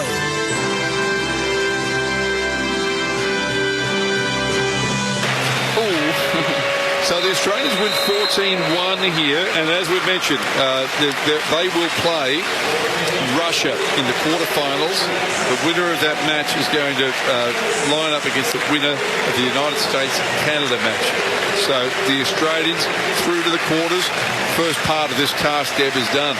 That was the final moments, the final hooter of the water polo match earlier tonight featuring the Stingers, the Australian women's team defeating South Africa 14-1. There was a proper rout, right and proper for the Stingers of South Africa. So 14-1 win means Australia finish second overall in the group after a 3-win and 1-loss win-loss record for the Aussies. So they qualify for the quarterfinals and do take on Russia in the knockout phase. The quarterfinal will begin on Tuesday night. So Tuesday at just before 9 p.m. will be Australia's quarterfinal against Russia in the women's water polo. Men's 400-metre hurdles semi-finals are about to begin. We are under an hour away now from the start of the men's 100-metre final. We've had some success tonight, of course. It's been a fantastic night. Well, it's been split, actually. We've had Rowan Browning, who didn't make it through to the final, but didn't put himself to shame whatsoever with his performance in the semi-finals of the men's 100 metres, finishing 5th, and one of the best performances we've seen from an Australian 100-metre sprinter in quite a few decades. Peter Bowl is through to the next phase of the 800 metres sprint, which, of course, is the final. That'll come up on Wednesday night. And we await the outcome of Brandon Stark in the high jump. I believe he just had his first attempt, so we'll get that up for you in just a few moments from the 2:37 phase here in the men's high jump final at Tokyo. So the men's 400-metre hurdle will just take the end of this first semi-final race. Vorholm raises an effort. Who wants to win it? Vorholm. Just a bit, 47.30, so that's the fastest semi we've ever seen at the Olympics. What did it tell us? Benjamin looked better to me, but Vorholm's got a big engine and a big ticker. I think it told us a little bit. Benjamin's hurdles down the back straight weren't smooth. He actually hit one. I think it was the 4th. And when you hit a hurdle, and look how tall he is. He shouldn't be hitting hurdles. But when you hit a hurdle, it does throw you off. In contrast, Vorholm was quite smooth, except in the front straight, he looked like he was easing off and changed his stride pattern a little bit. It switched him around, so he sort of, when you land, you want to stay straight. He wasn't as straight and as good technically as he usually is. Thomas Barr really clobbered one of those hurdles around the bed and was lucky to stay on his feet here. So Karsten Vorholm of Norway wins the first semi-final of the men's 400-metre hurdle. Brandon Stark at 2:37, his first attempt. They're squeezing a few jumps in here while they're introducing them, and Brandon Stark is up. So Wu missed. Stark, 2:37. Can he produce a lifetime best and break the Australian record? It's close. It's not without hope, Bruce. He's got 2 more attempts to come. I'm with you, Dave. It was close. Very close indeed, but missed it. You heard the wobble of the medal off the hooks. And so Brandon Stark misses his first of 3 attempts at 2:37 in the men's high jump. We are keeping an eye on the volleyball. First set, Australia and China, 9 points to 8 in the first set of the volleyball. Australia with the slim lead in the early stages. We'll take a break. We'll come back after this and we'll continue our build-up towards the men's 100-metre final and towards the conclusion of the men's high jump final, where Brandon Stark is right in the mix.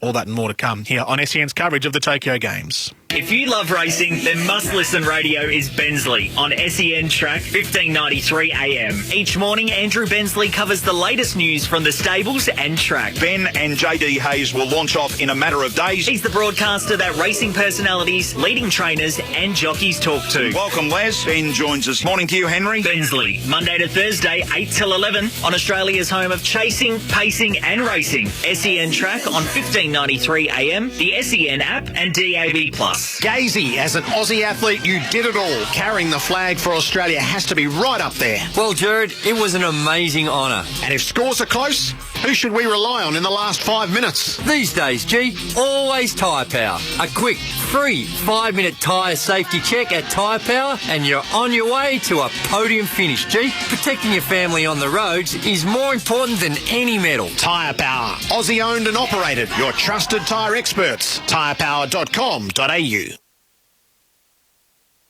If you love racing, then must-listen radio is Bensley on SEN Track 1593 AM. Each morning, Andrew Bensley covers the latest news from the stables and track. Ben and JD Hayes will launch off in a matter of days. He's the broadcaster that racing personalities, leading trainers and jockeys talk to. Welcome, Les. Ben joins us. Morning to you, Henry. Bensley, Monday to Thursday, 8 till 11 on Australia's home of chasing, pacing and racing. SEN Track on 1593 AM, the SEN app and DAB+.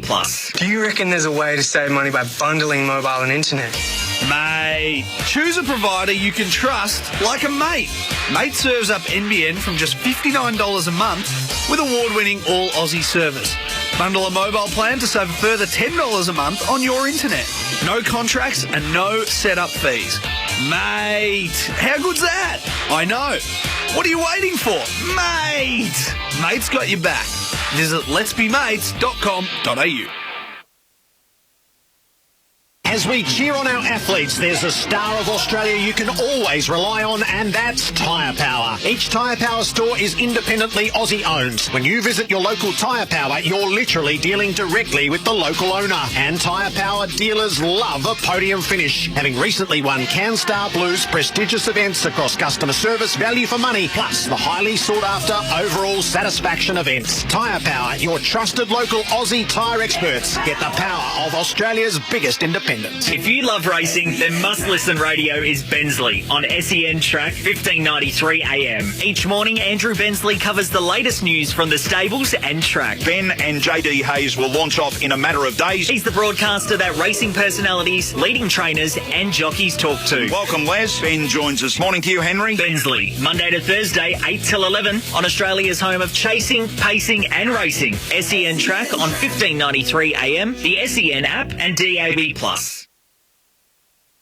Hello, it's Gazy here. I'm forever grateful I got to carry the flag for Australia and proudly represent the Boomers at 5 different games. My secret? I had the best grip on my shoes to avoid slip-ups. And here's an extra tip. The grip on your tyres needs to be better. If you haven't been to Tyre Power for your free 5-minute tyre safety check, then book in now and get a grip on tyre safety. Tyre Power, Aussie owned and operated, keeping you safe on the roads. tyrepower.com.au. If you love racing, then Must Listen Radio is Bensley on SEN Track 1593 AM. Each morning, Andrew Bensley covers the latest news from the stables and track. Ben and JD Hayes will launch off in a matter of days. He's the broadcaster that racing personalities, leading trainers and jockeys talk to. Welcome, Les. Ben joins us. Morning to you, Henry. Bensley, Monday to Thursday, 8 till 11 on Australia's home of chasing, pacing and racing. SEN Track on 1593 AM, the SEN app and DAB+. SEN's coverage of the Olympic Games 2020 for Mate Internet and Mobile. Australia's most satisfied customers. NBN from just $59. Search Mate online. Welcome back to SEN's coverage of the Tokyo 2020 Olympic Games. Jordan Canellis with you through the final 2 hours of the session tonight. The men's 100-metre sprint final, the gold medal sprint, the gold medal, the blue ribboned events, the 100 metres is due up this hour. It is about 40 or so minutes away from going ahead. And the men's high jump final, we are in the thick of it all as well. Brandon Stark, more specifically, is in the thick of it all. He's in the final 6 jumpers of the high jump. So they've just about halved the field, and he's in that final section of the high jump event. It is 13-15 China's way against Australia in the women's beach volleyball. This is the knockout phase now. So if you lose, you go home.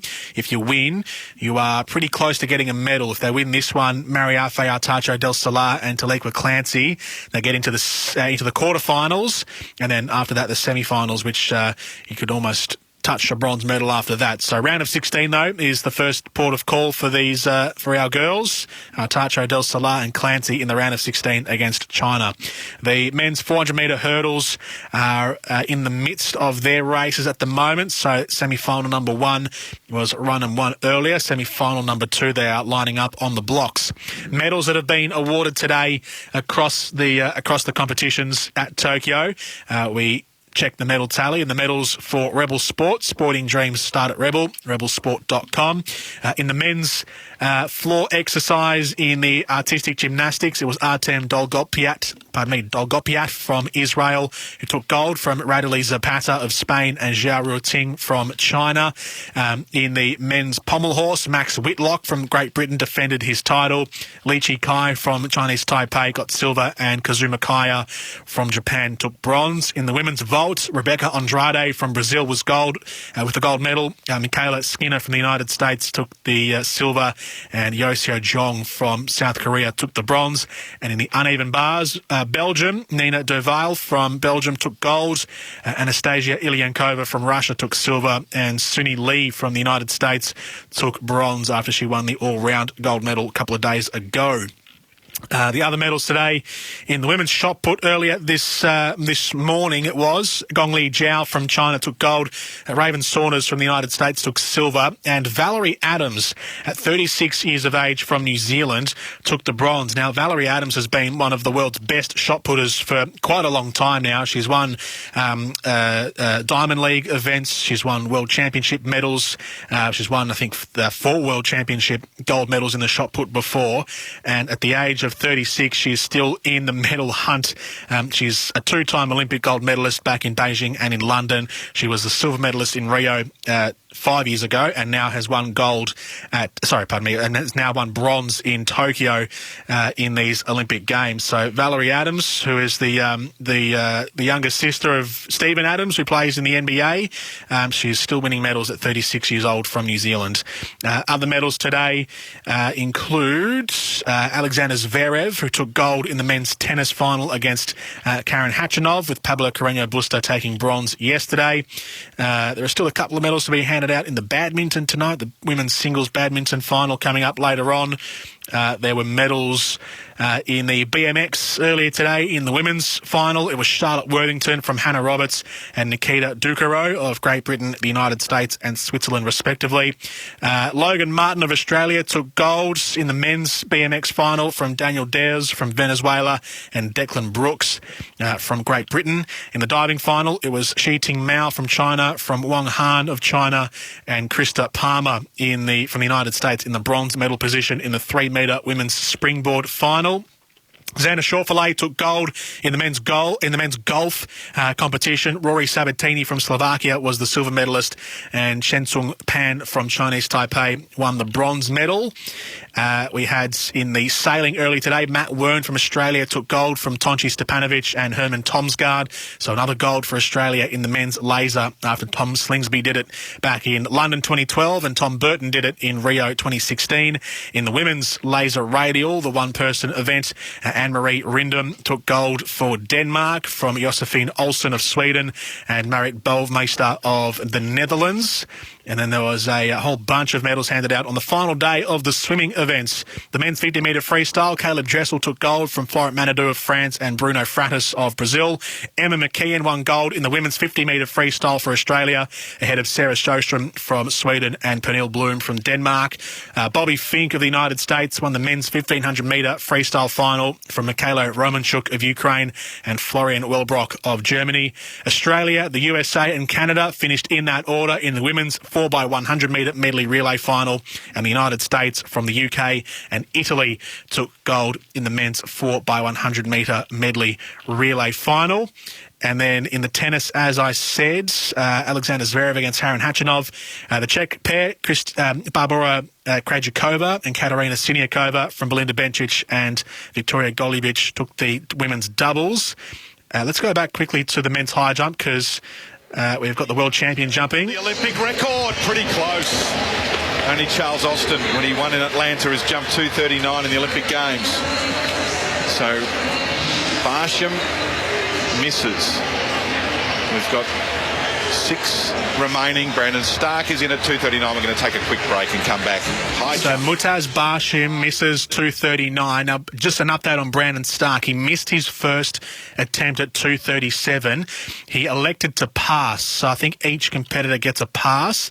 He elected to use his at 2:37, which automatically moves him through to 2:39. So he's decided that he wants to be among the final pack, and 2:39, probably a smart choice actually, but a couple of the other high jumpers have also chosen to use their pass. So he's not going to automatically get himself a medal by passing at 2:37 because a couple of others have done the same. So on to 2:39 they go. So he missed his 2:37 jump, Brandon Stark, into 2:39. Now the other medals that have been won today to finish off the wrap of day 9 medals in the mixed doubles final, Anastasia Pavlyuchenkova and Andrei Rublev have won gold after taking the gold medal in the third set tiebreaker, 13-11. win from Elena Vesnina and Aslan Karatsev. And that, I reckon, there might be, no, that's the medals. That's every medal handed out for the day. So there's still a couple more to go, as I said. Those are the ones so far. Badminton and also the women's 76-kilogram weightlifting medals are to be handed out in a few moments. That one's almost at its completion. So we'll bring those to you when they come through and bring the news to you as they come through. We'll take a break here on SEN's coverage of the Tokyo Games 2020. Brandon Stark going for 239 in the high jump. We'll bring you his first attempt at that next here on SEN. When playing for the Boomers, we loved Aussie sports fans cheering us on. Well, let me tell you this. Go get a free 5-minute tyre safety check from Tyre Power and we'll all cheer you on because it means you're tyre safe. Each Tyre Power store is independently Aussie owned, so when you visit your local Tyre Power, you're literally dealing directly with the local owner. So be tyre safe and be Aussie proud. Get the power of Australia's biggest independent. Tyre Power, your trusted local Aussie tyre experts. I just really want customer support from someone close by. True Blue award-winning Aussie support, you betcha. Mate has got your back. Mate serves up award-winning internet and mobile. Get unlimited talk and text, plus great data inclusions with data banking of unused data up to 100 gigabytes from only $20 a month. Plus, you get a Tidal music subscription included free with selected plans. Mate, how good's that? What are you waiting for, mate? Choose a provider you can trust, like Mate. Visit letsbemates.com.au. As the Aussie athletes compete overseas for glory, they rely on our supports. It's the same for tyre safety here at home. We rely on the support of Tyre Power to steer us safely on the roads. If you haven't been to Tyre Power for your free 5-minute tyre safety check, then book in now and experience the CanStar Blue award-winning customer service. Get the power of Australia's biggest independent, Tyre Power. Aussie owned and operated, keeping you safe on the roads. Tyrepower.com.au. If you love racing, then must-listen radio is Bensley on SEN Track 1593 AM. Each morning, Andrew Bensley covers the latest news from the stables and track. Ben and JD Hayes will launch off in a matter of days. He's the broadcaster that racing personalities, leading trainers and jockeys talk to. Welcome, Les. Ben joins us. Morning to you, Henry. Bensley, Monday to Thursday, 8 till 11 on Australia's home of chasing, pacing and racing. SEN Track on 1593 AM, the SEN app and DAB+.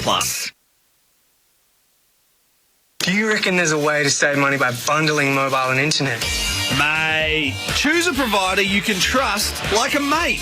Mate serves up NBN from just $59 a month with award-winning all Aussie service. Bundle a mobile plan to save a further $10 a month on your internet. No contracts and no setup fees. Mate, how good's that? I know. What are you waiting for? Mate! Mate's got your back. Visit letsbemates.com.au. Sportscraft are the official formal uniform supply for the Australian Olympic team in Tokyo as they go for gold. For your own podium finish style, discover the latest Sportscraft collection of men's clothing, including relaxed shirting, classic jackets, warm coats and chinos. All perfectly curated to bring quality, style and versatility to your wardrobe. Sportscraft, we are Team Australia. Discover the latest menswear collection online at sportscraft.com.au.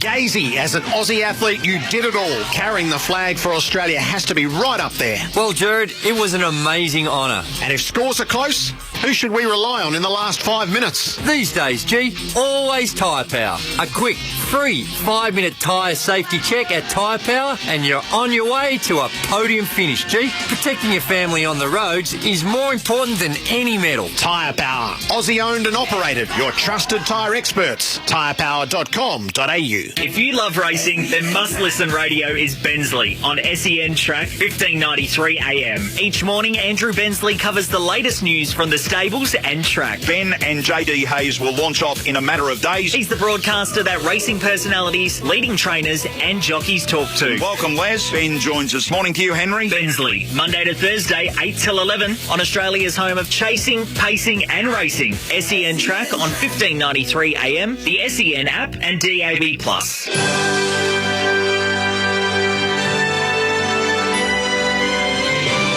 SEN's coverage of the Olympic Games 2020. For Xero, invoicing but instantly. Receipts but organised. Cash flow but clearer. Try Xero free for 30 days. Search Xero. Xero. Welcome back to Tokyo 2020. Brandon Stark is clapping the crowd on, those in the crowd who are allowed in. Of course, most of it is staff and personnel. Going for his first attempt at 2:39. Brandon Stark. Metres above his head. That's his personal best. So it's serious stuff, isn't it? So 2:39. It'll be an Australian record. If he gets it here, he moves into the lead. No. He's okay. Looks more dramatic than it was. A little slip. So 2 more attempts remaining for Brandon Stark. 2:39. It's incredible, Bruce, how high what the human body can do. I'll get to it when the long jump final's on tomorrow, but pace out 8 metres and see what that looks like, and then go to 8.95 and see where that gets you.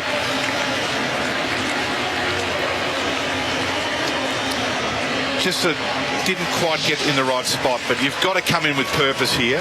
You have to. So, yeah, I tried to go. It didn't quite work. So let's take a quick break and we're going to continue on with this high jump. So 2:39, not quite good for Brandon Stark. He aborted his jump, really. He came in. He actually sort of tried to duck underneath it because he knew it wasn't going to make it and knocked the bar off.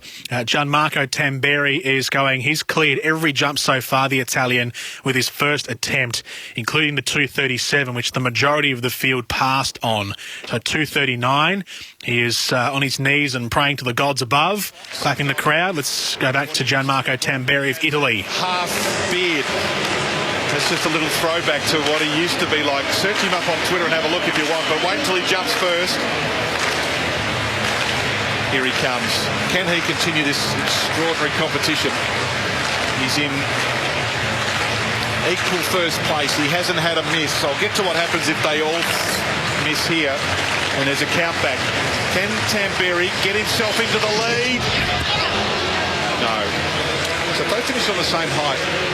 Same misses, Barshim and Tamberi. They'll have a jump off, and they've had a lot of jumps. It's been a long competition. So let's take a break now, and we'll come back with plenty more. Thank you, Dave Colbert. We'll take a break from Channel 7. We'll come back to them in a moment. You can stream everything on Channel 7, every Olympic sport on 7 Plus. Download the 7 Plus app to your smart TV, mobile or tablet to watch Tokyo 2020. So we are into the real tense moments of the men's high jump final. Every competitor is having a crack at 2:39, but not many are getting it. In fact, none of them have got it so far. Even the world champ himself, Mutaz Barshim, who's missed 2:39. Gianmarco Tamberi's missed it. Maxim Metasakau has missed it. Woo Sang-hyuk has missed it. Brandon Stark has missed it. And even Javon Harrison has missed it as well. So they've all had a crack at 2:39, but none's got it. So this is the height now that we're all starting to struggle at. The remaining 6 high jumpers who are still left in the field from the 13 who began. 2:39. It's the tricky phase of the high jump. We'll take our own break now on SEN. We'll come back and we'll continue with Channel 7 and SEN's coverage. We are the official broadcaster on radio of these 2020 Olympic Games. Brandon Stark has another attempt at 2:39 coming up. It's proving tricky for many of these high jumpers. Hi, I'm Charlie from Red Energy. The Australian-made logo is a true mark of Australian authenticity. So, for Red Energy to be certified to use the famous green and gold Australian-made logo, well, it's fair to say it's something we're pretty proud of. Here at Red, we're owned by the mighty Snowy Hydro, and that makes us 100% Australian. We're also based right here, so our team really understands your needs. So, if supporting Australian means something to you, switch to Red today. Call 131 806. Oh, we've been there for every game, the 4 and 20 pie. Purchase any 4 and 20 product from anywhere 4 and 20 is sold for an opportunity to win 4 PS5s. One for you and your 3 best mates. Together you'll go head-to-head in a game of Fortnite with your AFL Dream Team. Plus a 4 and 20 branded Sharon Footy to be won daily. T&Cs apply. See fntaflgameon.com.au. Ends 31/8/21. Retain receipts or wrappers. And get them all there hot. Oh, what a lovely pie, me mates, a 4 and 20 pie. Oi!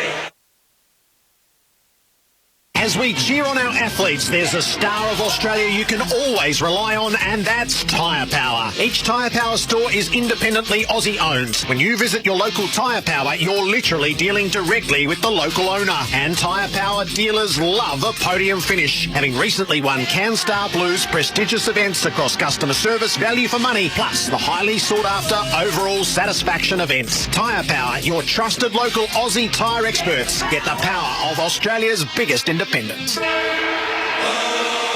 been there for every game of 4 and 25. When Meatloaf overcooked it and Gregan saved that try. When Brownie takes one for the team and Bradbury skated by. This golden crusty pastry was just Taylor kicked the sky. When Ben Simmons makes a 3, we give a big high five. What future sport looks like just won't be right without a pie. Oh, what a lovely pie, he makes a 4 and 25. Hello, it's Gazy here. I'm forever grateful I got to carry the flag for Australia and proudly represent the Boomers at 5 different games. My secret? I had the best grip on my shoes to avoid slip-ups. And here's an extra tip. The grip on your tyres needs to be better. If you haven't been to Tyre Power for your free 5-minute tyre safety check, then book in now and get a grip on tyre safety. Tyre Power, Aussie owned and operated, keeping you safe on the roads. tyrepower.com.au. On AFL Nation, our great game continues to deliver. We're enjoying amazing goals. Bontempelli, can he get enough on the ball? Oh, yes, he can. Celebrating the big moments. Gary Rowan wins it after the siren with a dead-eye shot. And the stars of the game continue to shine. Download the SEN app and listen live wherever you are. Join our AFL Nation commentary team for every memorable moment. AFL Season 2021. Hear it all on the SEN app. Download it now. When playing for the Boomers, we loved Aussie sports fans cheering us on. Well, let me tell you this. Go get a free 5-minute tyre safety check from Tyre Power and we'll all cheer you on because it means you're tyre safe. Each Tyre Power store is independently Aussie owned, so when you visit your local Tyre Power, you're literally dealing directly with the local owner. So be tyre safe and be Aussie proud. Get the power of Australia's biggest independent. Tyre Power, your trusted local Aussie tyre experts. Men's health. We're getting better talking about it, but men's sexual health is still a subject not all blokes feel comfortable talking about. Well, guess what? With Pilot, you don't have to talk. You can text a health inquiry confidentially. Finishing early or experiencing dysfunction. Pilot is your online men's health navigator. Do an online assessment, get discreet shipping and ongoing care. Real doctors, real treatments. Pilot.com.au. SEN's coverage of the Olympic Games 2020 for Mate Internet and Mobile. Australia's most satisfied customers. NBN from just $59. Search Mate online. Welcome back to Tokyo 2020 on SEN. Jordan Canellis with you in the final hour and a half of our night session coverage for day number 9. Brandon Stark going for 2:39. He's up shortly in the men's high jump. Let's go back to Dave Colbert on Channel 7. It's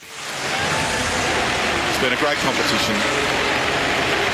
Clearance at 2:35 on the first attempt sometimes gets you a medal. He's got to come in with purpose, but it has to be controlled aggression. They've been working on it with his coach, Alex Stewart. In he comes. A jump for an Olympic medal. If he clears it, he goes into the lead. Oh, it was a good effort. It was a great effort, and it's been a great competition.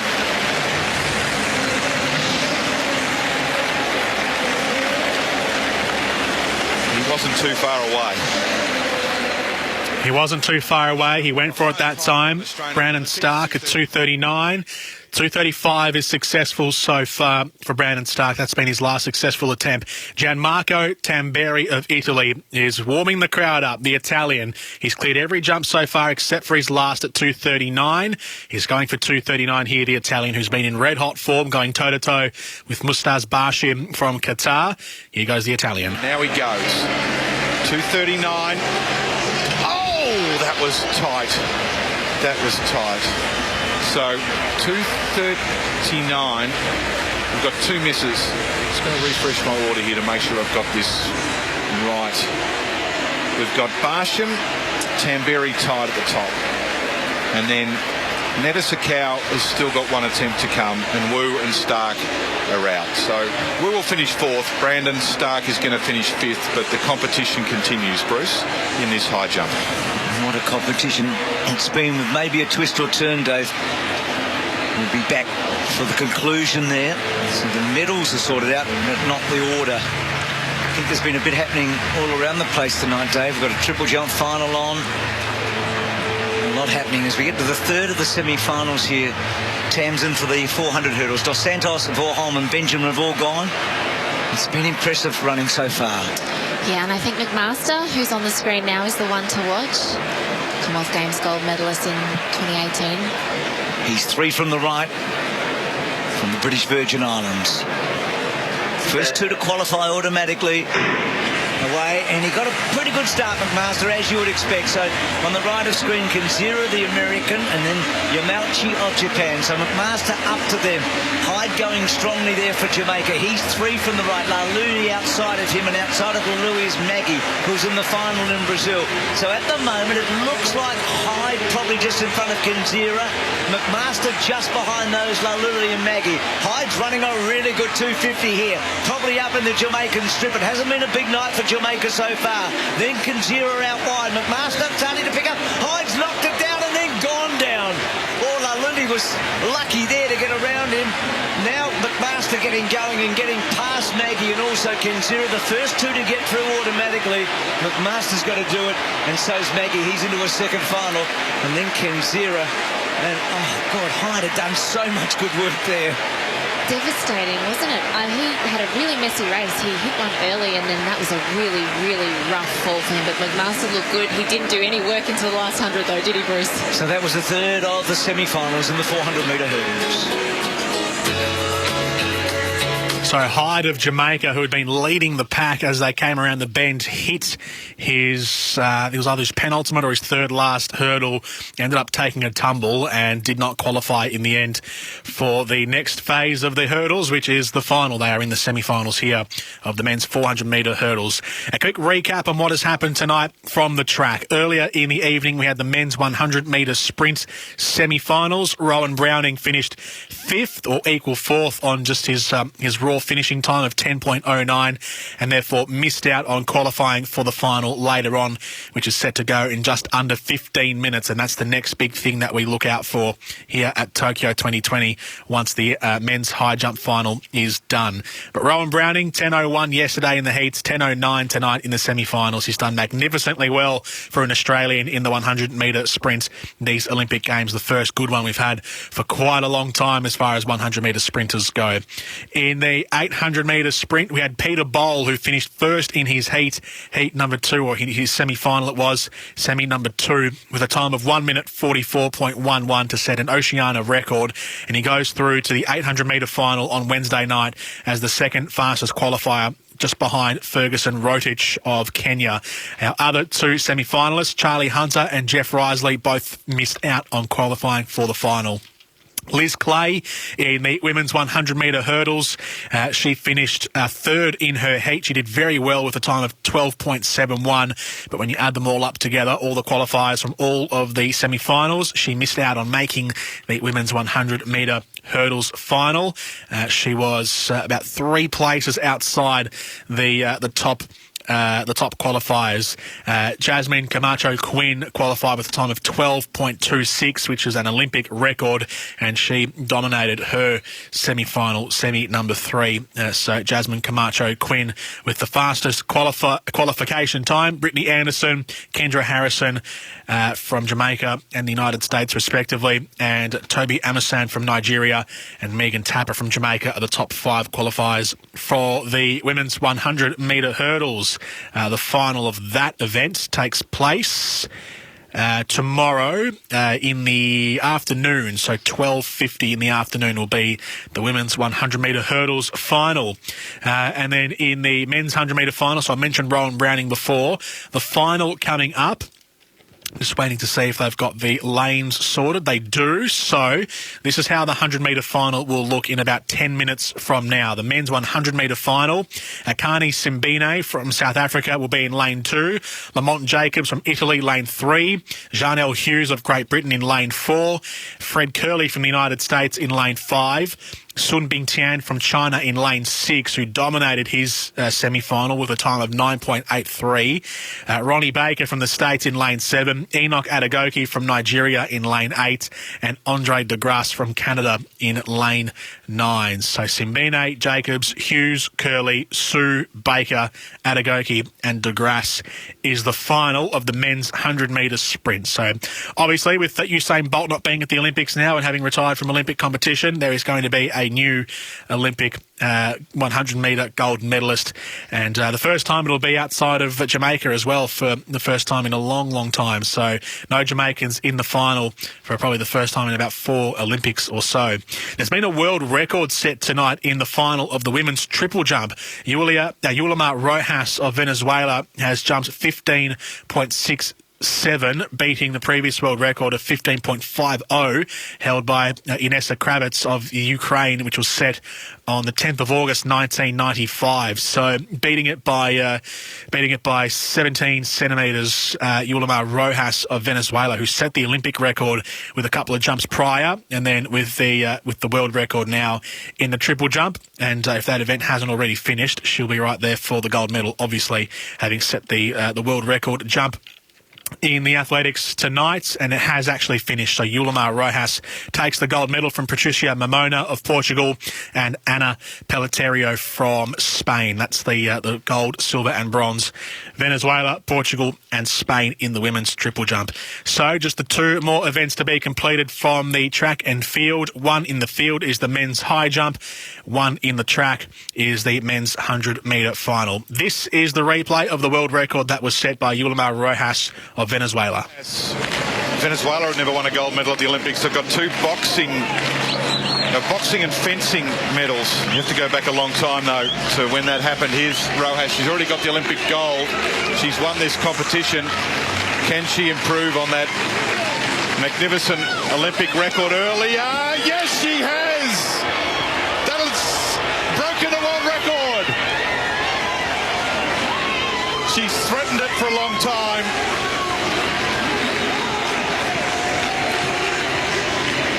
She's had the 5 best jumps in the world this year. She's the only athlete over 15. When she was growing up, her dad wouldn't let her go overseas for international competitions. And now she's created history for Venezuela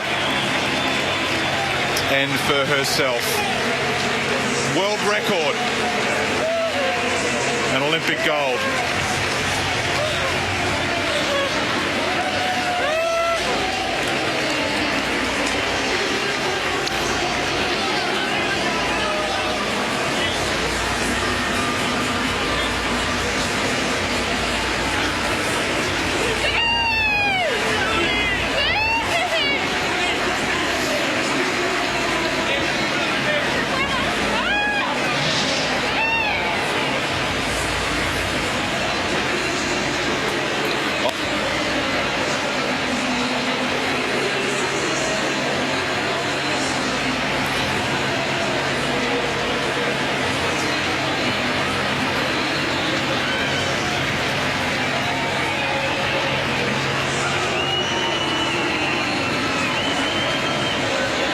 So Yulimar Rojas takes the gold medal and the world record in the women's triple jump. Mutaz Bashir has his 3rd and final attempt at 2 metres 39 in the men's high jump. He is the world champion. He has not won an Olympic gold medal. Can the Qatari do it here? Mutaz Bashir, 3rd and final attempt at 2:39.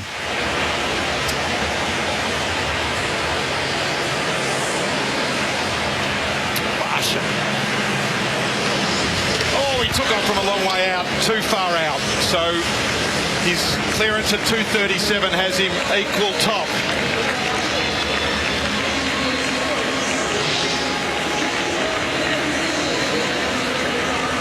Bruce, a little bit to play out here still in the high jump. There is, Dave, and that world record for Rojas.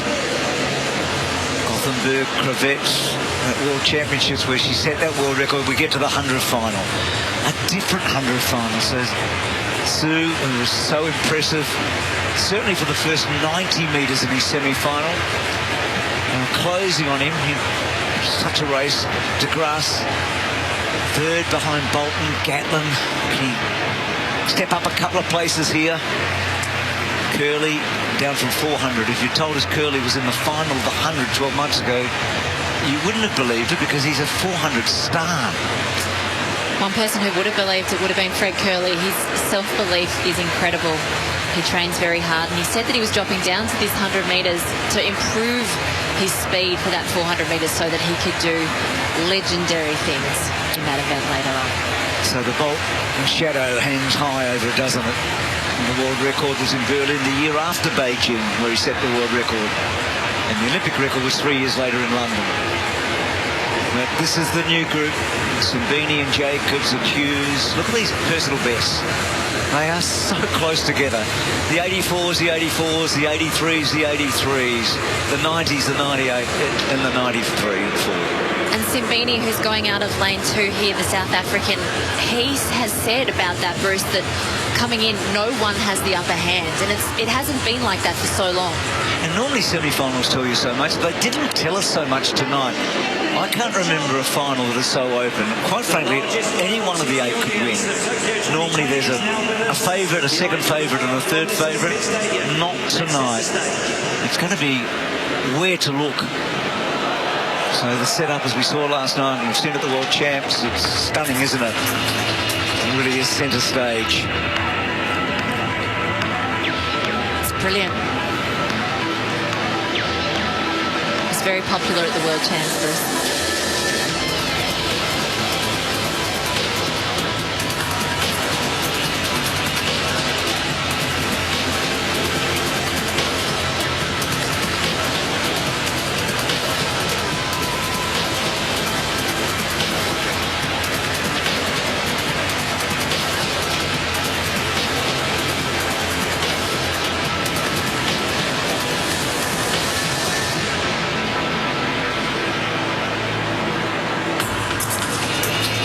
Big show.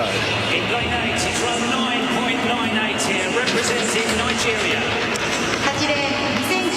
He's the youngest in the final at 21 years of age. He's been impressive in both the heat and the semi.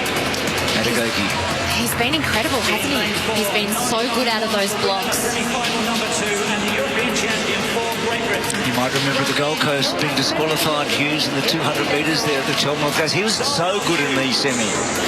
Look at him, he looks like he's having a good time. Trains out in Jamaica with Bolt's coach, Glenn Mills. African record holder, Commonwealth champion, African champion, 5th in the final behind Bolt in Rio, Simbini. Desperate for this Olympic medal, it's on his bucket list. Could DeGrasse win here for Canada? Bailey in 96, Percy Williams in 28. Successful. First Italian ever into the final of the 100 metres at the Olympics. He's been a bit of a revelation through these rounds. I mean, he was there or thereabouts coming into the championships, but he has stepped up, and he is one to watch, Bruce. So Fred Curley was 3rd at the American trials. 400-metre runner really until this year, stepping down to 100 and 200. He beat DeGrasse in the semi-final, narrowly, but did get him. Just the second man from Asia to make a final. You've got to go back to 1932, where Japan had a finalist in Los Angeles. So what a breakthrough for Sue here in his 3rd Olympic Games. He was so powerful in that semi. I hope he's calmed himself down, because he was very excited at getting that area record. And Ronnie Baker, sort of a quiet achievement away from the United States. He doesn't have the flair of some of the others, but he's looked very, very strong through the rounds. He has. He's a fantastic starter. And he's that USA athlete that's just been waiting for his moment. Could this be his time to shine? I don't know who the favourite is.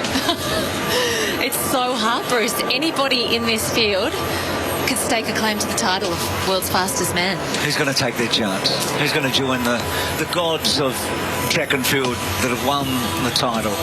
We talked about them at the start of the show.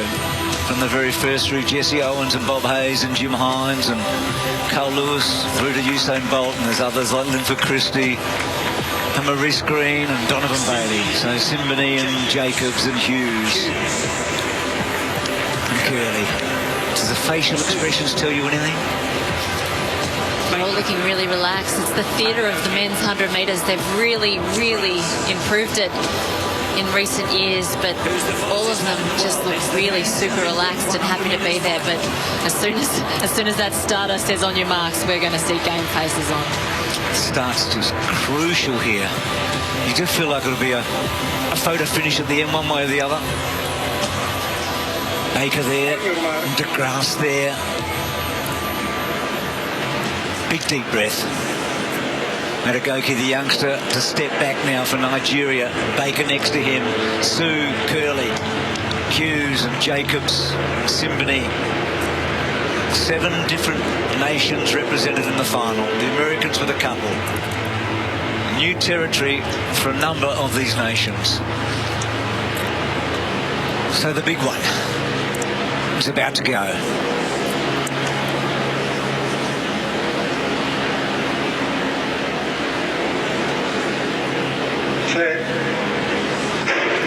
Well, he's broken. Hughes has broken. So he's clearly broken there. We had Prescott, the other Brit, who broke in the semi-final tonight, and then there was a huge delay after that. So this is a disaster. Oh, it is a disaster. Look, he moves way before that gun. It's a big occasion, and you mentioned he was disqualified in the Commonwealth Games for that big moment where he crossed the line in first in that 200 metres, and more disappointment for the young man representing Great Britain. Oh, his nickname Pilot, given to him by the great man Usain Bolt, who'll be watching this on him with huge disappointment. Nobody wants to see a man scrubbed from the men's 100-metre final. Well, he accepts it. It was a formality, wasn't it? How disappointing it is. How disappointing. He won the semi-final quite brilliantly. And you wonder what was going through his head. That fast start, sure, but it was such a clear-cut break. So who gets rattled now? Who holds their nerve? Well, the thing is, in this field, we have incredible starters in there, and one of them being Su Bing-Chan. Needed to get that start, Hughes. He knew it, but so disappointment for him. So Sue in the middle there. He's surrounded by the 2 Americans, Baker and Curley. And there's DeGrasse. He's been there and sort of done it, hasn't he? He's got a medal at this level. Does that help him right here and now? How tight they must be. Who takes the chance?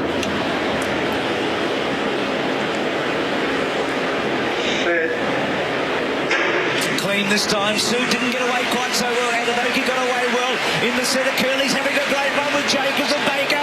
Jacobs in front to grass line. Jacobs, Italy have won the gold medal.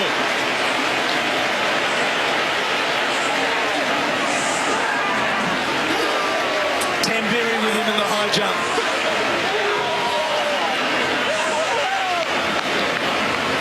Three races here, 3 national records. First Italian ever into the final. Wow, Bruce, you know, he'd been threatening through the rounds.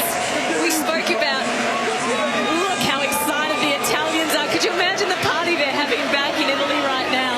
We spoke about how he's a dad to 3 kids, had one of his children this year. He should be tired, but they will be ecstatic to see that their daddy has just become the fastest man on the planet. Born in El Paso, Texas, mum an Italian, he's run through Italy all the way through. Adegoki, well, that's what it can do to you, those 100-metre finals. It was a great contest, wasn't it? It really was. You didn't quite know. Sue just couldn't get the start that he got in the semi, so it was game on. It was game on. Oh, what about Italy? Are they having a month? Euro 2020 into the Olympic gold medal in the 100. Fabulous, fabulous. And you almost thought that Curley was going to run away with it, didn't you? Because he got a fabulous start for a big man. as you see Simbini and De Grasse looking on to see. So I reckon Curley's got the silver and De Grasse has got the bronze again. So we're about to find out. So Curley gets the silver, De Grasse gets a second bronze, and Simbini goes from 5th in Rio to 4th in Tokyo. Oh, he was desperate for that medal as well. He's still got a relay to come, which is a strong South African relay. Now De Grasse, he doesn't look happy, does he? He almost looks like an opportunity's gone missing. Well, he's ran the fastest time he's ever run at 9.89 seconds. So Lamont Jacobs, it's a funny game. 12 months ago, if you'd said his name, Olympic champion, you're kidding. Here's how he did it, 2 from the right. He didn't get the best start. No, he didn't, but he got the gold in the Euro Championships in the 60 metres, so we know that he's good early. But look how he relaxed at the back, and he's so powerful in those legs. And he just uses that power to perfection, throws those legs out, good knee lift through the line, and he won it easily, Bruce. He did. There was a margin. 4 100s, that's a margin. Look at the relaxation. Yeah, for a big man, he gets off that track so well, and he's just got wonderful relaxation through his shoulders. Well, until tonight, by far and away the most famous Italian sprinter was Pietro Manea. He was in 4 Olympic finals. He was a world record holder for such a long time, and he ran down Alan Wells to win the gold medal in Moscow in 1980. Well, he's got some competition now, Tamsin, because this is the biggest prize in athletics. This and what Elaine did last night are the 2 big prizes. De Grasse, A 4th Olympic medal for De Grasse. Curley gets 2nd, De Grasse 3rd. So it was Italy, USA, Canada, South Africa, USA, China, Nigeria, and no Brit. It had a bit of everything, didn't it? It did, and the theatre of it, the fact that nobody knew who was going to win before the race just added to it, Bruce. They've all run the fastest race of their lives. They've all run personal best. Here's the start. Curley got away well for the big man, didn't he? How good was Curley out? He was brilliant, and it almost looked like it was his race. He's clearly winning from here. Baker also was good to this point, but Jacobs, I just can't get over how he's able to relax so well under pressure. It's all about the power in his legs. Because Curley looked like he had him there, didn't he? And now Jacobs starts to pull away. He starts to pull away with no tension. It's all about just that strength through his legs. Curley, fabulous effort. I mean, when he moved down to the 100 metres, oh, look at this. This is fantastic. This is what the Olympics are about. You know, you talk about it being an individual sport, but that shows that there's a team sport element involved. Andy, are you there already? We are, Macca. We are, mates, and we're in awe. There you go. So as Channel 7 go to Shinya, we revel in the accomplishments of the Italian Lamont Marcel Jacobs, who takes the gold medal with a time of 9.80 in the men's 100-metre final, beating Fred Curley of the United States and Andre De Grasse again, as he did in Rio 2016 with the bronze medal. He was labelled as the next big thing aside from Usain Bolt, or after Usain Bolt, Andre De Grasse back in Rio 2016, but he comes away with the medal-coloured bronze again. That was an extraordinarily fast final. 9.80. These are the times of all the runners. Everyone was sub 10 seconds. Jacobs of Italy, 9.80. Curley of the States, 9.84 personal best. Andre De Grasse of Canada, 9.89. Akani Simbine of South Africa, 4th, 9.93. Ronnie Baker of the States, 9.95. And Su Bingtian, who was the top qualifier from the semi-finals, finished 6th with 9.98. Enoch Adegoke pulled up late. He must have injured himself. It wasn't quite apparent just from the replays of what he did, but he DNF'd. And Jarnell Hughes, heartbreakingly, was defaulted false started right before the start of the race. So disqualified was Jarnell Hughes of Great Britain. So Lamont Jacobs, the man who has part American, part Italian heritage, but has always raced for Italy. It's his mother's heritage, and he's always chosen to race for Italy, is the winner of the gold medal. So Europe have a gold medalist in the 100-metre sprint for the first time since 1992, when Linford Christie won for Great Britain, and before that, Alan Wells in 1980 in Moscow. Since then, or aside from those two, it's always been North and Central Americans. Netherlands, USA and Jamaica and Canada have won it all the way through. Even Trinidad and Tobago back in 1976. So for the best part of the last 40, nearly 50 years, it's been all of North America, bar a couple of Brits in between. And now continental Europe has its first 100-metre gold medalist since 1972 in Munich. Obviously, Great Britain's not part of the continent. So continental Europe for the first time since 1972 in Munich, when Valery Borzov won it for the USSR back in 72. So Lamont Jacobs of Italy is the new fastest man in the world as a result of his sprints in the 100 metres tonight from Tokyo. He's a big man as well. He's barrel-chested. He's a lot stockier than the others who are far leaner than him. Fred Curley's a tall, lanky character from the United States who took the gold. DeGrasse is a lean machine, a little shorter, who was racing out of lane number 9. Jacobs, though, he's got the stocky size to him. You almost expect him to be in a back flanker maybe in rugby union, or could probably pop up as a centre-half back in footy. He's a big guy, Lamont Jacobs, with a bit of muscle about him. He is the gold medalist in the men's 100-metre sprint. Historic night for Italy. What a couple of months it's been for them. Euro 2020 final winners a couple of weeks ago in the football. They've taken gold. So they've taken gold in the men's high jump. So all jumpers, just to bring you up to speed on this, we'll bring you the replays as they come through. But you heard Mutaz Bashim of Qatar, who missed his last jump at 2:39. And it meant that all of the jumpers had all missed their jumps at 2:39. So nobody was able to crack the 2 metres 39 in the high jump. The next best after that was Mutaz Bashim and Gianmarco Tamberi of Qatar and Italy, respectively. Then Maxim Nadasakau of Belarus. All of them jumped at 2:37. The tiebreaker between Nadasakau and Bashim and Tamberi was how many attempts they had over the course of the night through all of their jumps. Bashim and Tamberi had the most amount of, or had the same amount of attempts, I should say. They had the same amount of attempts through the night, which means they tie for the gold medal. And as a result, they split the gold. So there's 2 golds and no silvers in the men's high jump, and a bronze goes to Belarus with Maxim Nadasakau. Brandon Stark of Australia finishes 5th in the men's high jump. So it's a very good effort from him. It's his season best, and it's one of his best ever jumps in his career, and certainly for an Australian at the Olympics, Brandon Stark. So a very, very respectable 5th place finish for Brandon Stark in the men's high jump final, but a double gold medalist in the high jump to Mutaz Bashim, who finally breaks through that barrier. He had taken silver, he had taken bronze through the last 2 Olympics. He's won multiple world championships, and the man from Qatar finally has his first gold medal. And Gianmarco Tamberi. So as soon as Lamont Jacobs ran through past the finishing line in the 100-metre sprint, he hugged Gianmarco Tamberi. This was Tamberi's last attempt at 2:39 in the high jump just a moment earlier. 9 final attempt. Basham has missed his 3rd and final attempt at 2:39. There's a tie for the lead at the moment between Basham and this man, Gianmarco Tamberi of Italy. Can he get this and go over? No. So we're off to a jump off. They both haven't had a miss. So there is another option here. We can continue with the jump off. Can we have 2 gold? It's possible. It depends if you decide, if you both decide on the jump. There it is. If you both decide, you are both the Olympic champion. They don't have to take the jump off.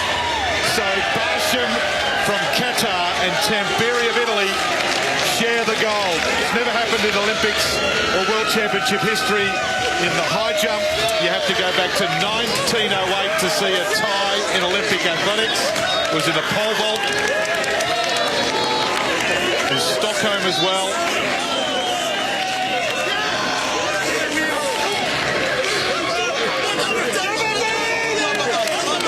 So what a competition. Tamberi's come back from so much. In Qatar, as we mentioned before, they won a gold medal in weightlifting last night, their first ever. I'll tell you what, there's some emotion, isn't there? We've seen a world record to Rojas in the triple jump.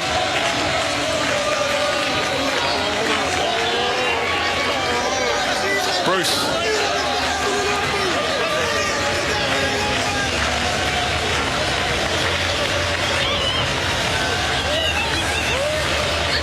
that's extraordinary. Dave Colbert bringing... That'll be one of the images of the Olympic Games. You just heard how it played out at the conclusion of the men's high jump final. Gianmarco Tamberi of Italy and Mutaz Bashim, after conferring with one of the officials just off to the side away from the high jump bar and the landing pad, had a chat to an official who said, you guys can have a jump off. Mutaz Bashim of Qatar was the first to say 2 gold. And the official said, you can if you want. Gianmarco Tamberi turned to Mutaz Bashim and with an explosion of emotion and a properly passionate handshake between the two of them, they exploded into ecstasy and jumped into each other's arms, Gianmarco Tamberi and Mutaz Bashim of Qatar, and they shared the gold between them. And that'll be one of the everlasting images of the Olympics, full stop. That's 2 men from 2 countries away from each other, opposite sides of the world, 2 different continents, deciding upon each other not to split the gold, but deciding to share it between one another. 2 continents, 2 countries, 2 different races, deciding to share the gold medal in the men's high jump after being unable to split through the course of the evening. That is drama, and that is emotion, and that is an explosion of emotion and passion right there between the 2. One from Qatar, one from Italy. So Italy has had double gold in the space of a few minutes. Gianmarco Tamberi gets the gold in the men's high jump, and as soon as he won that, and as soon as Lamont Jacobs won the 100-metre sprints, they ran into each other's arms and they hugged one another. So 2 gold for Italy on the track and in the field tonight.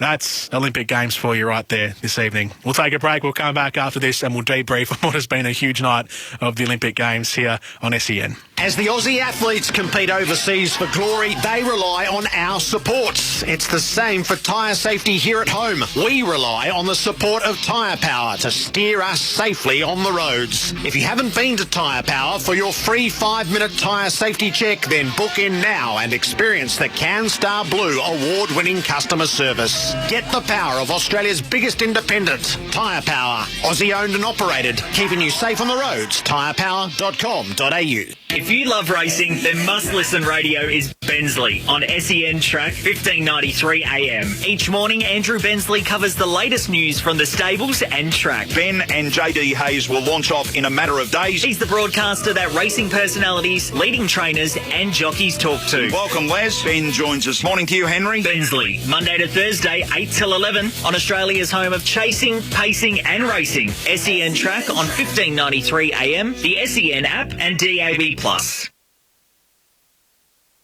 I just really want customer support from someone close by. True Blue award-winning Aussie support, you betcha. Mate has got your back. Mate serves up award-winning internet and mobile. Get unlimited talk and text, plus great data inclusions with data banking of unused data up to 100 gigabytes from only $20 a month. Plus, you get a Tidal music subscription included free with selected plans. Mate, how good's that? What are you waiting for, mate? Choose a provider you can trust, like Mate. Visit letsbemates.com.au. If you love racing, then Must Listen Radio is Bensley on SEN Track 1593 AM. Each morning, Andrew Bensley covers the latest news from the stables and track. Ben and JD Hayes will launch off in a matter of days. He's the broadcaster that racing personalities, leading trainers and jockeys talk to. Welcome, Les. Ben joins us. Morning to you, Henry. Bensley, Monday to Thursday, 8 till 11 on Australia's home of chasing, pacing and racing. SEN Track on 1593 AM, the SEN app and DAB+.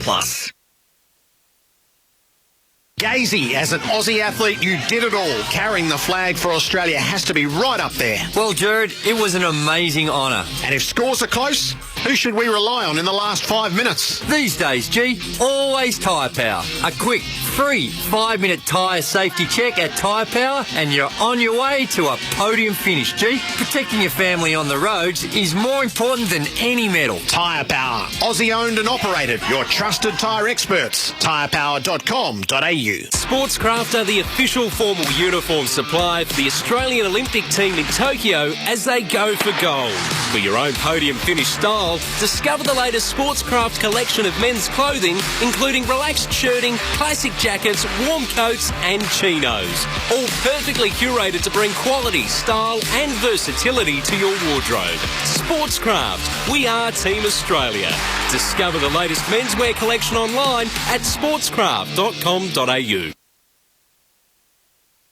As we cheer on our athletes, there's a star of Australia you can always rely on, and that's Tyre Power. Each Tyre Power store is independently Aussie owned. When you visit your local Tyre Power, you're literally dealing directly with the local owner. And Tyre Power dealers love a podium finish, having recently won CanStar Blues prestigious events across customer service, value for money, plus the highly sought after overall satisfaction events. Tyre Power, your trusted local Aussie tyre experts. Get the power of Australia's biggest independents. Oh, we've been there for every game, the 4 and 20 pie. Purchase any 4 and 20 product from anywhere 4 and 20 is sold for an opportunity to win 4 PS5s. One for you and your 3 best mates. Together you'll go head-to-head in a game of Fortnite with your AFL Dream Team. Plus a 4 and 20 branded Sharon Footy to be won daily.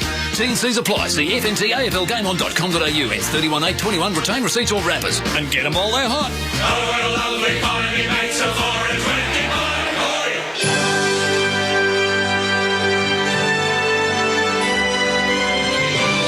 SEN's coverage of the Olympic Games 2020. For zero. Invoicing, but instantly. Receipts, but organised. Cash flow, but clearer. Try Xero free for 30 days. Search Xero. Xero.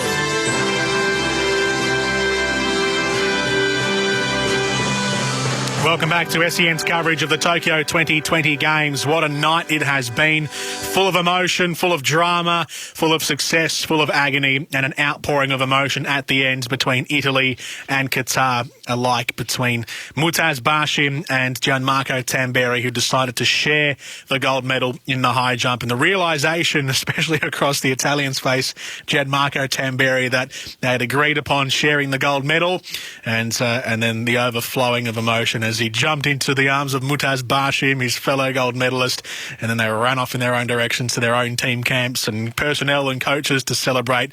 That's an everlasting image of the Olympics. Lamont Jacobs of Italy wins the 100-metre sprint, so a double gold for Italy tonight. 100-metre men's sprint final. Lamont Jacobs from Fred Curley of the United States and Andre de Grasse of Canada. And then, as I said, in the high jump, Mutaz Bashim and Gianmarco Tamberi split the gold, while Maxim Nadasakau of Belarus takes the bronze medal. For Australia tonight, mixed fortunes. We had some success. We've got our own competitors in their own finals coming up, and good all-round performances, to be honest. Just good, honest sportsmanship and sports performances this evening from the track and in the field. Brandon Stark finished 5th at the end of it all in the men's high jump. His highest jump itself was 2:35, so he finishes 5th behind the gold medalist, behind Nadasakau of Belarus, behind Woo-Sang Hyuk of Korea, and then Brandon Stark is 5th in behind all of them with a season best 2 metres 35 jump. So an Aussie finishes in 5th position. And then elsewhere, that was our only field performance for the night, and then everything else was on the track. So our track performers in the final of in the semi-final of the men's 100-metre sprint, Rowan Browning finished 5th overall with a time of 10.09 to go along with his time of 10.01 from the heats yesterday. It means that all told from the semi-finals, Rowan Browning finished, I guess from overall when you add it all up, even after the final, Rowan Browning finishes 13th overall in the men's 100-metre final. So to be in the top 13 at the end of all those competitors who submitted, who would have been close to about 50 odd runners who would have entered the 100-metre sprint, maybe just nudging 60. For Rowan Browning to finish in the top 13 is an exceptional performance from him.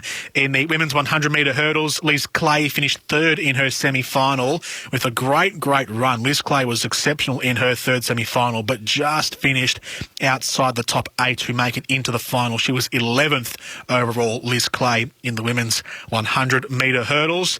And then in the men's 800 metres semi-final, Charlie Hunter in semi-1 finished 7th. Jeffrey Risley in semi-3 finished fifth overall, or finished fifth in his heat and 21st overall. But in semi number 2 was the story. Peter Boll won semi-final number 2 for Australia with a time of 1:44.11, and he is the second fastest qualifier for Wednesday's final. So Peter Boll finishes first in the heat. He finishes second overall and is the second fastest man in the 800 metres at these Olympics going into Wednesday's final. That's what's happened this evening on the track and in the field. SEN Olympics for Mate Communication, Australia's most satisfied customers, NBN from just $59. Search Mate online, and Xero, invoicing but instantly, receipts but organised, cash flow but clearer. Try Xero free for 30 days. Search Xero, Xero. Of course, all thanks to Channel 7, our coverage tonight. You can stream every Olympic sport on 7 Plus. Download the 7 Plus app to your smart TV, mobile or tablet to watch Tokyo 2020. So we've had, I think just about every medal's been handed out now. I'll double check the ones that we were lagging on before in the badminton and in the weightlifting. The badminton is still going on, the women's singles final between Chen Yufei of China and Tai Tzu-Xing of Chinese Taipei. So that's still going ahead. And then in the women's weightlifting finals, that has been decided. So Nacy Dahomes of Ecuador wins gold ahead of Catherine Nye of the United States and Aremi Fuentes Zavala of Mexico. So Ecuador wins a medal, which is, that's another medal for Ecuador, isn't it, after Richard Carapaz in the men's road race. Yes, so that's another gold medal for Ecuador. So from having only won 2 gold medals, which were back in the race walk back in the 1996 Olympics and in the 2004, I reckon, 2008 20K race walk, which I don't even think were gold medals. I think they were just silver medals for Jefferson Perez. I did this research last week. So from having no gold medals, Ecuador, they've now got 2 in the same Olympic Games. So they're enjoying a nice little Olympics. Ecuador, the country in South America. 1 gold. It was 1 gold for Jefferson Perez in 1996. They had 1 gold medal before this, and then 2 medals all told, both from the same athlete. Jefferson Perez, gold 1996 20K race walk for Ecuador, and in 2008 at Beijing 20K race walk, silver medal. You can add Richard Carapaz to that now, and also Nacy Dahomes in the women's 76 kilogram division weightlifting gold medal tonight. So it's been a nice night for the South American nation, and a good night, very good night for the Italians, winning the 100 metre sprints and the high jump as well, sharing it with Qatar. Jordan Canellis with you on this Sunday night session, day number 9 of the Olympic Games. We'll come back after this. We'll recap the full day of action from an Australian perspective. We'll bring you some of the highlights from what's been happening around the grounds and around the courts of the Olympic Games in Tokyo, and a full breakdown of what's happened from an Australian perspective next here on SEN. Hello, it's Gazy here. I'm forever grateful I got to carry the flag for Australia and proudly represent the Boomers at 5 different games. My secret? I had the best grip on my shoes to avoid slip-ups. And here's an extra tip. The grip on your tyres needs to be better. If you haven't been to Tyre Power for your free 5-minute tyre safety check, then book in now and get a grip on tyre safety. Tyre Power, Aussie owned and operated, keeping you safe on the roads. tyrepower.com.au. Red Energy recently won the 2021 CanStar Blue Award for Most Trusted Energy Provider. Being trusted by our customers means the world to us, because at Red Energy, we're 100% Australian owned and based right here in Victoria. You'll deal one-on-one with a local who fully understands your needs and, what's more, knows where Melbourne is. So call 131 806 and find out why being a customer of ours means there's no place like Red. When playing for the Boomers, we loved Aussie sports fans cheering us on. Well, let me tell you this. Go get a free 5-minute tyre safety check from Tyre Power and we'll all cheer you on, because it means you're tyre safe. Each Tyre Power store is independently Aussie owned, so when you visit your local Tyre Power, you're literally dealing directly with the local owner. So be tyre safe and be Aussie proud. Get the power of Australia's biggest independent. Tyre Power, your trusted local Aussie tyre experts. Oh, we've been there for every game of 4 and 20 pie. When meatloaf overcooked it and Gregan saved that try. When Brownie takes one for the team and Bradbury skated by. sky. When Dave Simmons makes a three, we give a big high five.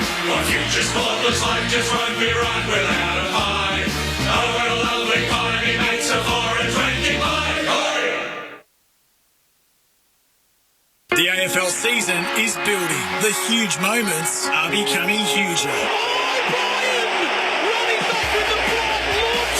And the stars of the game continue to shine. Buddy plays on, he put it through the middle, there's 2 points the difference. Download the SEN app and listen live wherever you are. Join our AFL Nation commentary team for every memorable moment. AFL Season 2021. Hear it all on the SEN app. Download it now. As a bloke, we don't like arriving early in the bedroom, or the bathroom, hotel room, sheepskin floor rug, car, or wherever you are.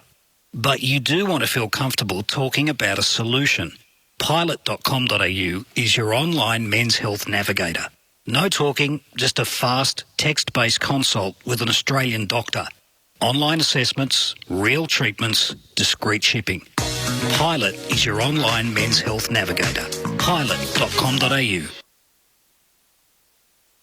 As the Aussie athletes compete overseas for glory, they rely on our supports. It's the same for tyre safety here at home. We rely on the support of Tyre Power to steer us safely on the roads. If you haven't been to Tyre Power for your free 5-minute tyre safety check, then book in now and experience the CanStar Blue award-winning customer service. Get the power of Australia's biggest independent, Tyre Power. Aussie-owned and operated, keeping you safe on the roads. Tyrepower.com.au. If you love racing, then must-listen radio is Bensley on SEN Track 1593 AM. Each morning, Andrew Bensley covers the latest news from the stables and track. Ben and JD Hayes will launch off in a matter of days. He's the broadcaster that racing personalities, leading trainers and jockeys talk to. Welcome, Les. Ben joins us. Morning to you, Henry. Bensley, Monday to Thursday, 8 till 11 on Australia's home of chasing, pacing and racing. SEN Track on 1593 AM, the SEN app and DAB+. SEN's coverage of the Olympic Games 2020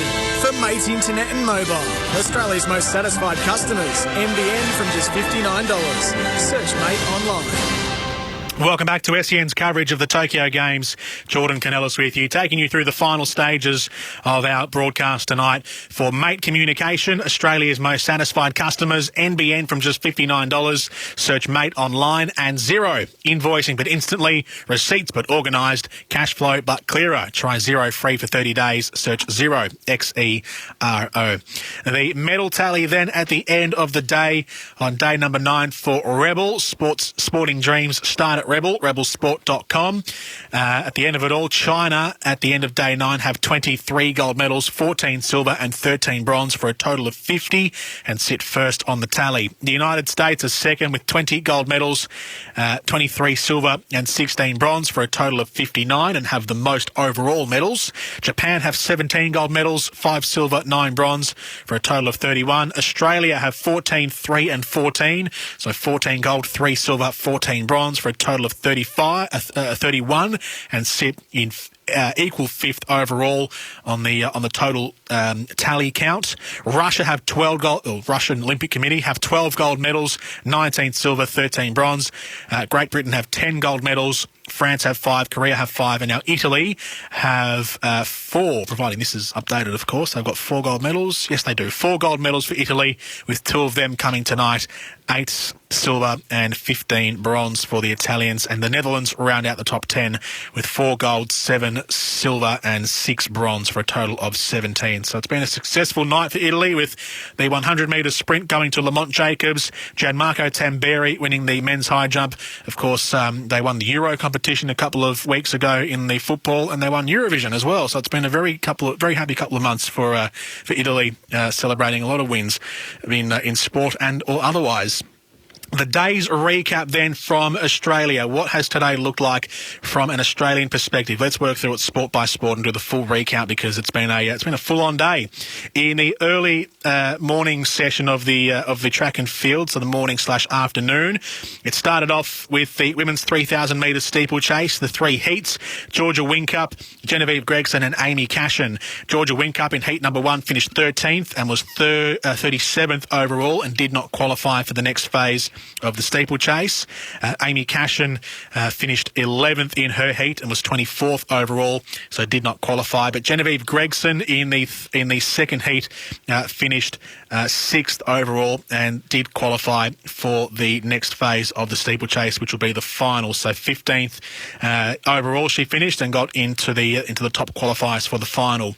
In the women's long jump in Group A, the qualification phase, Brooke Stratton finished 8th in her group and 12th overall to qualify for the final. So just like the men tonight, we will have representation in the long jump, this time in the women's category, with Brooke Stratton qualifying with the 12th best jump. In the men's 400 metres heats, earlier today, the 400 metres heat number 1, Alex Beck ran a PB in his heat, but finished 6th and therefore didn't qualify for the semi-finals.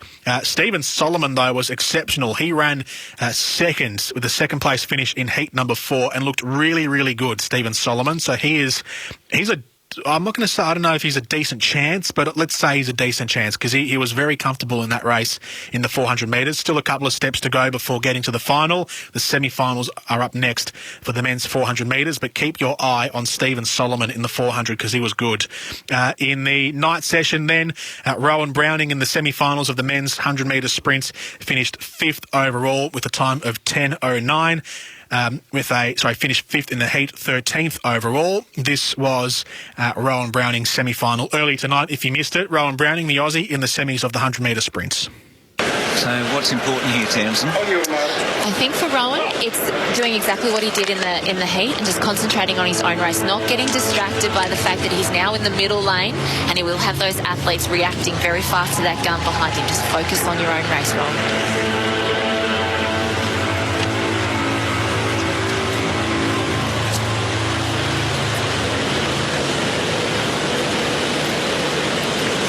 In that set position. The nation holds its breath.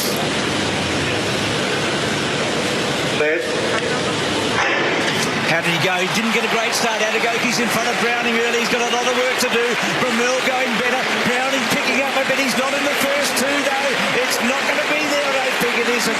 It's 9.98. The damage done in the first 5 metres of the race. And, well, a surprise or two here. A big surprise. It wasn't his best run. It possibly wasn't as good as yesterday, but it was still a fabulous run under pressure. He didn't, it looked like he was going to tense up and drop back through that field at about 20 to 30 metres. But he checked himself and he did relax and he did fight onto that finish line. So there you go. That was Rowan Browning running 10:09 and finishing 5th in his semi-final. And a very, very good couple of days, couple of 24 hours really for Rowan Browning, who won his heat yesterday with a 10:01 and then finished 5th in semi-final number 2 with a 10:09. So Rowan Browning in the women's 100 metre hurdles. Liz Clay finished 3rd in her heat, 11th overall, did not qualify unfortunately for the final, but put in a really good run though to finish 3rd in the semi-final. In the 800 metres, as I mentioned earlier, Charlie Hunter did not qualify from the semi-final, neither did Jeff Risley, but Peter Bold did with a time of 1 minute 54.11 to finish 2nd overall, but he won his semi-final. He is through as the 2nd fastest qualifier in the men's 800 metres. In the beach volleyball tonight, in the women's round of 16, Mariafe Artacho del Solar and Taliqua Clancy represented Australia in their match against China. This was how it ended. Can't get there this time, the Chinese pair. Australia far too good in the round of 16. They booked their place in the last 8. Clancy knows what a quarter-final berth is all about at the Olympics, and now Mariafe Artacho del Solar is into the last 8 for the first time. So 22-20 in the first set, 21-13 in the second set. It was quite easily done in that second set by Artacho del Solar and Clancy of Australia to beat the Chinese pair. And into the quarterfinals we go, where we are finding out who our opponents will be. We'll find out tomorrow who our opponents will be, either the Canadian or the Spaniards, who are to face off against one another, I think tomorrow in their round of 16 match. So we'll find out our opponents tomorrow, but our beach volleyballers, quarterfinals on Tuesday. That's coming up on Tuesday, the Australian pair in the beach volleyball. In the cycling, the BMX early today, the freestyle women's park event. Natalia Deem of Australia finished with a score of 86 flat to be 5th overall in the final of the women's park. But it was Logan Martin who finished with a score of 93.3 to win gold for Australia in the afternoon session. This was around 1 o'clock Eastern, and Logan Martin takes the gold medal for the Aussies, and this was astounding that he said that was his safety run. So each rider gets 2 runs in the final, and your best score out of your 2 attempts is your winning score. And he said his run number 1 was his safety runs. He was being safe on the first run and ended up winning gold. This was the winning run of Logan Martin earlier today. This is just work, and he puts in the work. 3 hours at the skate park every day, then at the gym, cross-training, running, cycling. He takes this very seriously, and you can see. Yeah, he's got his own compound in his backyard, and everything for this man is about today. The finals here. Yeah, and he is performing terrifically. Very nice. The 540 flare into the opposite flare. Logan is going to be very happy with that run. There you go. There we go. Nice little fist pump. This is the position that he wants to be in the Olympic finals. He's built a house, and now he can build on it. He put the second story on in his second run. Yeah, a couple of X Games gold and a couple of X Games silvers already in the trophy room. This man definitely wants to get on that podium here. Now, we saw him put himself into first in the seeding round. That is so he can see what all the other competitors do before him. Then he knows what he has to pull out, what tricks he has to put on display for the judges and for himself and for Australia. Yeah, that's it. So he's in such a great position. Oh, there you go. You hear him say he's got some more, and I do not doubt it. As I said, he built the house, and he's getting ready to build the second story. A 93.30 Australian Logan Martin moving into first position after run number 1. So that was run number 1 for Logan Martin. By run number 2, he was the last in the order to go. By run number 2, he had already won the gold medal because everyone before him hadn't been able to post a score as good as his number 1 run. So number 2 run was a victory lap because he'd already had an unassailable lead. He didn't complete the run, although he did complete one of the tricks of the tournament, because it's an amazing trick that I've never seen before, is flying through off a ramp. He spins his bike frontwards through the air. So his bike does a front flip while he stays level-bodied through the air to explain it in layperson's term, and landed the jump as well. So he's staying still through the air, although flying forward, but his bike does a forward somersault, basically, which is unreal. I don't know how a human body can do that, but he did. So Logan Martin, well done to you. A gold medal for Australia, 1 of 4 that we won today. In the equestrian earlier, we are in the eventing stage of the equestrian. The great Andrew Hoy is among the 3 Australians in this, with Shane Rose and Kevin McNabb, and he's in a good position as well. So the eventing is basically like triathlon for horses. You have the dressage stage, you have the cross-country stage, and you have the jumping stage, and all of your scores combined culminated results in your final place in the standing. So Andrew Hoy had a perfect run today in the cross-country, as did Shane Rose of Australia. So they are placed 7th and 9th overall in the tallies. Kevin McNabb of Australia incurred 2.8 penalty points, which placed him 15th overall. When you combine all of the runs together, there is also a final standing for countries. So the 3 gentlemen on the horses today, their total combined points puts Australia 2nd overall in the eventing for the equestrian, behind Great Britain. So Australia, with one more stage to go in the eventing, in the equestrian, is in a good spot to potentially medal here, with Andrew Hoy in the top 7 and Australia as a team 2nd overall. In the golf, round 4, the final round of the men's golf, Cameron Smith finished with 5 under for the day, 5 under 66, and tied for 10th in the tournament overall with a score of 14 under. Mark Leishman was 2 under 69 for the day in round 4 and tied for 51st in the tournament with a 2 under score overall. He rescued it a little bit. He was looking like he'd shoot over, actually, for the tournament, Mark Leishman, but a pretty solid round 3 and round 4 means he finishes with a 2 under par score for the tournament. In the hockey, earlier today, the men's quarterfinals, Australia versus the Netherlands. It was 2-2 after regulation time, and so into the penalty shootout we went. This is how the penalty shootout sounded, the last 2 shots. It's a great position for the Kookaburras to be in here. De Hoos and Charter. Andrew Charter just touching that ball and it went into his stick. He's saying he pushed me, but Andrew Charter just used the extra length on his stick there. You've already used your referral, Holland, so you can't use it again. Jerome Hertzberg, of course, using that in the first one. And Andrew Charter's been absolutely enormous. What a pleasure to watch here. We brought one-on-ones into our Hockey One League at the end of draws, and this is why it's given us a lot more practice than do or die. If Australia get this, they win. What a moment for the Kookaburras, for Tim Brand, who's at his first Olympic Games. What a moment. And he's looked like a seasoned veteran the way he has played. He was born in the Netherlands, moved to Australia at the age of 3, has a chance to bury his former nation here and send Australia into a semi. Brand, of course, has done it! In the pressure cooker, the Cookers pull out all the stops and produce a remarkable victory. What a finish there for Australia. Umpire just checking that it didn't hit the back of his stick. Tim Brand would have known if it had. But what a finish for Australia. They were 2-1 up in that final quarter. Netherlands came back with the equaliser.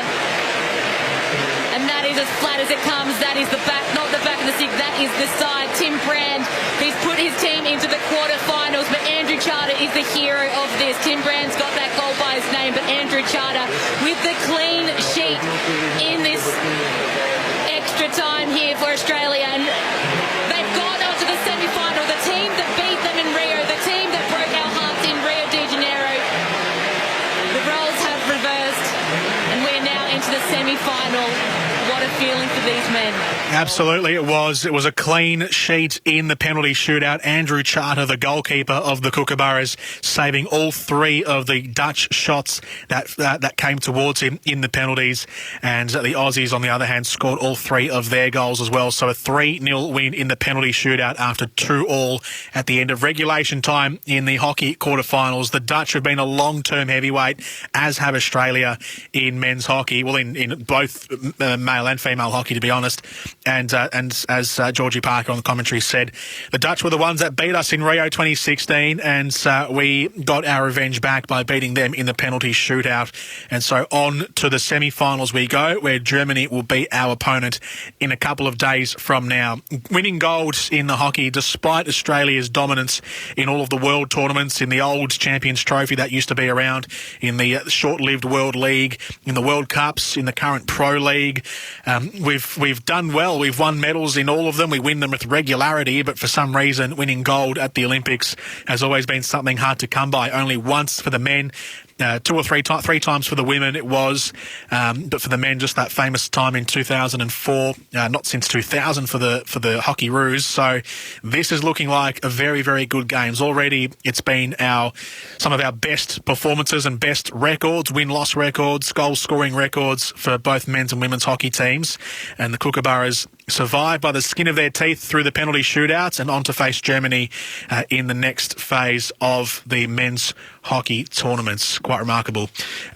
Earlier in the day, we had the sailing.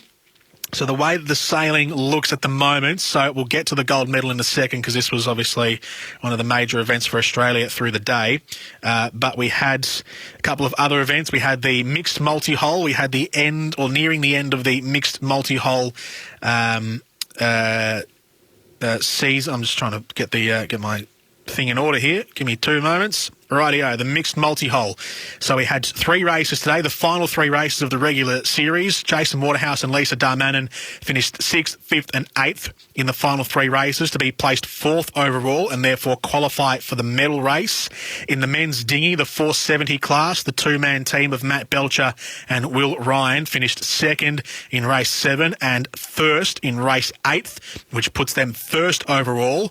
And like Matt Wern, they are looking like a good chance for a medal medal, probably the gold medal actually. There's still 2 more races to go in the regular series before they get to the medal race. In the men's Finn, the heavyweight Finns, the final 2 races, Jake Lilly finished 2nd and 6th in the 2 races today, which places him 7th overall and therefore gets into the final 10 of the sailing medal race. And also in the women's dinghy, the 470 class, races 7 and 8 out of 10 today. Nia Jerwood and Monique de Vries finished 15th and 12th to be placed 15th overall. The one that really took our attention, though, was in the men's laser class, where Matt Wern finished 2nd in the medal race, but had an unassailable lead going into the race and therefore wins gold for Australia. So gold on the water today for the Aussies, thanks to Matt Wern, who continues the Aussie tradition of, if you can call it a tradition, of winning gold at the laser class after Tom Slingsby did it in 2012 in London and Tom Burton did it in Rio 2016. In the shooting earlier in the morning, in the men's 25-metre rapid-fire pistol, qualification stage 1 of 2, Sergei Evglevsky of Australia finished 19th overall. Stage number 2 is coming your way tomorrow. In the swimming, the women's 50-metre freestyle was won by Emma McKeon, who took gold with a time of 23.81, setting an Olympic record. Kate Campbell finished 7th in the final. The women's 4x100 metre medley relay, Kaylee McEwen, Chelsea Hodges, Emma McKeon and Kate Campbell also all won gold with an Olympic record time of 3 minutes 51.6. So gold for Australia twice over in the pool today. In the men's final of the men's 4x100 metre medley relay, Mitch Larkin, Zach Stubblety-Cook, Matt Temple and Kyle Chalmers finished 5th. With a time of 3:29.6. In the table tennis tonight, the teams event, the women's teams event, Jan Fang Lei, Melissa Tapper and Michelle Bromley, the 3 of them took on the trio from Germany, but unfortunately, so this kind of works like Davis Cup, where you have ties and rubbers. So we had 5 rubbers, but we lost the first 3 rubbers, and so Germany had therefore an unassailable lead, and the women of Australia were knocked out at the round of 16 phase in the women's team event in table tennis. And in the water polo tonight, it was quite a comfortable victory in the end for Australia, winning 14-11 against South Africa. So the Australians win 14-1 here, and as we've mentioned, they will play Russia in the quarterfinals. The winner of that match is going to line up against the winner of the United States-Canada match. So the Australians through to the quarters. First part of this cast, Deb, is done. First part is done. Into the knockouts they go after a 14-1 win, finishing 2nd in their group of 5 with a 3-win, 1-loss record. Into the quarters go the Stingers in the water polo. So that's it. All of the Aussie medals and Aussie performances today for Rebel Sport. Sporting dreams start at Rebel. Shop the biggest range with the best brands in store or at rebelsport.com. We'll come back and we'll continue to recap the day and go back through some of the highlights, some of the interviews as well, as we close out day number 9 from the Olympic Games in Tokyo here on SEN. Do you reckon there's a way to save money by bundling mobile and internet? Mate, choose a provider you can trust like a mate. Mate serves up NBN from just $59 a month with award-winning all Aussie service. Bundle a mobile plan to save a further $10 a month on your internet. No contracts and no setup fees. Mate, how good's that? I know. What are you waiting for? Mate! Mate's got your back. Visit letsbemates.com.au. Sportscraft are the official formal uniform supply for the Australian Olympic team in Tokyo as they go for gold. For your own podium finish style, discover the latest Sportscraft collection of men's clothing, including relaxed shirting, classic jackets, warm coats and chinos. All perfectly curated to bring quality, style and versatility to your wardrobe. Sportscraft, we are Team Australia. Discover the latest menswear collection online at sportscraft.com.au. Gazy, as an Aussie athlete, you did it all. Carrying the flag for Australia has to be right up there. Well, Jared, it was an amazing honour. And if scores are close, who should we rely on in the last 5 minutes? These days, G, always Tyre Power. A quick, free 5-minute tyre safety check at Tyre Power and you're on your way to a podium finish, G. Protecting your family on the roads is more important than any medal. Tyre Power, Aussie owned and operated. Your trusted tyre experts. Tyrepower.com.au. Oh, we've been there for every game, the 4 and 25. Purchase any 4 and 20 product from anywhere 4 and 20 is sold for an opportunity to win 4 PS5s. One for you and your 3 best mates. Together you'll go head-to-head in a game of Fortnite with your AFL Dream Team. Plus a 4 and 20 branded Sharon Footy to be won daily. T&Cs apply. See FNTAFLGameOn.com.au. Ends 31/8/21. Retain receipts or wrappers. And get them all there hot. Oh, what a lovely economy makes a 4 and 20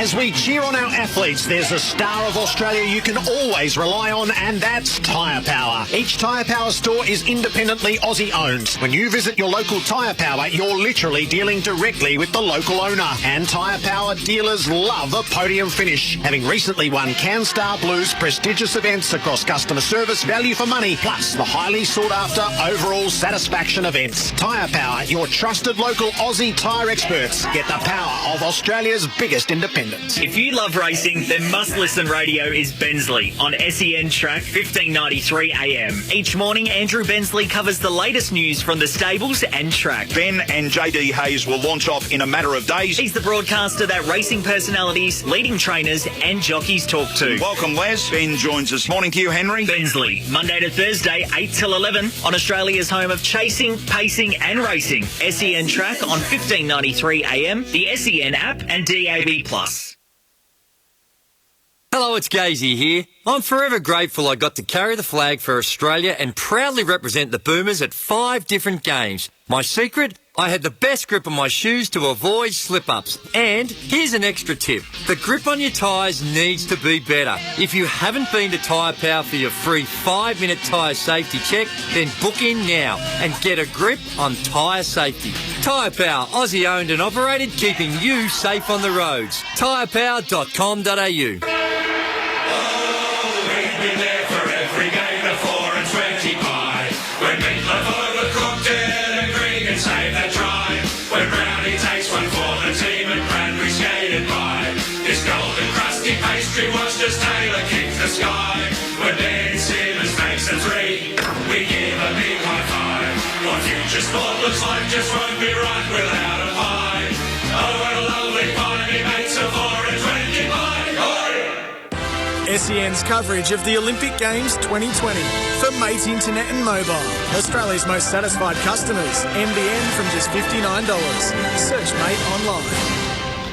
Welcome back to our coverage of the Tokyo 2020 Games. Jordan Canellis with you in the final 15 minutes of our broadcast from day number 9 in Tokyo, in what has been the most successful day for Australia in our Olympic history. Never before have we won 4 gold medals on the same day. Emma McKeon, the 4x100 metre medley relay team, the cycling, Logan Martin, the BMX cycling, and Matt Wern on the water in the boat. A couple of records, or many records actually, that Emma McKeon has been a part of and broken today, or over the course of these Olympic Games, but finalised today. The most medals, total medals, gold, silver and bronze, by a woman at a single Olympic Games across any sport. Emma McKeon, 7 medals, 2020 Tokyo Games, along with Maria Gorog. The first name I've been trumped by actually is Olympics. I reckon I've been pretty confident in most of the other ones. Gorokovskaya in 1952 from the USSR. 7 medals, and she's the first swimmer to do that in a single Olympic Games. The most gold medals by an Australian or any woman in one Olympic Games across all sports, for any sport, Emma McKeon with 4. So 4 gold medals at these games. We've had many multiple medalists, but never in the single game. So this is 4 gold medals in a single Olympic Games. Emma McKeon has 4. The most medals, gold, silver or bronze, by an Australian at the Olympics in total, Emma McKeon has 11. This is all athletes, all sports, male or female, full stop, ever for Australia. Emma McKeon has 11 medals now in total, which overtakes Liesl Jones and Ian Thorpe with 9 medals. She is now officially Australia's most decorated Olympian of all time with 11 medals to her name in her Olympic career. The most gold medals by an Australian at the Olympics in total is 5. So of those 11 medals, 5 of them are gold. Emma McKeon has 5, so does Ian Thorpe among his 9. And the most gold medals for Australia in swimming at the Olympics, so this is aside from Emma McKeon, but the whole swimming team, the most gold medals for Australia at an Olympic Games, 9 of them won at these Games, Tokyo 2020. So 9 gold medals which have been won at these Games 2020. This has been the most successful swimming program we've had ever at the Olympics. So a heap of records set today through Emma McKeon, through our swim team. You can mark this down after what has been a harsh couple of years through London 2012, through Rio 2016. This has been one of the most successful games we've had, and could be perhaps in the top 3 by the end of it all, in as far as how many medals and how many gold medals we've won. SEN here on our coverage of the Tokyo 2020 Games for Mate Communication. Australia's most satisfied customers from NBN from just $59. Search Mate online, and Xero. Invoicing but instantly, receipts but organised, cash flow but clearer. Try Xero free for 30 days. Search Xero, Xero. So after all those medals that we've won, we look at the final tally at the end of day number 9. There's still actually a gold medal to be handed out in the badminton finals, so there is still a possibility that China or Chinese Taipei can win the final gold medal on offer for the day. But the medal tally as it sits at the moment for Rebels, Sporting Dreams start at rebelsport.com, has China on top with 23 gold medals, the United States second with 20, Japan with 17 medals, Australia with 14 gold medals, Russia with 12 and Great Britain with 10. That's the top 6, and Australia are equal 5th as far as total medals won overall. Let's have a listen to Logan Martin, who had a chat to Channel 7 earlier after winning his gold medal in the men's park BMX freestyle. He only needed one run in the end, and Logan Martin became a gold medalist, and he joins us now. Logan, thank you so much for giving us your time. Has it sunk in now what you've achieved? You are your first ever BMX freestyle gold medalist. Yeah, I mean, it's still sinking in. It's honestly such a big achievement for me. I honestly, yeah, I'm still just thinking about it so much, and yeah, it's such a big achievement, and I'm stoked to bring home another gold medal for Australia. We know how much your partner Kimberly and your son mean to you. Have you had a chance to chat to the family back home yet? Yeah, I did actually. When I finished my run, I got to speak to them just off the course there. So that was a super special moment for me. Getting to see them and seeing them support me. So that was really cool. But I did actually go speak to them just before as well, which is good as well. It's obviously hard being away for what's going to be 3.5 weeks. Especially from my son. So it's good to see them. It's going to be a big celebration when you get back. So in BMX freestyle, you are meant to get 2 runs, and your second run is usually the one where you'd perform your biggest tricks. But you actually won the gold, and you knew it before that second run. Did you ever imagine that you'd be against the best in the world, and your safety run, the one that you thought you'd just get in the bag, was actually the best on the day? Yeah, I mean, it is a crazy thing. I did want to just put one solid run down, which I was going to be comfortable enough to do and execute, to a high standard. I knew that run was going to break into the 90s. When I saw the 93.3, I was definitely very, very stoked on that. Unfortunately, I didn't need to do, my big tricks, I suppose. I wanted to showcase a little bit more, which I ended up, in my second run, I did do a front bike flip.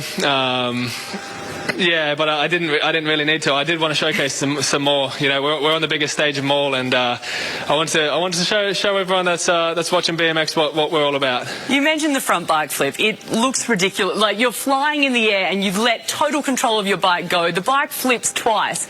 And when you first practice this, you don't do it into a foam pit. You just do it over mats. This sport is ridiculous. It must take so much skill and practice. What is your practice regime at home? Yeah, so I learned this trick around 8 months ago. I actually did learn it into a foam pit. Oh, good. One of my mates was doing them a lot back home, and he actually taught me how to do it.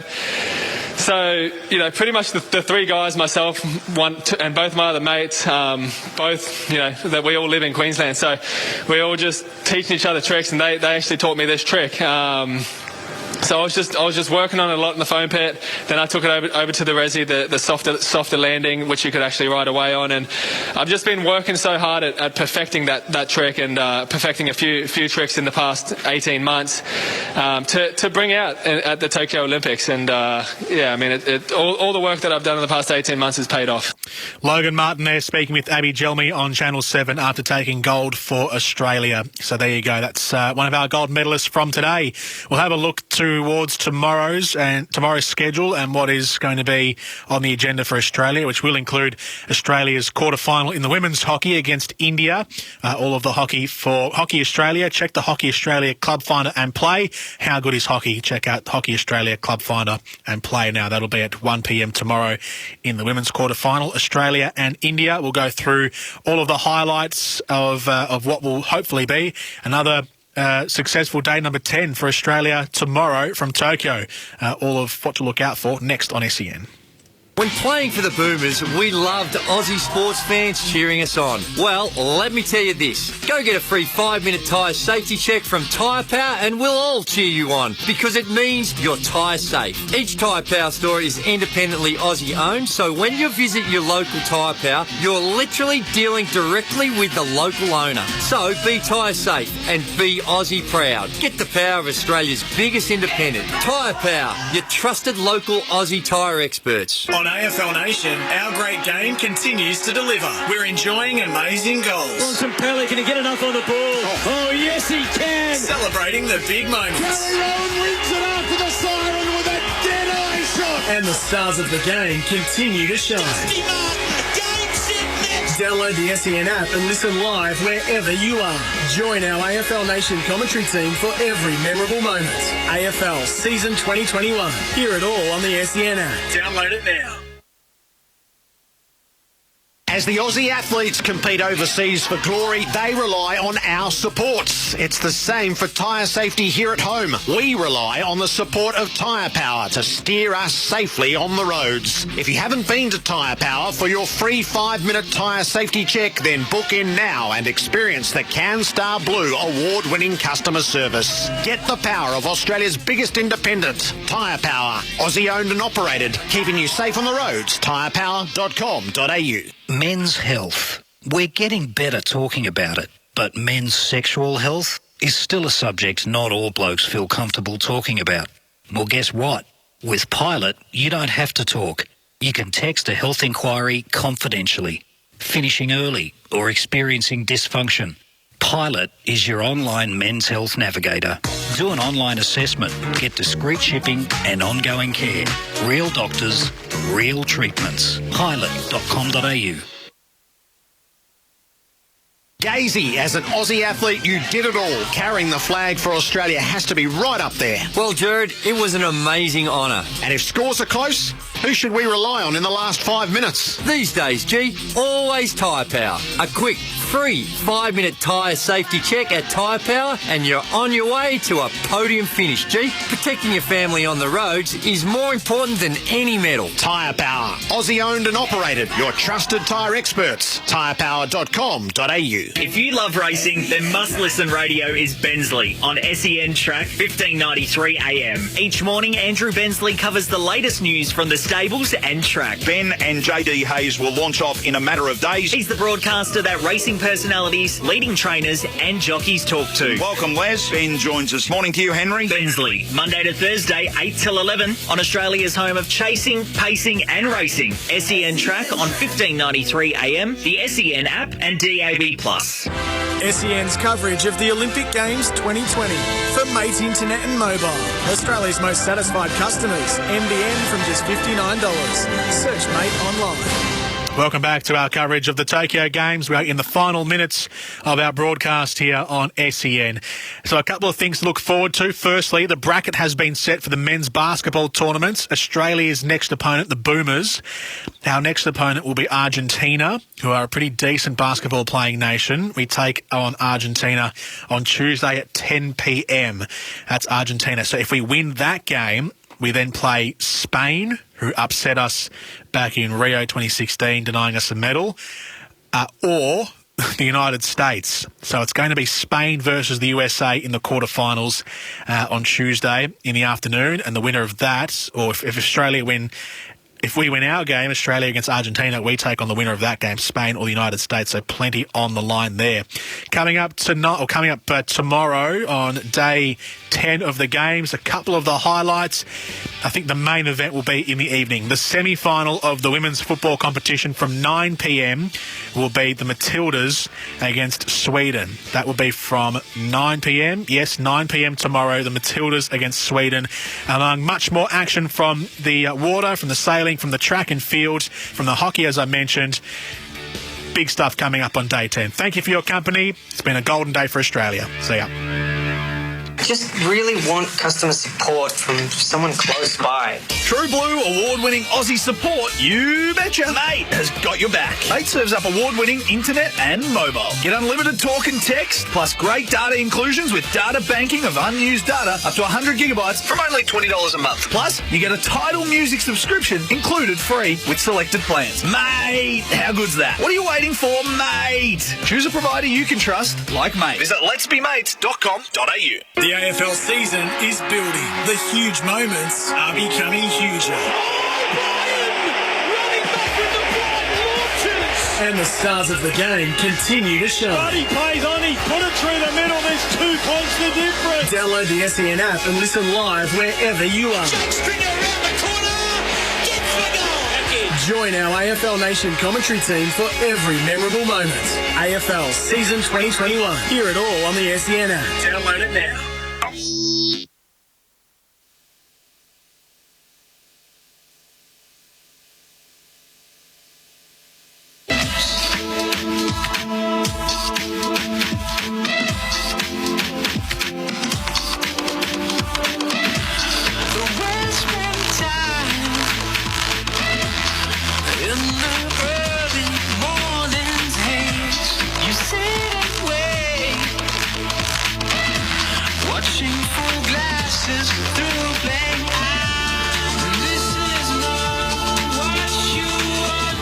Yeah, the overnight crowd is officially here. So is next week. We've hit Monday morning, August 2. Phil Pryor back in your ears after a week-long absence. Apologies to those that thought I might be hitting you up on Thursday night, Friday morning as well. Had the night off. Yeah, here we are once again. And what a weekend to round up or wrap up, I suppose. I mean, unbelievable action, of course. Plenty of footy action eventually.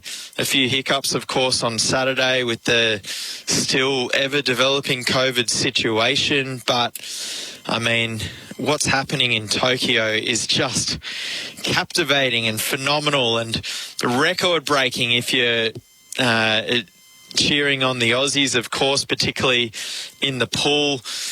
Yesterday now, as it is, Sunday, yesterday, our most successful day ever as far as gold medals are concerned. 4 for the day, never been done before. 3 was the best before that. So it has been just unbelievable stuff and just gripping. And that's, I suppose, that's the first question to the overnight crowd audience. Tell me, has this been, from memory, you know, one of the most captivating Olympics that you can recall? I've got a couple of little theories as to why that might be the case. One being that it's back on the right time zone for us. You know, we wake up and the action's just getting going, and then it goes right through to almost midnight most nights. That's certainly one aspect of it. I think the fact that many of us are in lockdown, it's just forcing us to nail ourselves to our couches and put the Olympics action on. That's number 2, I suppose. Some of these stories, you know, the backstories to some of these Olympians that are getting stuff done in the pool is just phenomenal, I suppose. So that would have to be one aspect to it.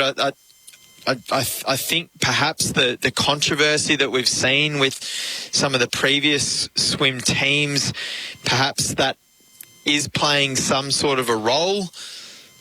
I'm not sure. What do you reckon? That's my question. Text through 0433 98 11 16, or you can give us a call 1300 736 736. I've already got one caller holding on the line currently as we speak, and I'm going to introduce him now. It's innersanctum.com.au's Todd Davey. He's been tracking all of this action very closely. Of course, the footy as well. Round 20 in the AFL is now in the books. We'll get to some of that, I'm sure, throughout the chat as well. Todd, can you hear me, first of all? Are you there?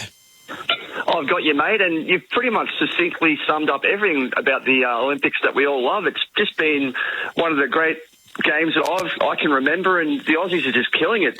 Life's good at the moment, being a sports fan. Life is very good, mate. Life is very good. Ever since I've taken over doing some of these overnight crowd shifts, it just feels like it's been constantly stuff going on to sink my teeth into and for everyone to sink their teeth into. Do you have any other, I mean, where is Tokyo? I know there's recency bias that we have to try and kind of sweep to the side here, but where is Tokyo ranking for you in terms of just the interest Olympics? Oh, it is right up there. Like, I'm old enough that I can vaguely remember the Sydney 2000 Olympics were obviously very special with Cathy Freeman and just a medal performance. But these Olympics, just magnificent. The swimmers, obviously the swimming ends today, what a performance by all of those guys. The Matildas, that was a special performance last night. The Hockey Roos today, the Kookaburra, just everywhere you look, there's just standout performances from our Aussies. And I think you might have seen it earlier today, Phil. I tweeted out, this is probably the most likeable Australian Olympic team I can remember. They're just fantastic, beautiful people that have got great stories to tell. They're so humble and they just try their hardest. They're just so easy to get around. Yeah, obviously we've had controversies with the swim team, particularly in London. I think it was with obviously Magnussen was was a part of the fallout there, and it just seems like this swim team has just galvanised together so well. They all love each other, which you can easily tell on screen if there's bad blood there. All you have to do is look at the women Jamaican 100 metre clean sweep, gold, silver and bronze for them, but certainly no love lost. It appeared between Elaine Thompson and Shelley-Ann Fraser-Price.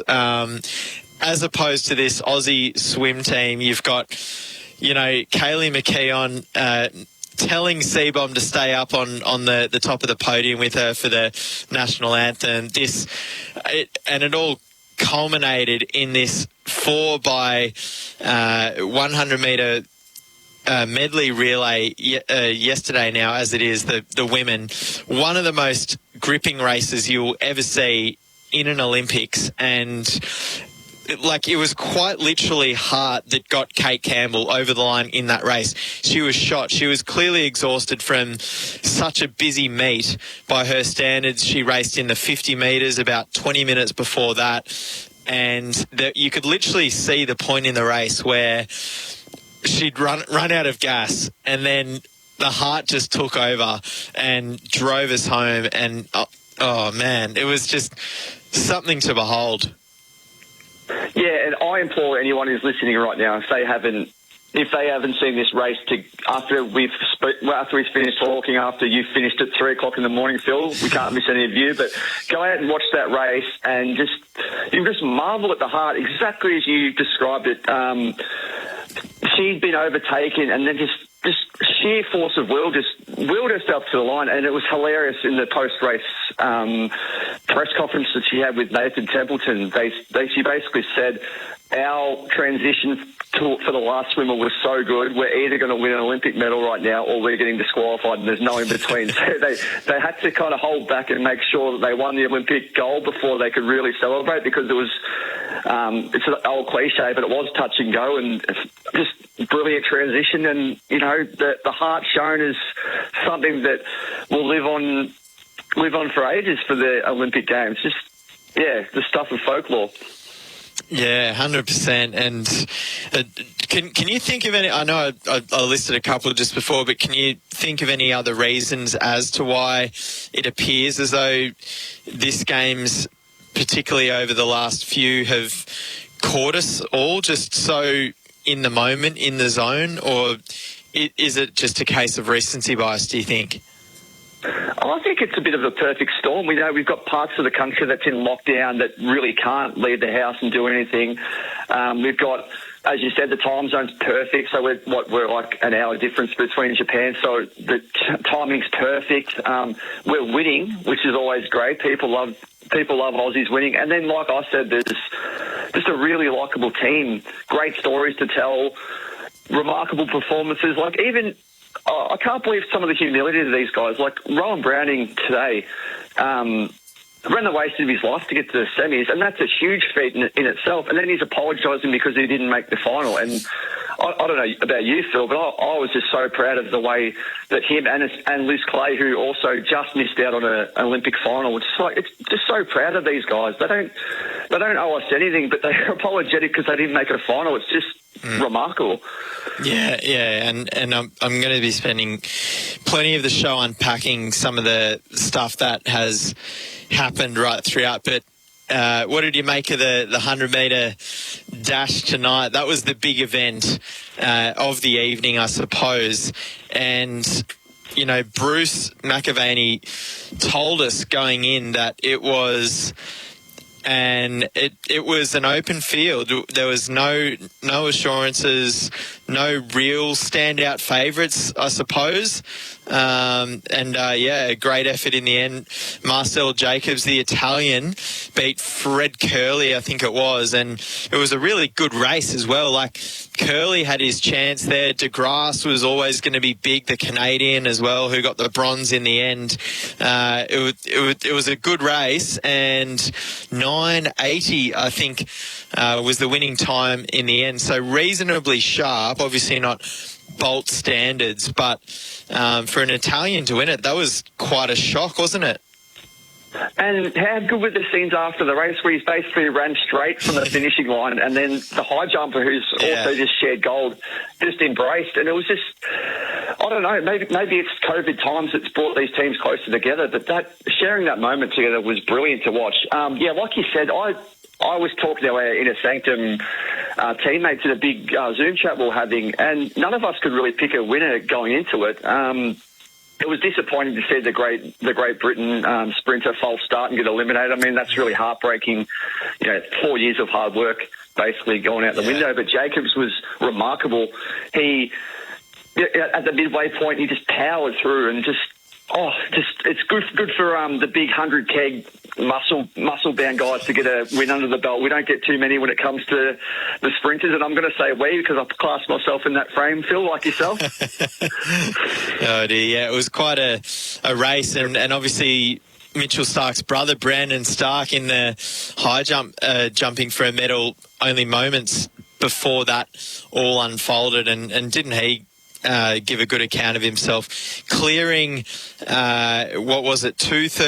metres 35 centimetres, I think it was, had one crack at 37 and then passed it on to have a go at 2:39. No one cleared 2:39, and then, as you said, the Italian and the Qatar jumper decided to... This was quite interesting. Obviously, I don't think anyone really... on the broadcast knew that this rule or quirk even existed, but they just decided to make a mutual decision to share the spoils. Yeah, really interesting, Phil. I'd love to get your thoughts and the overnight crowd listeners, if they want to text in soon throughout the show, about what they thought about that decision, because I thought it was fantastic. It's two guys that could not be split, and they put together remarkable jumping performances, and it was just a great show of sportsmanship in my mind. I thought it was really wholesome and beautiful, and to split a gold medal is like... it's the next best thing to winning one outright. What were your thoughts watching that unfold? Yeah, well, it's one of those things, isn't it? When part of the point of winning gold is you are the gold medalist, no one else is. But equally, when you're given the option to either, fight for it or just accept it, I mean, it's a massive risk to do anything other than to just accept it. You've gone out there to try and win gold, and you have. So you'd have to be one brave soul to tempt fate and challenge for the gold versus the silver medal, I suppose. And I think the commentator summed it up as well. Summed it up pretty well as well, saying that this was, the mutual respect between these two guys was at a point where they couldn't be assured that they were going to outleap the other one, really. So in that respect, I thought it was a nice conclusion to it all. Yeah, and as you mentioned, who is going to say no to a guaranteed gold medal? I mean, it's a little bit of hubris after that fact. It's like, okay, well, I want to prove I'm better than him, but I'm never knocking back a gold medal, even if I do have to share it with someone else. Yeah, exactly. When you're hanging it up in your pool room, down the track, post-retirement or whatever, and there's a gold medal on the wall. There's nothing on that medal that says I had to share this with someone else. It's Olympic gold. There's no asterisk on the back of that one. Exactly right. Todd Davey from the Inner Sanctum is with us. Todd, stick around for one more seg if you don't mind. What do you reckon? Yep, love to, mate. All good. We'll take a quick break on the overnight crowd. Be back with plenty more. Keep sending in your texts. I want to hear your highlights from the weekend. 0433 98 11 16 is the text number. Olympics, footy, all the rest of it. We'll start to unpack some footy with Todd as well, particularly given that his Bombers took on my Swans over the weekend. Looking forward to having a chat about that. And everyone else, everyone out there, pretty much all the listeners, they've got a team as well. So what did you make of it? Send through your text 0433 98 11 16. This is the overnight crowd with Phil Pryor. I'll be back with plenty more in just a second. Drive with Bob Murphy and Andy Marr. Massive Monday coming up after a huge, controversial, uncertain weekend of sport, life and all sorts of stuff, Robert. We don't know where we're at the moment. But it'll likely be football, won't it? It'll be a majority of football. It'll be rocks and pox, and we'll also have Dermot Breton to cast an eye over the whole lot of it. Dermot Breton. Robot Building Supplies. Robots got it. Weekdays on SEN. For over 40 years, Kubota's range of agricultural, construction, mowing and implement machinery has helped to shape and build Australia. Kubota's new and improved models continue to deliver outstanding quality, performance, reliability and value. Always ready to get the job done. Visit kubota.com.au to view the latest online catalogue or contact your local Kubota dealer for your copy today. Kubota, shaping Australia. You ready to find that guaranteed catch? Download the Real Adventures app. Cast the line with Paddy Dangerfield and Aaron Red Habgood. I'm on tank water in Moggs Creek. Do the kids get fast? So you're like, no, George, you're in the mud, you sleep in the mud. Just hose them down out. Everything fishing, boating, recipes and hotspots. Plus catch up on all the Real Adventures Show podcasts. They are working. Well done to the guys that are in WA actually using the bins. I reckon we should see these spread across the country. Powered by Dometic, mobile living made easy. The Real Adventures app. Get hooked. Now in the App Store and Google Play. Whether on the field, bike or trail, we all want to stay active. But if pain holds you back, try Sudox Active. Traditionally used to relieve mild pain in your joints and muscles, and it's fast to apply with a massage roll-on applicator. Sudox, available in Chemist Warehouse, Chemist Outlet and Pharmacy for Less. Or sudox.com.au. That's SOODOX. Always read the label, follow the directions for use. If symptoms persist, talk to your health professional. Whatever car you choose to drive, it's your right to choose your own independent mechanic. Your local Repco authorised service centre is a trusted professional who is fully qualified to service your car and stamp your logbook.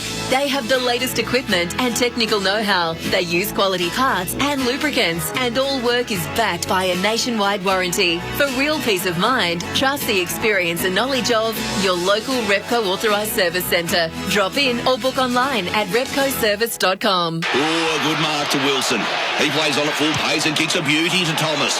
Thomas gives off to Harris. Harris closes in on 50, but wait, he's tackled by Smith. Or is it Williams? Williams scrabbles for the ball, kicks it to a guy in blue, who kicks it to some other guy in blue. Now some tall bloke has the ball. He kicks it to an even taller bloke.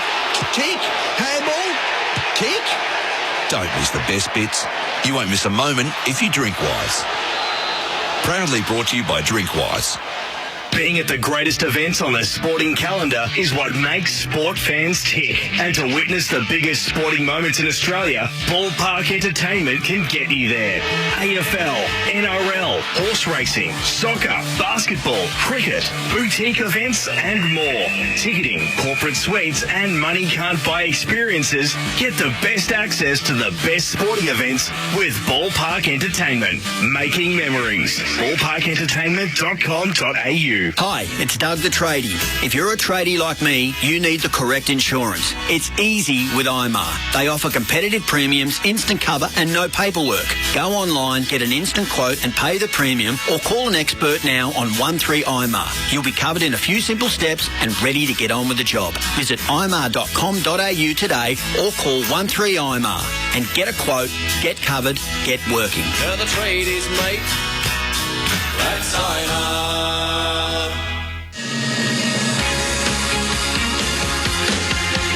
The Overnight Crowd on SEN.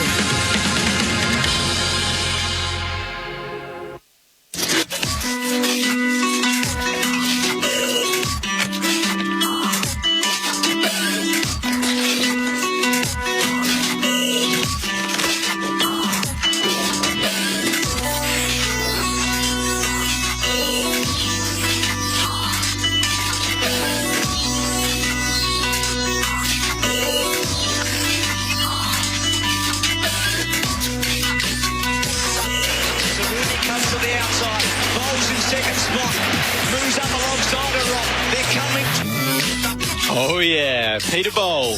He won the 800. That was one of the highlights on day 9 of the Olympics, wasn't it? Straight out of the, straight off the track over in Tokyo. He won his semi-final, Peter Bowl. I call him Super Bowl. And he flew home. He flew out of the blocks and just kept going. And every time someone mounted a challenge, Peter Bowl just found a new gear. Definitely one of my highlights from the weekend, listeners. I want to know what yours are on the Overnight Crowd. 0433 9811 16 is the text number. It's Phil Pryor with you, and Todd Davey from theinnersanctum.com.au is also on the line as well. Todd, how about Super Bowl?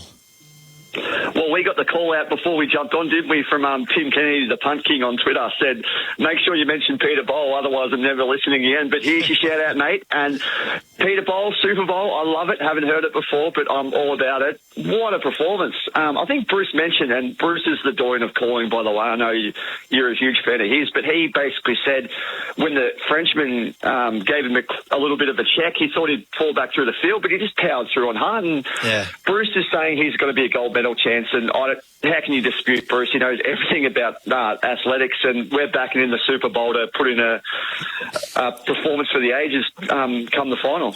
Yeah, his time certainly stacked up with the other semis as well. I suppose it's going to come down to conditioning in terms of the meet. You know, how much do these I believe, is it a Tuesday night final? Todd, I'm not sure. That's what I believe I heard on the coverage. I haven't had a chance to double check that. I think they do get 2 days between races, but that's obviously now their second race. Fatigue sets in. Mental fatigue obviously becomes a factor as well. Who's going to have that, that next gear in that last 100 of the race? Who's going to be able to, when they hit the straight, who's going to be able to accelerate? Yeah, it's interesting. So I've just had a quick look on Google. It's saying Wednesday the 4th is the final, 10 p.m. Wednesday the 4th. Not always accurate, but that may be subject to change. But, yeah, it's going to be who can rest and get the recuperation going the best. Peter Bowl, he did look like he exerted a lot of energy, but in the post-race he looked really calm and fit and strong. As Bruce would say, look how strong he looked. We're going in And we're thinking now that he's a really strong medal chance because there's no reason to think that he can't replicate that performance. And as you mentioned, the time was really good. So if he can emulate that, he's a live show for a gold medal. Yeah, I think off the top of my head, it was only a few seconds off the world record, which is obviously, you know, as fast as they're going to go. So I don't know. It did look, maybe Pete still has something in the tank. Who are we? You know, he didn't really he got challenged today, but he rose. Every time someone sort of came nearby, he was able to sort of, you know, whip ahead again. So it's going to be fascinating. Go the Super Bowl. That's all I can say there.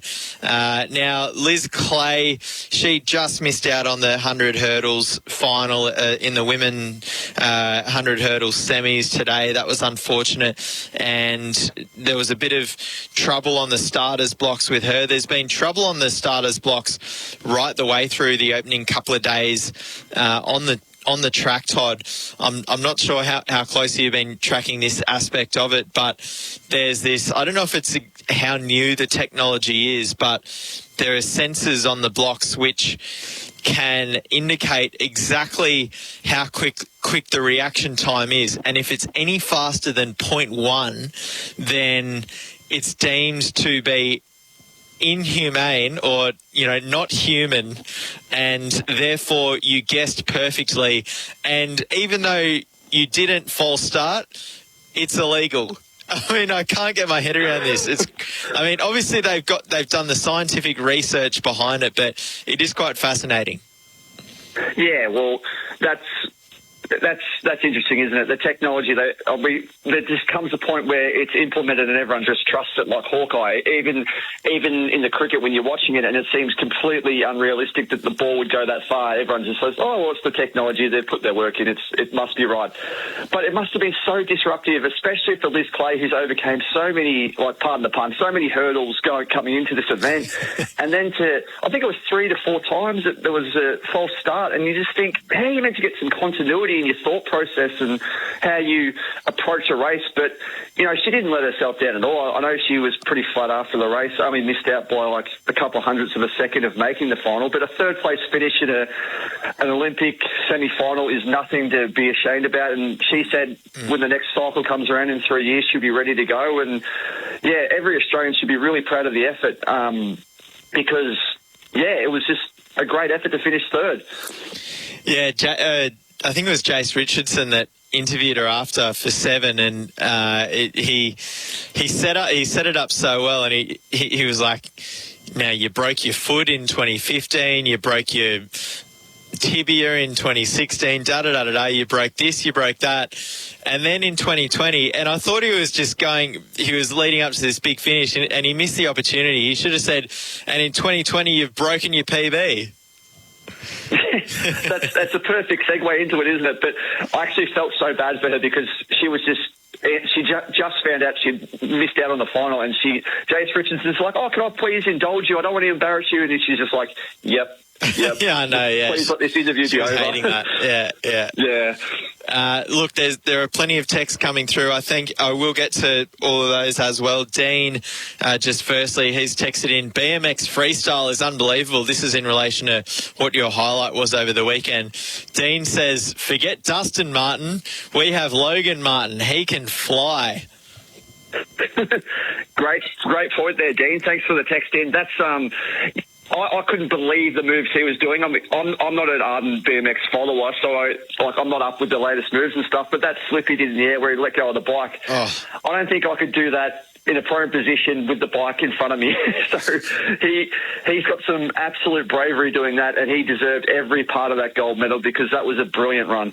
You heard the commentator say after he pulled that manoeuvre off where he's thrown the bike forward to do a front flip, and then he's caught it again. Apparently someone else tried that. I don't know if it was in this competition or a previous event before the Olympics, but apparently someone else has attempted that and copped front tyre to the face. So it is a dangerous trick. Obviously you're doing it at speed and at height as well, so there are those dangerous elements to it. But on top of that, you might have your front tyre just whack you in the face as well. Did it not have every... Oh, no, there's a new Jackass movie coming out. Just reminded me of like someone like Bam Margera or Johnny Knoxville, just like saying, "Hey, do you see if you can do a front flip with not holding the bike?" And then they just like land straight on their face. But this absolute brilliant human being was able to nail it, and he got himself gold. I know, unbelievable. It was quite astounding. Well done, Logan Martin, one of the gold medals on Australia's most successful ever Olympic day with the 4 golds. Matt Wern as well in the laser, the sailing. Obviously, just had to basically just turn up and get it done today. But those competitive juices really kicked in, of course. And he finished today's race second as well. Gold overall for Matt Wern.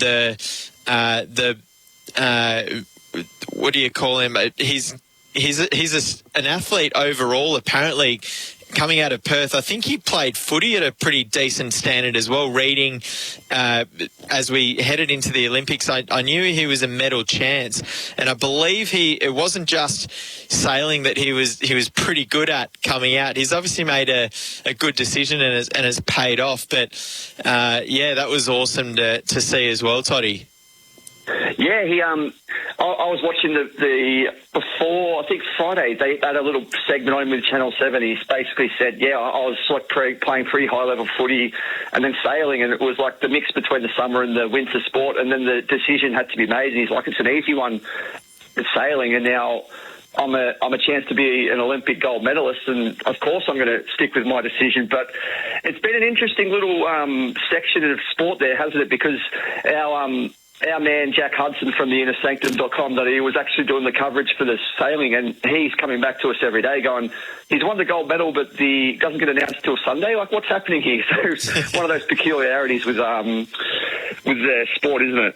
Yeah, exactly. Well, I don't know how hard it is necessarily to actually get disqualified in this laser event, but that was the only way he wasn't winning gold, apparently. So, yeah, obviously you don't want to ram into any of the other dinghies out there in that situation, and I suppose that's all that stood in the way between him and gold. I think Jack Hudson might even be listening, Todd, because his Hutto has texted through saying, "Loving Todd Davey on right now. I'm sorry we took Orazio though." Yeah, well, Hutto, thanks for the text. You're a great man. But, you can keep Orazio. I'm sure he's happy back in South Australia, so that's great.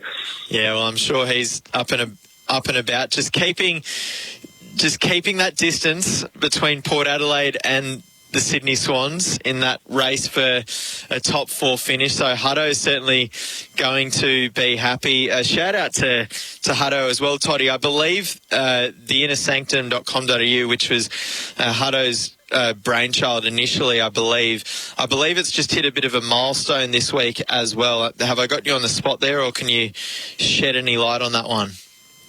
85,000 unique page views for the month so far, and still, that's actually capped because it's obviously August now, but yeah, huge effort from the team. A big part of it is due to the Olympics coverage, so Jackie Dodd and Dan Koppel, brilliant performance, Jasper Chalapa, Alex Catalano, just names all down the board, Rebecca Ruthen, Thomas Graydon, everyone that's put their hand up to do work for them. I'm so proud of them, and this work has been phenomenal, and we're just building strength to strength every week, and it's great to have a great pool of journalists doing fantastic work, and hopefully down the line, Phil, we could get you involved and get you writing some stories, because I know you've got some strong opinions and you're a great journalist. So, yeah, I'd love to have you on board too sometime soon. I'm putting you straight back on the spot there, but yeah.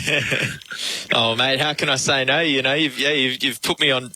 on air saying that now, so I better come up with something. I'll do my best. What is pressing on the website over the weekend or in the last week, a good story that we should go back and check out over on the website? So I know that you guys at SEN are doing great work with the Olympics, but if there was ever going to be a site that's to rival it, I think it's our site. We've got daily recaps, Aussie recaps, the medals, the important events. We're doing daily recaps of all the big sports, especially with the Aussies, like the Matildas and the Hockey Roos and the Kookaburras, and we've got a live blog every day. Just like the Olympics has just been, like everyone's loving the Olympics and the work we've been putting in. I'm just so proud of every person that's been involved, and it's the benchmark in my opinion, alongside SEN, like you guys. But it's it just enhances the coverage so much when you can come to a site like ours and you can say, okay, I might have missed a little bit today. Let's go back through the timelines, and we've got it all there. And it's just a testament to the hard work of guys like I mentioned, Jasper Chaliper and Ben Lennon, who are putting in the hard work week in, week out, and the fruits are showing for us. Yeah, well, that's awesome to hear. Toddy, I better mention it. The Swans got the job done over your mob today, but it was a great game, and the Bombers, they dug deep once again. And once again, these two sides put on a bit of a cracker. It was a great game, wasn't it? I was obviously disappointed with the result, but you can't deny Sydney. And how good is Luke Parker? I think you mentioned Mon Elemental last week. Is he a smoky for the Brownlow? He's starting to stake a real claim. He was just class today. It's not something you normally associate with Luke Parker as his strong suit. I mean, he is very classy when he gets the ball in hand, but he's such a hard, tough player. But the 2 goals were pivotal in the third quarter. And, you know, Sydney, I know you... I made the terrible call of saying West Coast could win the flag, but I'm really happy with my call of saying that your mob Sydney can finish top 4 and give this flag a real shake, because the way the season's shaping up with Brisbane dropping a game they should have smashed Hawthorn by today, it's wide open, and Sydney's as good a chance as any. Yeah, that's it. Well, in that Swans game, I mean, Zach Merritt, he was unbelievable as well, and you mentioned Luke Parker kicks a couple of goals. He can do that. That's why he's such a great midfielder. But I think Callum Mills will be the top polling Swan come Brownlow night. He was outstanding once again. Comes out of isolation and has 23 touches with a goal. I mean, yeah, he's been phenomenal as well. And yeah, they could give the top 4 a rattle, but Port Adelaide, they're doing just enough. Obviously, got the job done over the Giants to finish round 20. So it could potentially, I suppose, the Port Adelaide, they got the showdown this week. So, you know, you would think they'll get the job done. The Swans have a reasonably comfortable run home as well, but St Kilda can turn up. That's their assignment in round 21.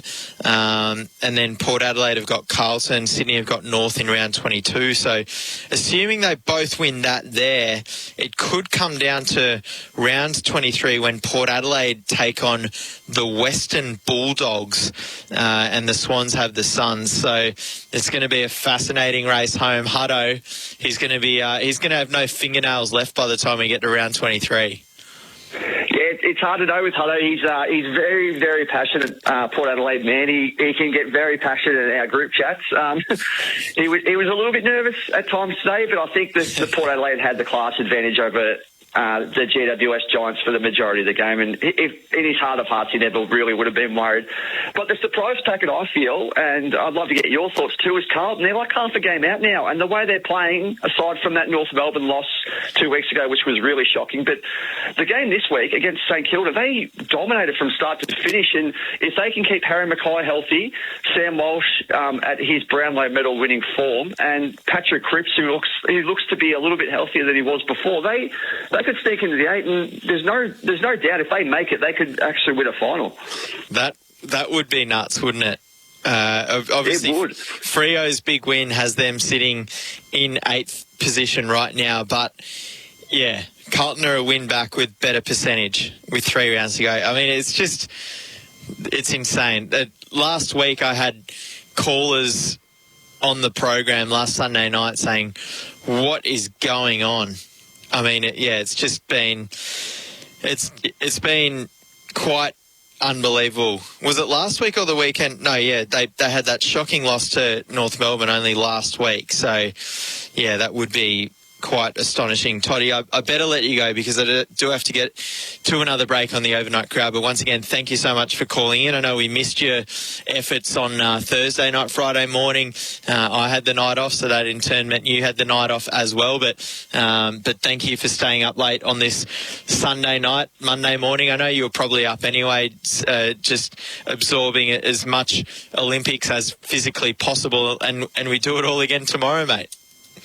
Absolutely, mate. Thanks a lot. Thanks for giving me the chance to spruik the inner sanctum. I'm so proud of all the guys. And I'll give you a topic to touch on later on once I'm off the call. Aaron Rodgers, he's back at training camp and you and I are pumped. Oh, yeah. So pumped about everything that's kind of unfolded with all the drama in Green Bay. That's been quite good. And Aaron Rodgers, he's back. The Packers, they're going to make one hell of a tilt for the title this year if they can keep number 12 healthy and number 17 for that matter, Devontae Adams, their top receiver. But they've got one hell of a... They're going to give the Super Bowl one hell of a crack. And Super Bowl is going to give the 800-metre final one hell of a crack as well. Todd Davies done just that tonight for us on the Overnight Crowd. We thank him for his efforts. It's Phil Pryor with you on the Overnight Crowd. We'll be back with plenty more in just a second. I'll get to the texts that have come in. Plenty of those coming in, so a big thank you there. 0433 9811 16 is the number. Stay tuned. Breakfast with Gary Lyon and Tim Watson. It was a big Olympic focus for us this morning, Whispers. We spoke to Minji Lee before she heads to the games. Rowan Dennis joined us from Tokyo, and we had a great chat too with Lucy Steffen's father, Gus. Were you going crazy, jumping up and down like the rest of the country? We didn't, if you had a tape it, you wouldn't have heard any of the commentary. You would have heard a fair bit of yelling and shouting. Yeah. Weekdays on SEN. For over 40 years, Kubota's range of agricultural, construction, mowing and implement machinery has helped to shape and build Australia. Kubota's new and improved models continue to deliver outstanding quality, performance, reliability and value. Always ready to get the job done. Visit kubota.com.au to view the latest online catalogue or contact your local Kubota dealer for your copy today. Kubota, shaping Australia. That secret fishing spot has been found. The Real Adventures app.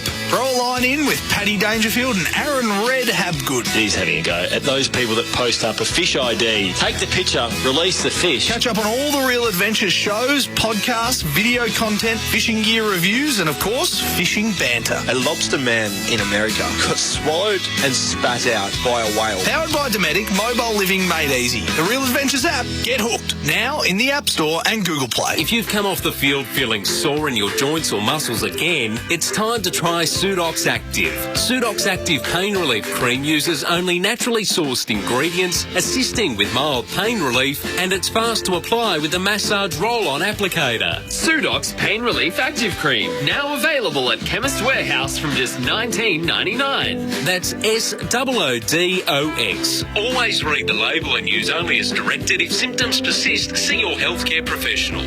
Being at the greatest events on the sporting calendar is what makes sport fans tick. And to witness the biggest sporting moments in Australia, Ballpark Entertainment can get you there. AFL, NRL, horse racing, soccer, basketball, cricket, boutique events and more. Ticketing, corporate suites and money can't buy experiences. Get the best access to the best sporting events with Ballpark Entertainment. Making memories. ballparkentertainment.com.au. Whatever car you choose to drive, it's your right to choose your own independent mechanic.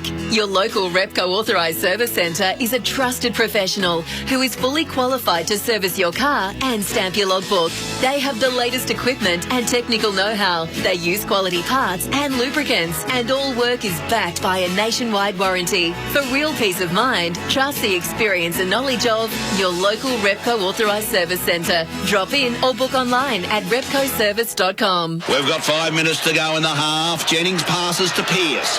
Len runs from dummy half and fires the ball at Sutton, who sends it down to the 22. Picked up by Johnson. Oh, huge hit from McQueen. Or is it Turner? Whoever it is offloads to some other guy in green. He's tackled by a big fella and some other really big fella. Someone passes it back and now it looks to me like everyone's cuddling. Don't miss the best bits. You won't miss a moment if you drink wise. Proudly brought to you by Drinkwise. Last year, he turned 130k into 500 grand for punters. Inside Track Club with Troy Little is back. With Inside Track Club, you're part of an exclusive punting group with Australia's best greyhound punter. Join Troy Little in live chat and video analysis for every greyhound race each Thursday and Saturday nights. SEN Inside Track Club. Join now. Book for one session and try it out, or get early bird deals and jump on board the year. sen.com.au/SEN Track. Club enter terms, fees and conditions apply. Gamble responsibly. Call 1-800-858-858. The Overnight Crowd on SEN.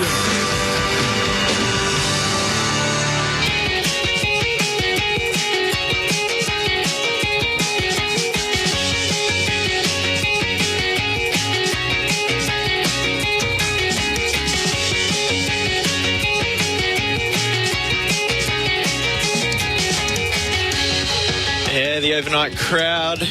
Monday morning, it's August 2. It's Phil Pryor with you on this Monday morning. And boy, oh boy, what a weekend to unpack once again. Now, Dean has texted in with a question. How did Brandon Stark go? I think he ended up finishing 5th in the high jump, if I'm not mistaken. He, as I said on the with Todd Davey on the phone, he cleared 2 metres 35, but couldn't get 237. A couple of them passed on 237 to go up to 239 to try and sort of jump into the fold, but couldn't quite. No one cleared 239. Qatar and Italy shared gold medal in the high jump, which was unique and interesting in itself. That is for sure. Now, Michael has texted in, keep dreaming, Phil. That's in relation to Port Adelaide finishing outside the top 4 with the Swans nipping at their heels. Look, if results do go as expected over the next 2 weekends and the Swans and the Power take care of business, it could come down to that last round with the Western Bulldogs meeting Port Adelaide, given that there's only a few percentage points separating the Power and the Swans. So it will be a really fascinating run home to the finals as far as that ladder and the race is concerned. The Bulldogs sitting on top as it stands, sharing 60 points with Geelong, the Western Bulldogs, with the best percentage in the comp. Melbourne, after their massive win over Gold Coast, they got a bit of a percentage boost, which does actually help them. They're sort of actually their percentage doesn't really matter, does it? Because they've had the draw. They sit in outright 3rd, and then, it's Port on 56 points in 4th. The Swans a win back, 52. Brisbane a win behind them on 48. So the Swans have jumped into 5th from 6th. The Swans sat in 6th for about a month or so. So that is interesting. West Coast in 7th, 2 wins behind Brisbane. So that top 6 is all but sewn up now.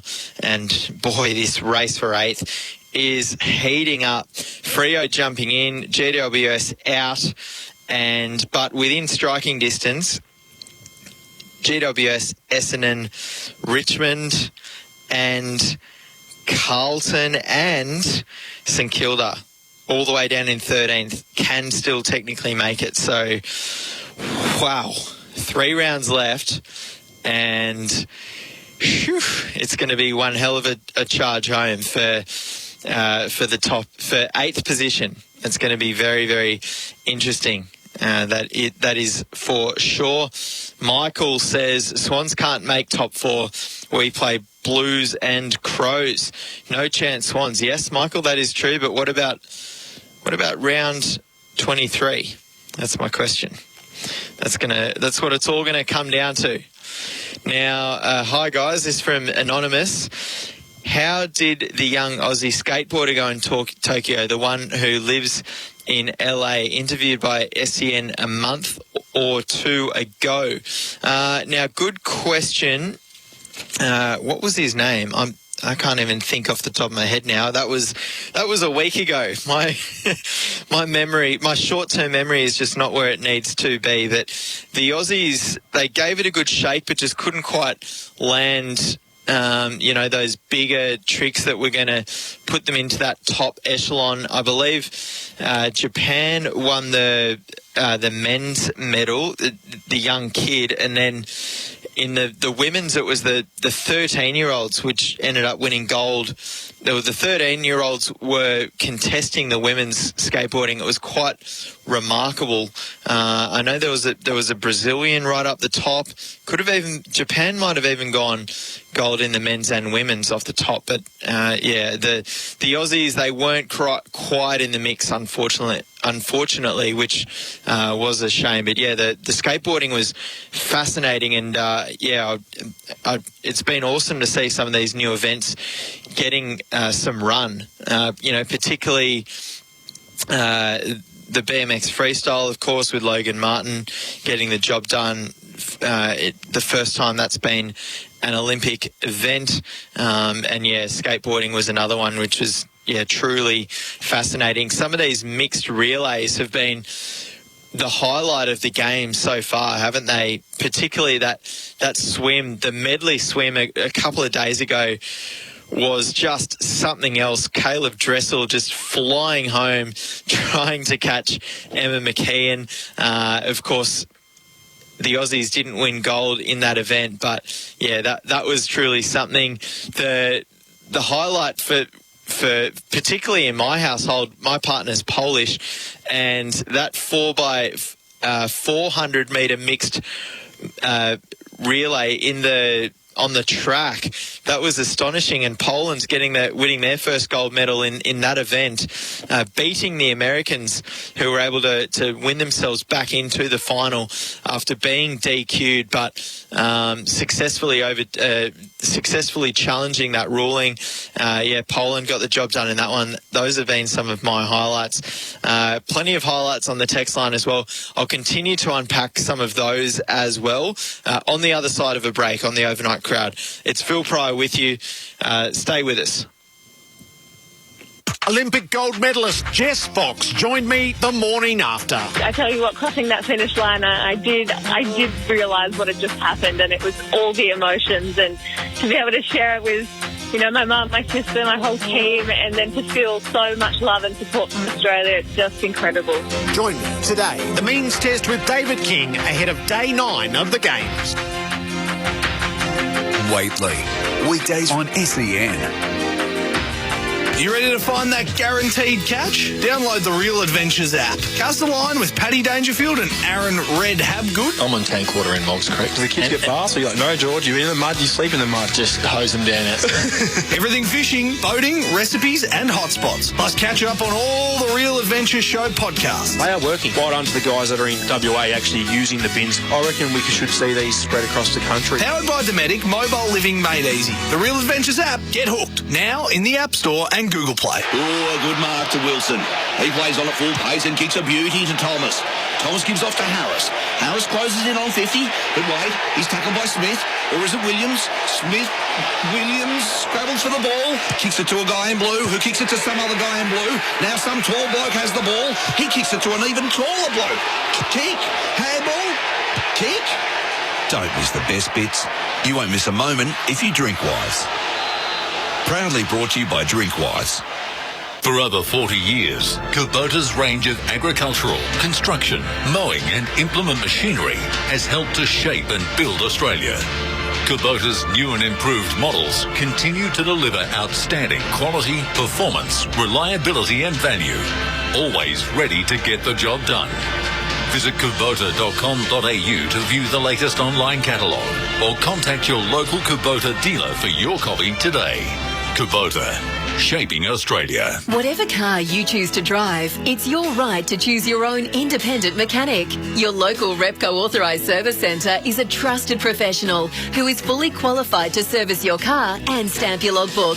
They have the latest equipment and technical know-how. They use quality parts and lubricants, and all work is backed by a nationwide warranty. For real peace of mind, trust the experience and knowledge of your local Repco authorised service centre. Drop in or book online at repcoservice.com. IMA, We all know they're the tradies, mates, when it comes to business insurance. That means if you're in the motor trade, IMAR's got you covered. If you're a mechanic, panel technician, car detailer or even a motor wrecker, insure with IMAR and receive competitive monthly premiums at no additional cost, which is great for cash flow. Just a simple phone call and we'll get you covered too. Call 13-IMAR now. That's 134627. Now the tradies, mate.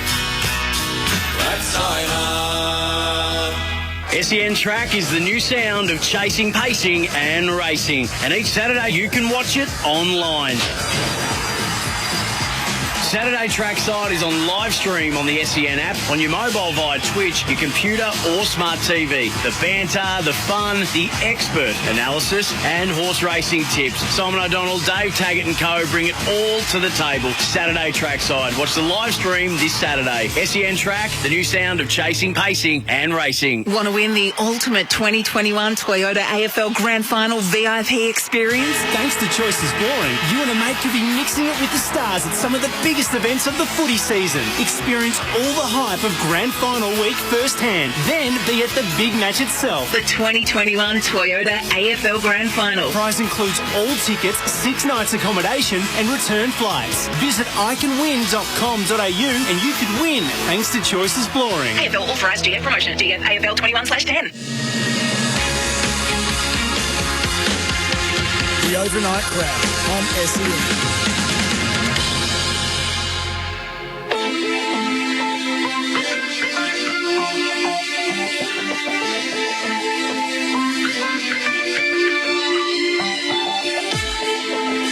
This is just work, and he puts in the work. 3 hours at the skate park every day, then at the gym, cross-training, running, cycling. He takes this very seriously, and you can see it. Yeah, he's got his own compound in his backyard, and everything for this man is about today. The finals here. Yeah, and he is performing terrifically. Very nice. The 540 flare into the opposite flare. Logan is going to be very happy with that run. There you go. There we go. Nice little fist pump. This is the position that he wants to be in the Olympic finals. He's built a house and now he can build on it. He put the second story on in his second run. Yeah, a couple of X Games gold and a couple of X Games silvers already in the trophy room. This man definitely wants to get on that podium here. Now we saw him put himself into first in the seeding round. That is so he can see what all the other competitors do before him. Then he knows what he has to pull out, what tricks he has to put on display for the judges and for himself and for Australia. Yeah, that's it. So he's in such a great position. Oh, there you go. You hear him say he's got some more, and I do not doubt it. As I said, he built the house, and he's getting ready to build the second story. A 93.30 Australian Logan Martin moving into first position after run number 1. Yeah, and Logan Martin built himself a legacy after all that, taking home the first ever BMX freestyle gold medal at the Olympics, of course, at Tokyo in 2020. So well done to him. Well done to the woman from Great Britain that took home the women's version of that event as well. She put on one hell of a run. Charlotte, someone I think it was. Yeah, she was phenomenal as well. These Olympics, boy oh boy. Hi Phil, Michael from Sydney texting in on the Overnight Crowd. Good to hear you back on air. Looking at the draw, if the Swans win their the remainder of their matches, it may come down to the final match between Port and the Bulldogs. Yeah, we've spoken about that. Michael says, I must admit, I've given footy a rest as I found the Olympics compelling viewing. Yeah, Michael, I must admit, I'm kind of in the same boat over the last kind of week and a half. I've just been, just gripped by the Olympics. Been chucking on bits and pieces of other stuff when I can, but Olympics has been on the main screen, and that's the biggest compliment I can give it right now as I'm trying to, track a bunch of different things all at once. Yeah, so it's been awesome. Dean texting in, his highlight was watching New Zealand win the sevens rugby against France 26-12. Yeah, that was something. That was in the women's sevens. Of course, Fiji went back-to-back in the men's, and they took out the Aussies in the quarter-final. On the men's side, Fiji. On the women's as well, I think, from memory, yeah, Australia, they went down to the US in their final pool match, which meant that they had the harder quarter-final draw, which was, yeah, super unfortunate. So the Aussie girls couldn't repeat their gold medal effort from Rio, unfortunately. And, yeah, no medals in the sevens rugby this time around. Speaking of draws, the basketball quarterfinals came out. The draw for that came out overnight. And it's been a bit of a shocker for the Boomers, if I'm being honest. Australia has landed on the same side of the draw as the US, Spain, and first up Argentina. So if the Boomers get through Argentina, awaiting us in the semi will be either the US or Spain. Now, Spain was the side that knocked us out in, I reckon, was it the semi of the World Cup a couple of years ago? Yeah, so we've got a bit of recent history with Spain, I believe, off the top of my head. Correct me if I'm wrong on the text line. And then on the other side of the draw is France v Italy and Slovenia v Germany. And obviously France beat the US, so no easy beats. Australia beat Italy. Slovenia, they've been flying as well with Luka Doncic at the forefront of that as well. So it's going to be interesting to see how it all unfolds. But the team that comes out of Australia's side of the draw is going to have to earn it, with Argentina up against the Boomers and then the US taking on Spain in the basketball. That's going to be, yeah, super interesting to see how all that unfolds. Maybe that was the event that is on Tuesday night, the Boomers. Maybe that's where I've got confused with Peter Bowl in action as well. One night this week in the 800-metre final. Let's go Super Bowl. Now, what else have we got on the text line? Now, I'll go back to closer towards midnight. That's when Michael texted in as well. Now, Dean says Melbourne Storm can play for Australia in